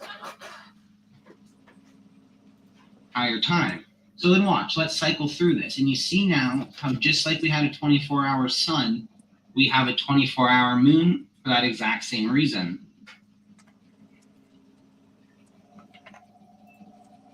And then as you know, I will cycle through the months so then you see what happens. So see how the moon is now really high? Now it's lowering, and now it's gone. So I hope that makes sense. The exact same way that the sun works is the exact same way the moon works. Remember, they're the exact same size. They're the exact same height away. They are the two great lights that were created. So nothing is really too different about them, and especially not in the way that light travels. Like, this is also how we know everything works, because those of you who live in the north and look at Polaris. Let me plot Polaris right there, just so you see. Like, you guys know where to look up in your sky to see. There's a question in the comments, Sean Hawkins. The central point of rotation is at 80 degrees. Yes, if your latitude is 80 degrees. So, for example, at Union Glacier, what's called the South Celestial Pole, it'll be 80 degrees from your horizon. And this is what we use in celestial navigation, because let's say you're lost at sea and you have no friggin' clue where you are. You can always either find what's called the North Celestial Pole or the South Celestial Pole, and then from there, you know your latitude on any map. It doesn't matter what projection you're using. You then look on the map, find where that latitude is, and navigate around. Polaris. None of this stuff is confusing. We have a field of vision around us that all celestial. Yeah, so you guys can look at Polaris yourself. Like, go outside, look at this, and you know that what I'm saying is true. So this is the law of perspective, and is the foundational concept that allows us to know another person's, what they're going to see. So that's how we knew, or at least we thought there'd be a 24-hour sun. Now, if there wasn't a 24-hour sun, that means my model is not going to work. But it did work, and it makes sense to me. Celestial objects come in and out of, and as we learn the patterns that it takes, we can then make predictions on what will happen in the future. So we're at June 24th. Let's just go back to today, and let's put the observer back in. Well, actually, we don't. I already explained in the beginning how we know where the sun will be or where the moon will be for another observer. So that makes sense, because right now, wherever you live, this moon will be showing in that exact same perspective. And let's just go over here to Russia. This is actually a good example as well. It doesn't matter where you live. It really just matters on the position of the moon. How is it going to shine through the firmament to get to you? Yeah, this is a really cool view. It might be complicated to explain, but let's take a look at what's happening. I'm just going to pause it to let you know that those colored dots are the sunspots. When I was doing my research, I wanted them to stand out instead of just being black, but that's what you're seeing. It's the sun with the sunspot. So you can see now actually how that the dot was pointed north. As we rotated around, it also changed. So the moon right now has a declination of negative 14 degrees. That means it's physically negative 14. So that means it's physically located at negative 14 degrees south latitude. So if we look from like a bird's eye view, we see this between the equator and the Tropic of Cancer. That makes perfect sense. Now, a sky coordinate, this is what declination is, negative 14 degrees. What does that mean again? Well, we know it will be 14 degrees off of, well, actually, it'd be, so 90 degrees from that pole takes us to the middle. And at that middle, if we just go 14 degrees down, that is going to be the orbital path that the moon will take within your perspective. So finding the middle is hard. We can only do it looking at the model because it's very easy to see that. But for visually, this person in Russia, what he would have to do in Russia is look up and see where Polaris is. It's going to be about maybe 45 degrees from his horizon. Knowing that it's 45 degrees from his horizon, that means he continues another 90 degrees up. So you're doing 90 plus 50, that's about 135 degrees that you would then go all the way up to find this middle and then continue another 14 degrees. So that's roughly 150 degrees facing north from his horizon. Does that make sense? I just want to make sure I said that right as well. Yeah. So if you have a protractor, you would go up, and then right about there, that is 150 degrees. When I do these videos, sometimes it's just math off the top of my head. I'm not actually doing it in a calculator formally. So I wanted to make sure it was correct. But that's how you get that calculation. And then from 150, you can then look down and know that it's only going to be 30 degrees in elevation. And then consequently, you can also just reverse that as well. So we would know that the moon should be about, let's put it within his perspective.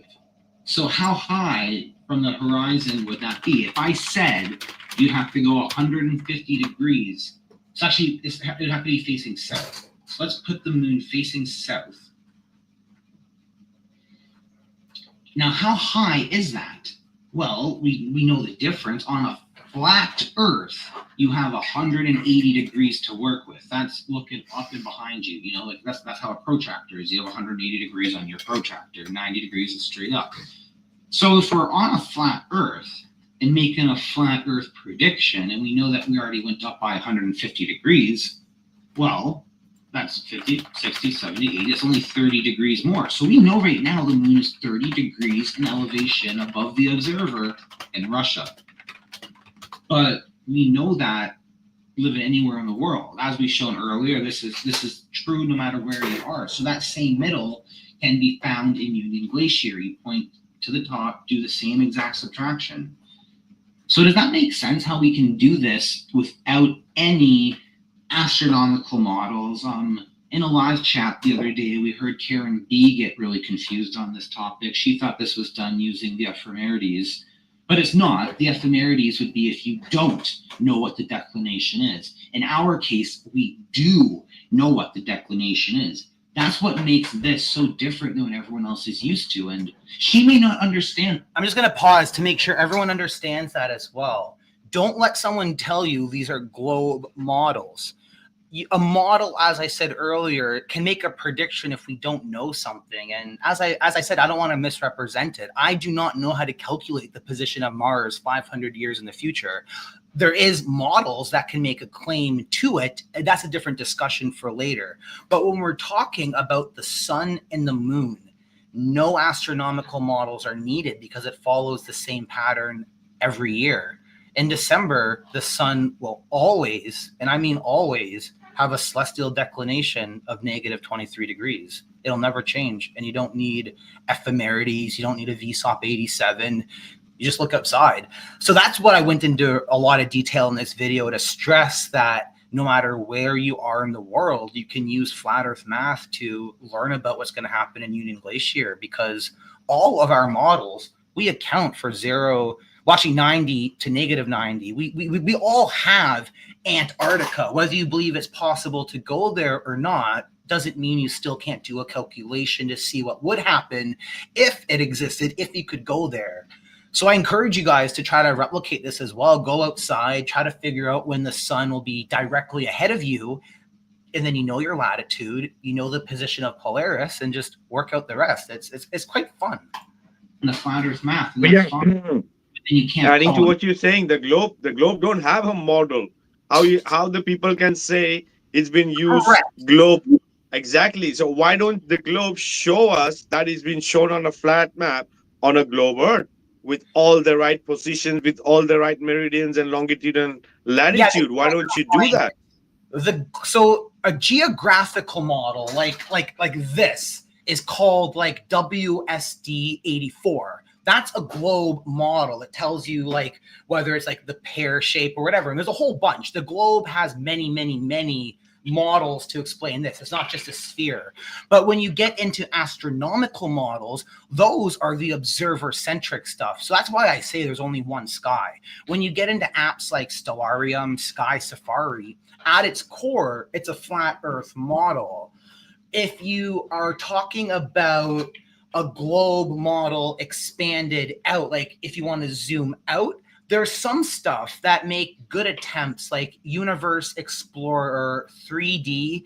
It is similar to the type of flat Earth models we have that let you see a bird's eye view, but the major limitation is the multiple observers. So you see here how you're looking at two different observers in real time. This isn't a Blender animation that I had to mess with to make it work.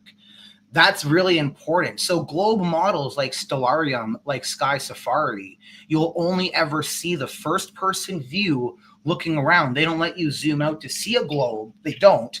And then there might be two. I'm trying to think the software I played with that lets you see a globe, but it's not. But a Stellarium is also not a globe model, right? It's just a projection of a central sky of the planisphere. What is the Stellarium?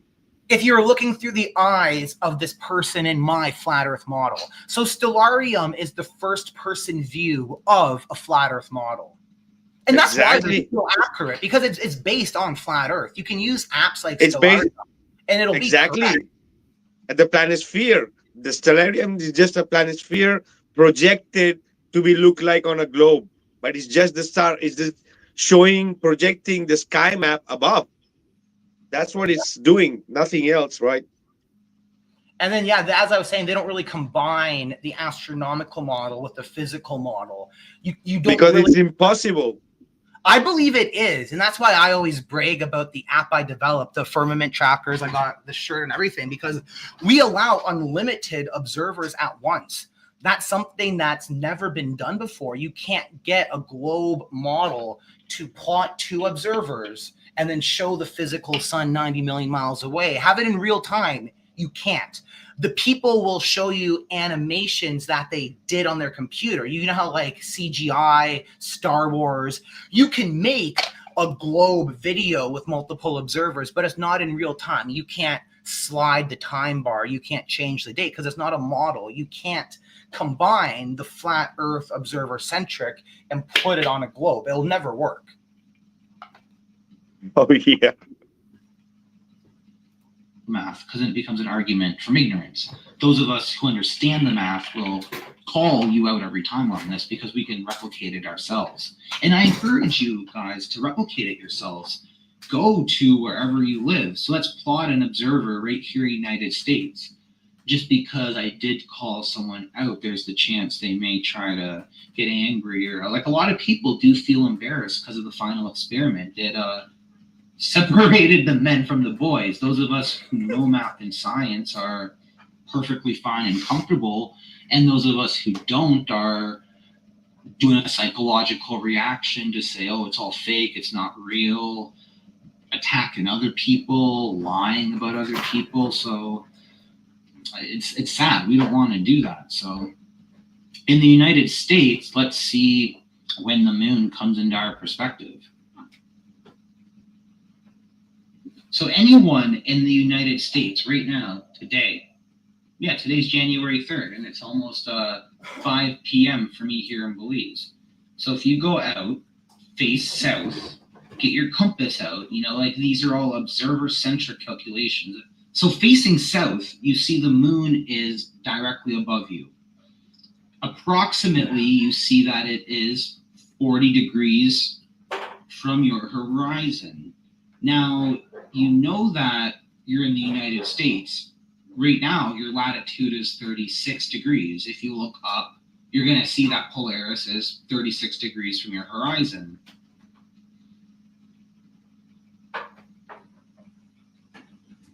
So then you can understand how you would offset that then. How high would you have to go to find that middle marker? If we're 35 degrees up, that means the opposite would be 35 down. Okay.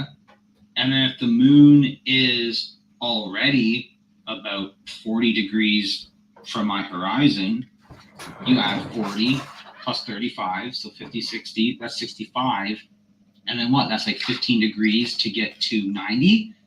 The math might be roughly off, but that's how you would do it. You would then know that that middle marker there, let's find where the middle marker is.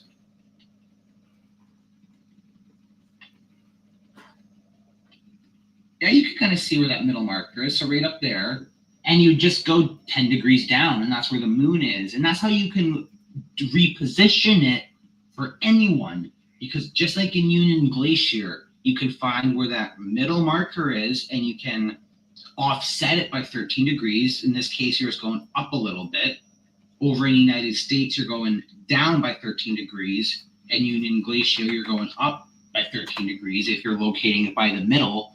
But if you're also locating it through the celestial poles, you would then just subtract 13 from 90. So in Antarctica, you would subtract the, let's just do 15 from 90, you get your 75, and you go from that top part, that blue part, you'd go 75 degrees down. And that's how you would know where the moon is, and you can then tell whether or not there's a 24-hour moon. For any celestial object, it's very easy once you understand that pattern. So I hope I explained that well. Awesome, awesome. Yeah. So I just put on my Flat Earth University hat because I wanted to let you guys know that tonight or tomorrow morning, the FE 101 course has been redone and it's going to be released again. So this is the introduction to Flat Earth. See, if you like the kind of stuff I was telling you, we go into it very detailed, and there's a mobile app so you can take these on your phone as well. But what's really important is you're actually going to be quizzed on this, and you need an 80% passing grade. So I'm just going to show you now so you know that like this is actually quite fun. A lot of this is easy, but then it gets into some stuff that make you actually have to stop and think. So what celestial event involves the moon crossing in front of the sun?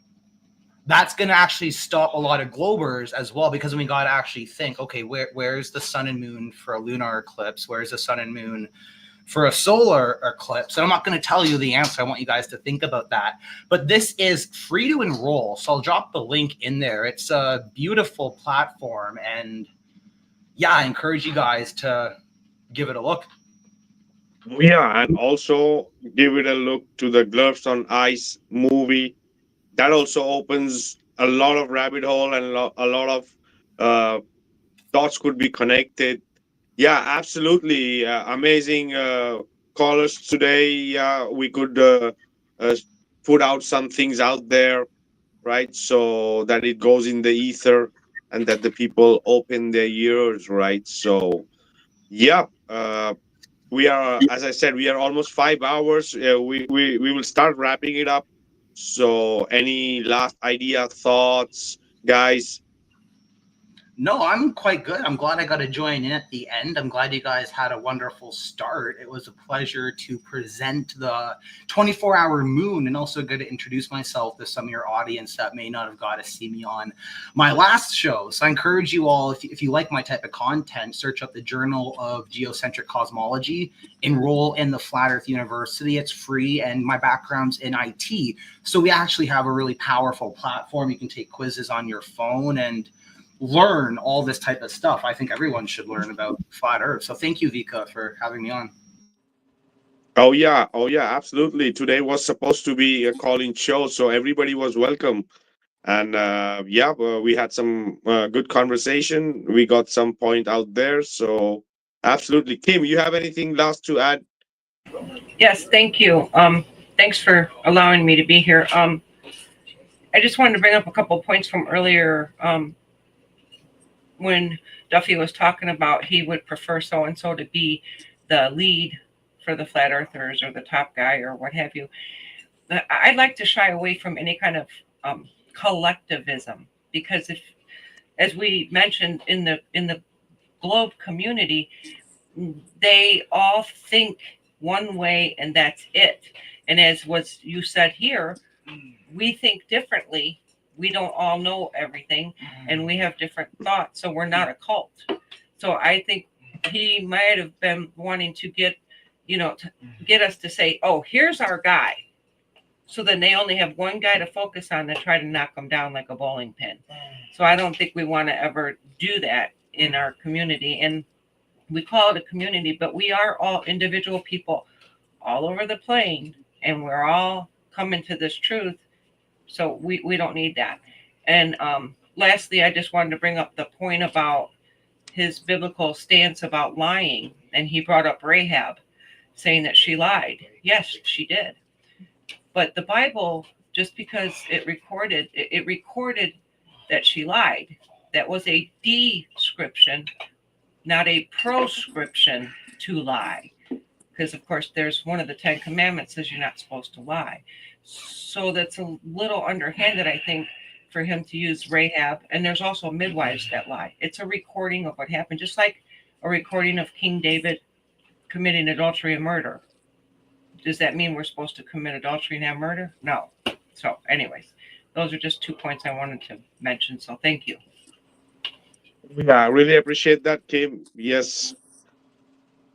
And yeah, do check us out on the next call-in. We'd love to have you back. Gene, brother. Hey guys. Yeah, great show, guys. I want to say thanks to everyone in the chat for hanging out. Some interesting conversations going on there. Steven, I love the model, bro. I'm looking forward to more all the time, I think it's really awesome, and I wish you the best success with it, bro. I really do. I hope it comes together really nice for you, because this is huge for the community. So congratulations, and thanks for being here, bro. And thanks to all the guests. Yeah, guys, this could go on for quite some time. So sit back, relax, and try to take it all in. There's going to be all kinds of new information coming out. It's still not at the bottom of the beginning, so just chill out with everybody, relax, and don't say something you might regret later on to some of your friends, guys. Just that's about it for me, guys. I love you all, so don't fight. If we fight and argue and stop talking to each other, then that's a sure win, regardless of the shape. We all know the shape. It's all flat, guys. So we can relax. All right. Thanks, Vika. Thanks for hanging out for so long, brother. That was fun. Oh, yeah. Another really good one. Oh yeah, we could have gone long, but yeah, we had some nice discussion today, so don't want to make it so long so that people can rewatch it, because a lot of good points were exchanged. That's what we look for.